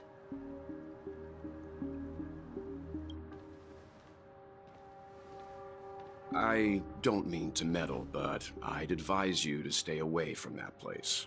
Did something happen? There isn't any concrete information yet, but anomalies have been reported around the area. The family is currently investigating. You okay? Female automaton. I'm fine. Intelliton. The Stellaron incident may have been quelled, but who is to say that nobody has another agenda? Thanks for the tip, sir. We'll make a detour. May you stay safe, too. Hold on.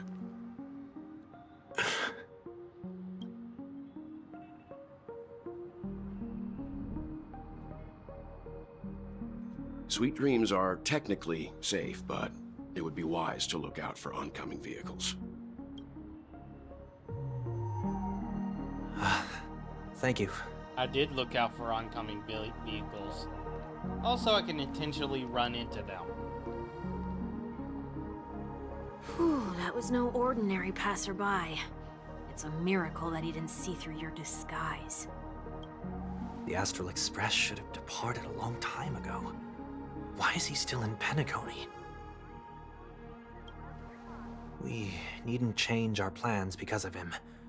But be sure to keep your guard up. I hope nothing terrible has fallen upon Penacony while I was in captivity the last few days. Come now. I mean, bomb it's time we threat. set off. Let's not stick too close to each other, just in case. A few feet or so between us will do.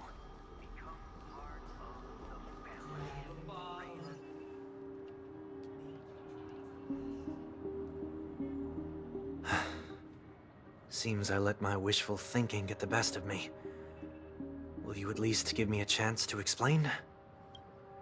I will, but before I do, put your hands behind your back and answer my questions in short well, sentences. saw through it. Short sentences?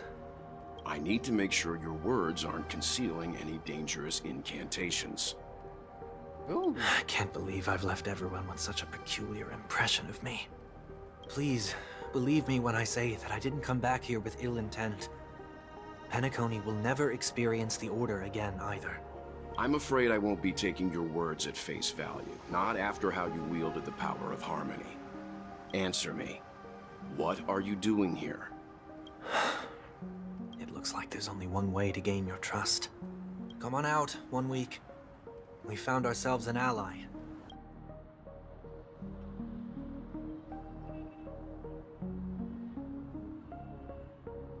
So, it was the IPC that freed you. My sister has likely made an agreement of some sort with them. As for how I'm able to move around freely in Penacony, I have 1 week to thank for that. As you can see, I've only returned to my home to bid it farewell. Would you be kind enough to give me a chance to say goodbye, so that I may leave without regrets? Agreed. But, until you leave Penacony for good, you're to stay by my side. You have my gratitude. I left my home in a hurry, too. I know how it feels. That said, I can't make this call by myself. My companions need to know about this, too. Well, The Astral Express crew is in Penacony, too? Come with me. we'll go find them. You come along too. Okay, okay. Boy, this is gonna be a party.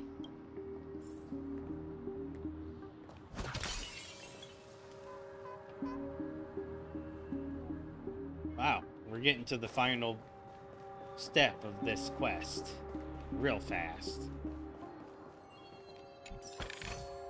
Now I have to mark that chest.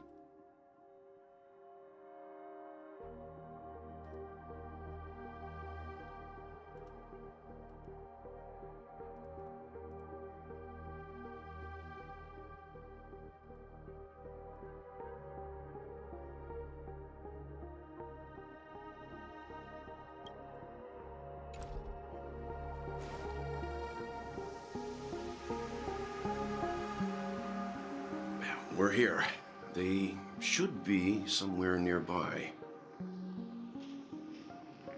Mr. Yang, if you don't mind, there's something that puzzles me.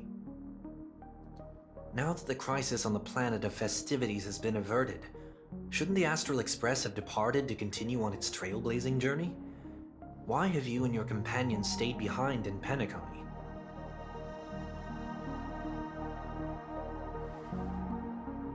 Could it be that someone stirred up trouble after I left?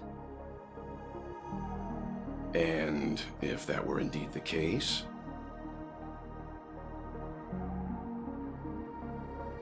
I doubt I'm in any position to be proposing ideas, but I'm happy to defer to the Nameless and aid with any plans you may have.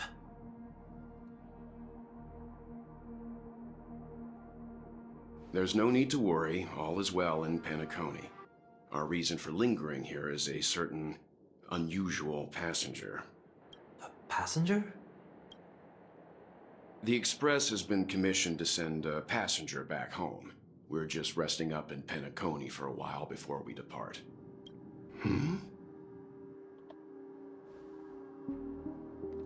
By passenger, do you mean this lady here? Penguin! Or these ladies?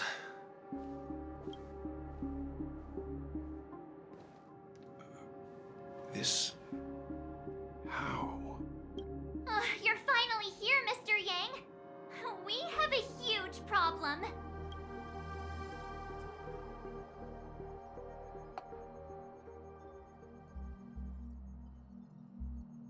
Isn't it fascinating how variables never fail to find their way into the lives of organic life forms? And neither did I expect to see you here in Penacony, Mr. Squilliam. I had assumed the Genius Society wasn't invited to the festivities. I have no interest in the Harmony's celebration, so it's only natural for me to turn down the invitation. But it looks like my decision also cost me the front row seat to all of your exciting adventures.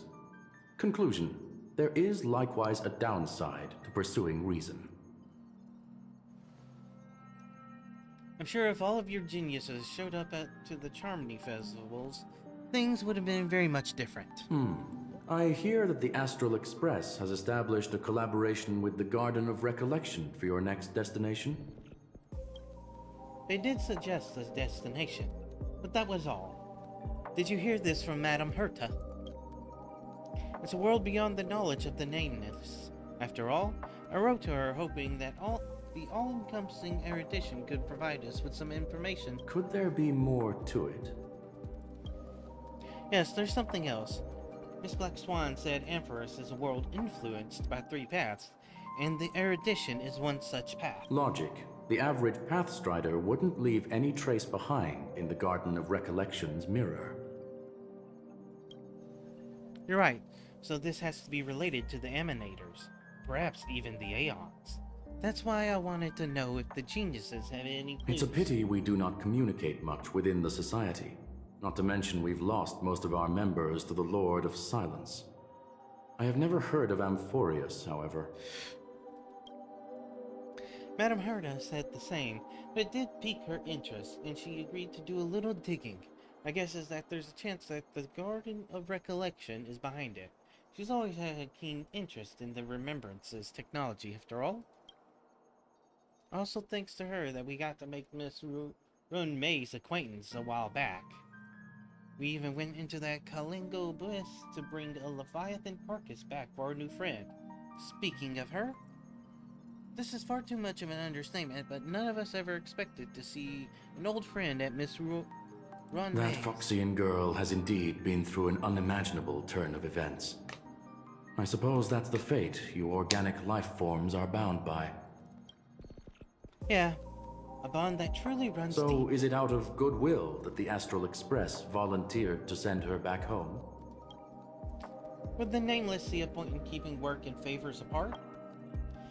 It's her request. She hopes to make a brief stop somewhere to reframe her mindset before returning to the Jianzhou, considering her unique position within the Alliance. Looks like this is one exceptional passenger. Don't you have to accompany her then, Miss Himiko? My companions are with her. They know Miss Tion better anyways. Plus, those youngsters will definitely do a better job than me when it comes to vacations. They're probably having a wonderful time now. So, is Nope. anyone gonna tell me what's going on? March? Oh, about that. Why don't you ask her instead?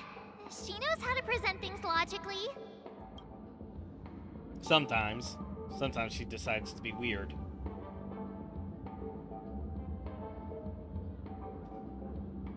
Yeah, I'm gonna have to break that stereotype you have of me. Not now. Of all times. Forget it. I'll tell you. We walked around with Miss Ting-Yun for a while after separating from the rest. But then we ran into something weird. Did something happen in the dreamscape? Actually, it's more like it was someone's fault. We met a Pepeshi filming a Try Not to Laugh challenge, and he gave us some of his candy. A type of candy that's supposed to make you fall over laughing. So that sort of try not to laugh challenge. I didn't really want to do it, but she insisted on us giving it a shot. That's how we got into this problem. What happened?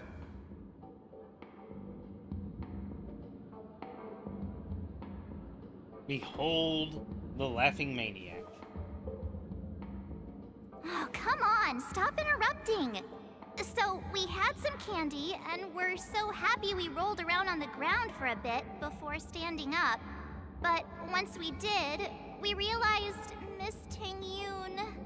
Miss Ting-Yun ate the candy too, but she only sneezed nonstop. Achoo! Achoo! Sneeze after sneeze. And before we knew it, she multiplied into several Ting-Yuns right in front of us. Ting-Yun!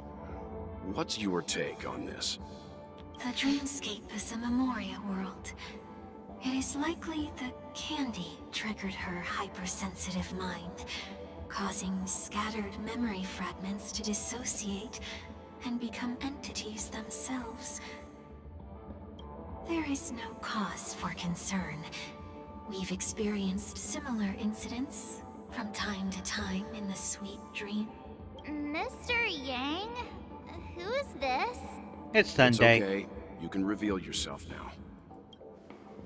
I was only being careful, or we would have been stopped by the Bloodhounds more than once on our way here. Help me remove my disguise. 1 week.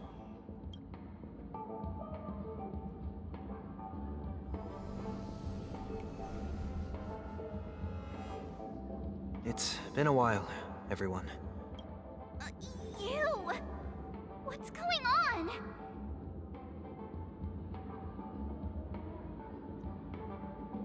Dang, have you turned on us? Everyone, stay calm. I'll explain.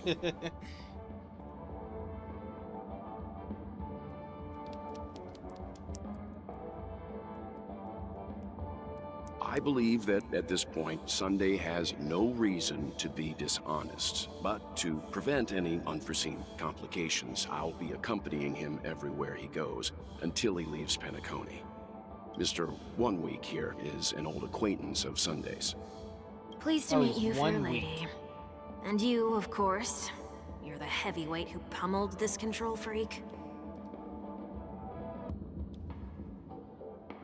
That was a team effort. The surprises just keep pouring in. First there was Miss Acheron, and then Miss Ting-Yun. Why does it seem like Mr. Yang always comes back with some extraordinary guests? I don't remember the Ting-Yun part. Let's leave this discussion for later. For now, we should be focusing on returning Miss Ting-Yun to her normal self. That's not gonna be easy. You'll see what I mean, Mr. Yang. These Ting-Yuns aren't exactly easy to communicate with.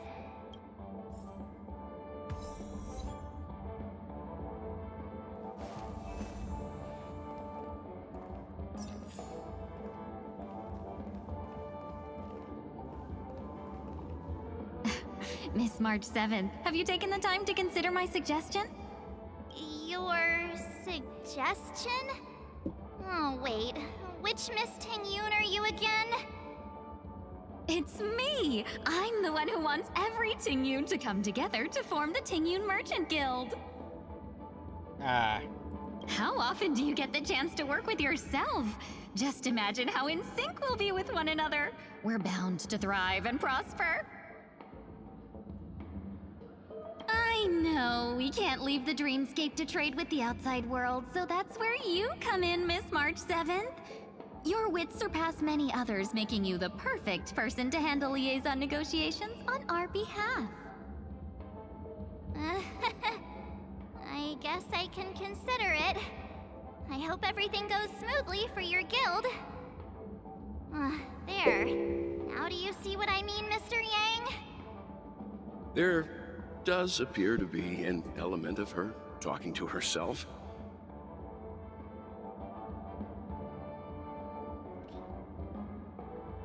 I want clones. Forget about it. How are you gonna clone your bat? Mr. Yang mentioned the Express's next voyage is to send a passenger back home. Could this lady be from the Xianzhou Alliance?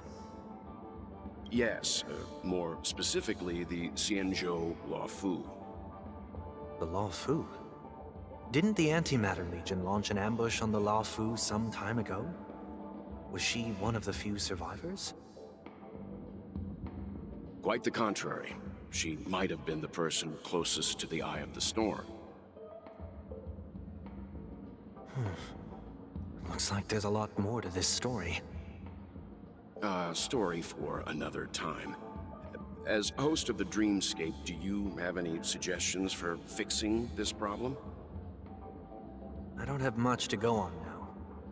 Perhaps we should talk to the other Miss Ting-Yuns here.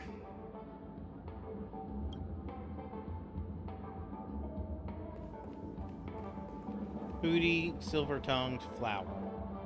That sounds nice. People never forget a personally prepared home-cooked meal. Which means the last But one then talking was again, the foodie. Gifts should be lasting. What about a delightful new bouquet of flowers on the table each day? Wouldn't they do a better job at brightening up someone's day? That sounds like a good idea. If we really want to do this right, though, it's the thought behind the gift that truly matters. The more thought goes into the gift, the better the recipient feels it. She makes a valid point, too. You sure have a way of not offending anyone. These three Ting-Yuns don't look like they'll be reaching a conclusion anytime soon.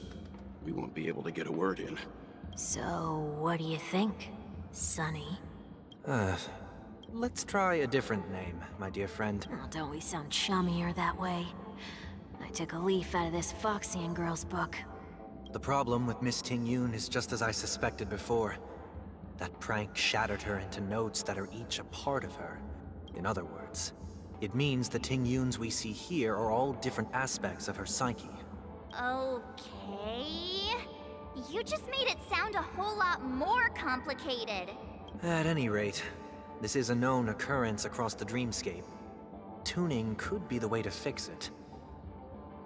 The only problem is that these Miss Ting-Yuns are too caught up in their own world. Is there one we can properly speak with? One that we can speak with? Oh, I think there is one. But it may take me a while to identify her.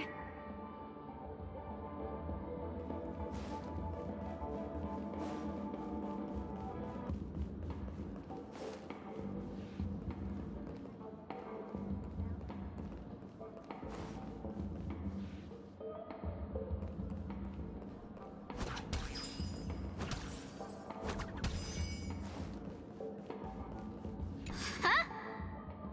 Ugh, yikes! She's scary. No, I won't be able to talk to her.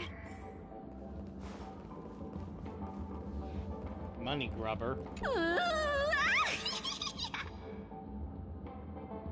Why do I feel like it's not gonna...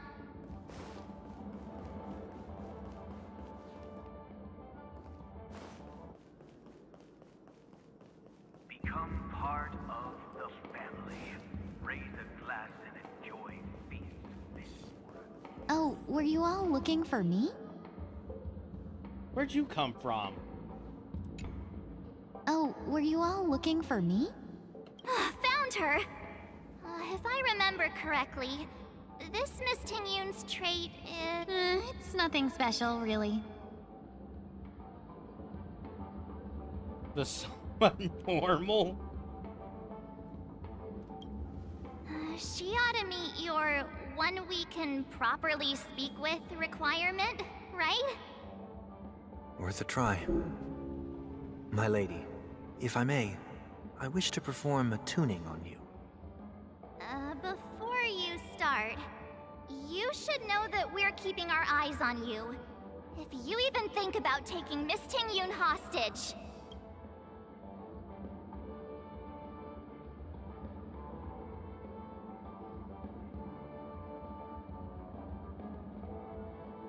Brace yourself for It gravitational... is not my intention to provoke you. Perhaps, as assurance, we can have my friend here perform the task in my stead. 1 week has a higher mastery of the harmony than I do. That is true. If you still have concerns, you are also free to restrain me while he performs the tuning. There's no need for that. You're acting so... sincere. I'm actually surprised. Are you all right with this, Miss Tingyun? I go as the wind blows, so you may decide for me. Then kindly forgive our intrusion. Please do your best, 1 week.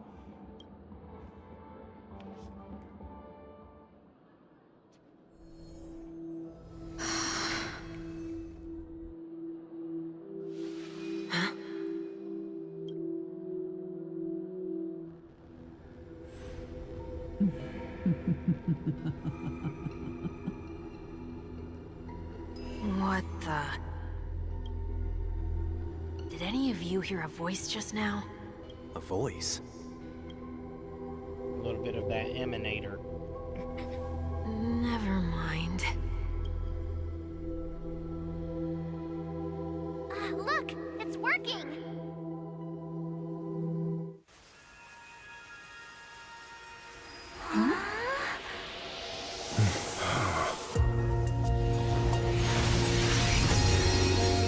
Never did I expect that every encounter with you would always be in moments of distress.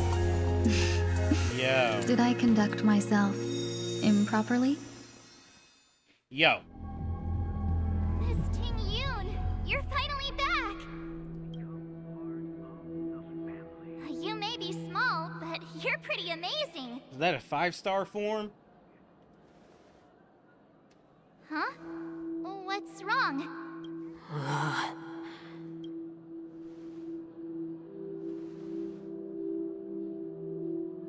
It's nothing. Just a trivial matter.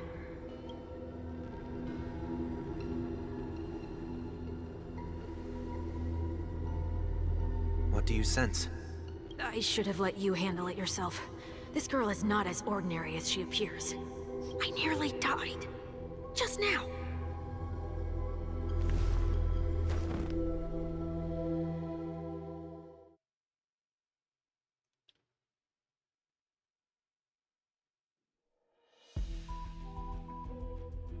Don't be afraid.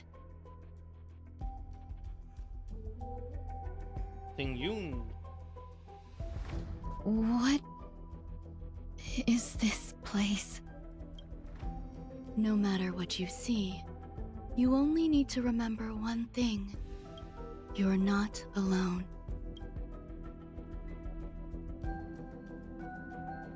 Who are you? And who am I?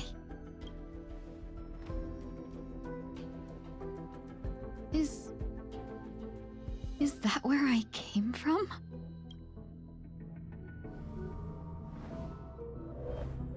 And where does this path lead? Jude.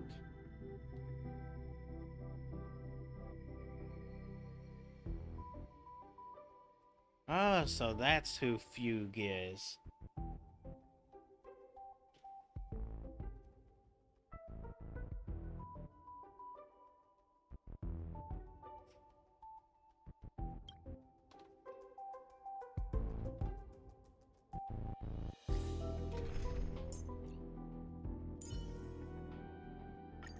Don't worry, Miss Ranmei.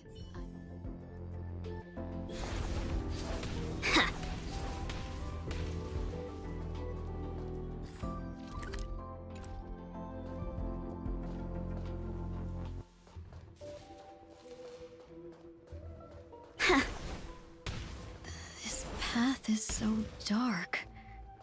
Yet it's strange. Yeah, that feels like the wrong way. The farther I walk, the more at peace I feel. That looks so familiar.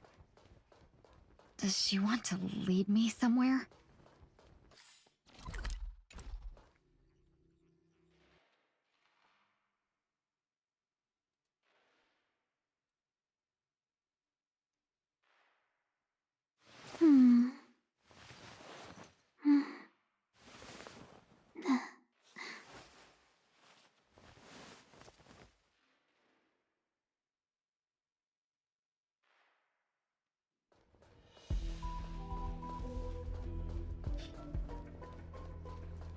This won't take an hour to go through.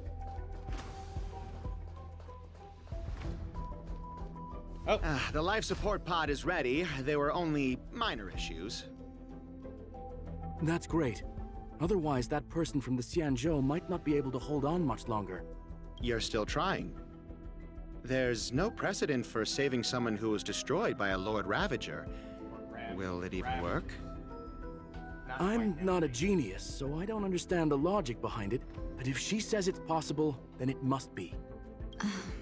Excuse me. Could you tell me where I am?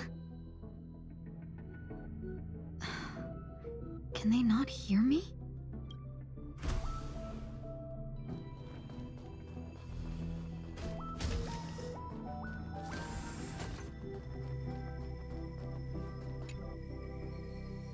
This girl is...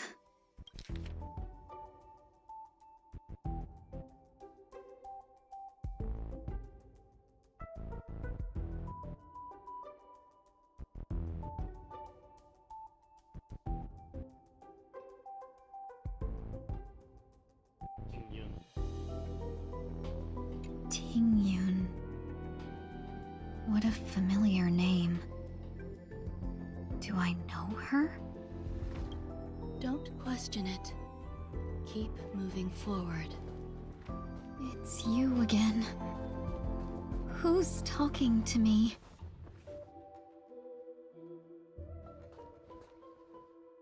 These are wounds left by the destruction. They have taken root within your body and cannot be removed. The destruction? I don't understand. Please, who are you? And why won't you show yourself? I can't go to you. All I can do is wait for you to finish walking this path. You want me to go through here? Do I have to fight it? There's no need for that. It's too dangerous, and you can't do it anyway. Sure. Don't fight it. Embrace it. Try to coexist with it. Think of it as feeling your own scars. My scars? Wait!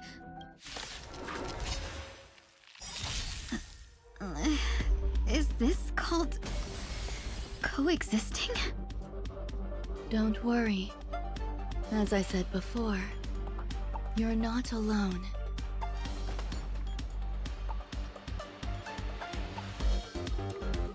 Share good fortunes. Some value, I suppose. Hide. Let's seize this fine moment. Clouds scattered. Step up, let's see ya. Nice like it, my friends. Indulge yourselves! Let's seize this fine moment. Dream vanished. It ain't over. There's more to life. I'm not afraid of you. Annihilate. How can it be? Why are there still so many of them? The ones from before weren't defeated either? As I said before, you can't defeat them. Oh, that's wrong. No one can. You can fall into the darkness and die alongside these scars of the destruction. Or bring them with you when you return to the world here. These are your two choices. Return to the world?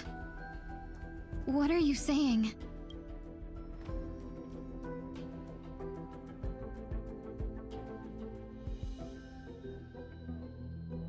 Oh. No wonder those two ignored me. Am I just a wandering spirit now? Close, but not quite. So, I'm trapped between life and death? Existing in a limbo? You can think of it that way. Based on what you said, even if I should wake up, these wounds that caused my death will remain on my body and never heal?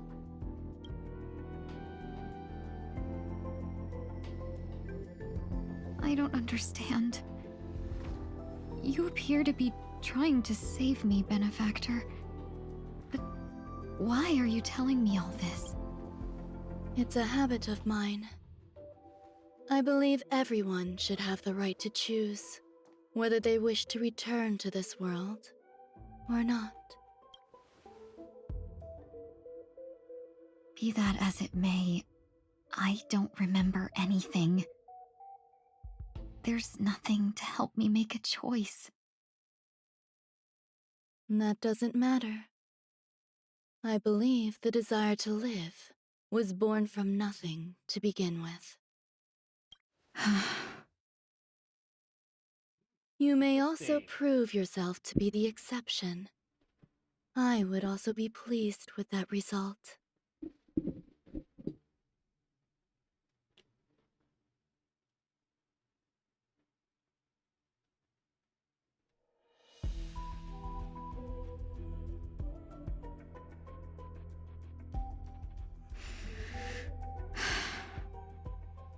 How troublesome. But I suppose that's part of living. Survival or destruction is no longer a choice for you. They both now grow along the same path. And only by walking this path will you break through the darkness and arrive at my side.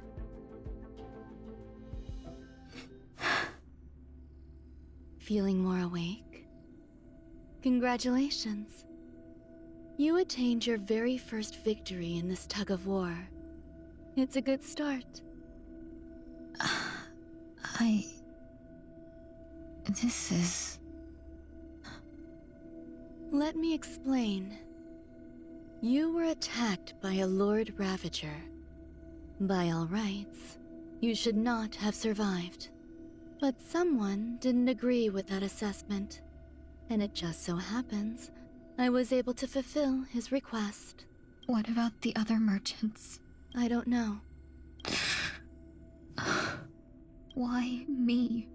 Because you were the most unfortunate. You fell into the hands of that Lord Ravager, who destroyed your body and spirit. Yet, you were also the most fortunate. Her desire to claim everything about you for herself meant she needed time, so you were spared instant annihilation. There is only a fine line between resurrection and escaping death. Yet, they couldn't be more different. If you had truly died, I would have been powerless to do anything for you. My body feels strange. I'm sorry. I can't let you regain your ability to feel just yet. You'd be in excruciating pain. Your body was contaminated by the destruction and suffered severe damage. As I said before, these wounds will stay with you for the rest of your life. To prevent its resurgence, I made some minor modifications to your body. Or more specifically, your tail. You'll have to learn to adapt to it. Unfortunately, the inescapable price of survival is often more adversity. Regardless, I'm grateful to you for saving my life. There's no need for that. This was merely a transaction. With this, the debt between the traveling merchant and me is clear. Who? Don't worry about it. You should sleep for a little longer. By the time you wake up, you won't remember any of these details. I'll arrange for someone to send you home. Which reminds me, you seem to have some dependable friends with close ties to you. You should go with them. It can only help with your recovery to hear more about your past.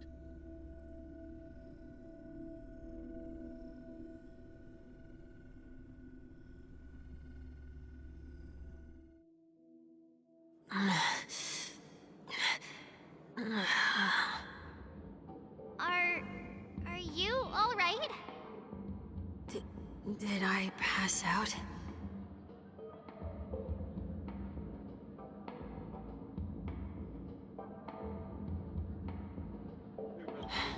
A little quick to the draw, aren't you? The tuning rebounded and affected 1 week instead. This is no ordinary woman. I suppose there's no point in hiding it from you anymore. Miss Tingyun is originally from the Xianzhou. She had an unfortunate encounter with a Lord Ravager who robbed her of her identity and left her on the verge of death. While she miraculously escaped with her life, her body suffered terrible injuries beyond all power to heal. But something happened to change that outcome?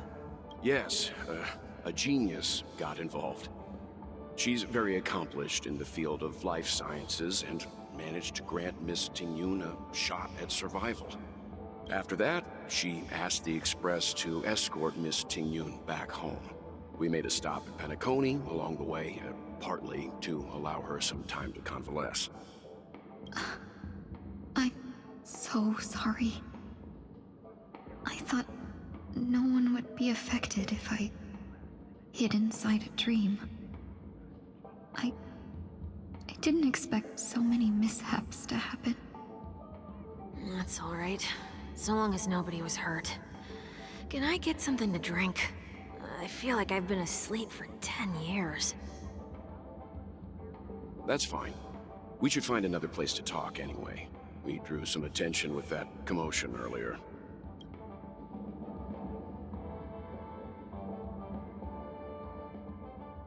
So glad again. I'm a local, you know. You'll have to make do. In any case, I must thank the both of you for your assistance. It was nothing. Now that the matter with Miss Ting-Yun is resolved, are we meeting your other two companions next? There's no need for that. Mr. 1 Week is in poor condition, so let's wrap up your farewells first. I'll leave Miss Ting-Yun in your hands. Uh-huh. But, Mr. Yang, the messenger from the Xianzhou is almost here. You're not coming with us? I trust that you can handle it. Besides, Himiko will be there. She'll be able to handle any decisions should you run into any difficulties. Okay. We better hurry then. It's ridiculous! How come I keep bumping into colleagues?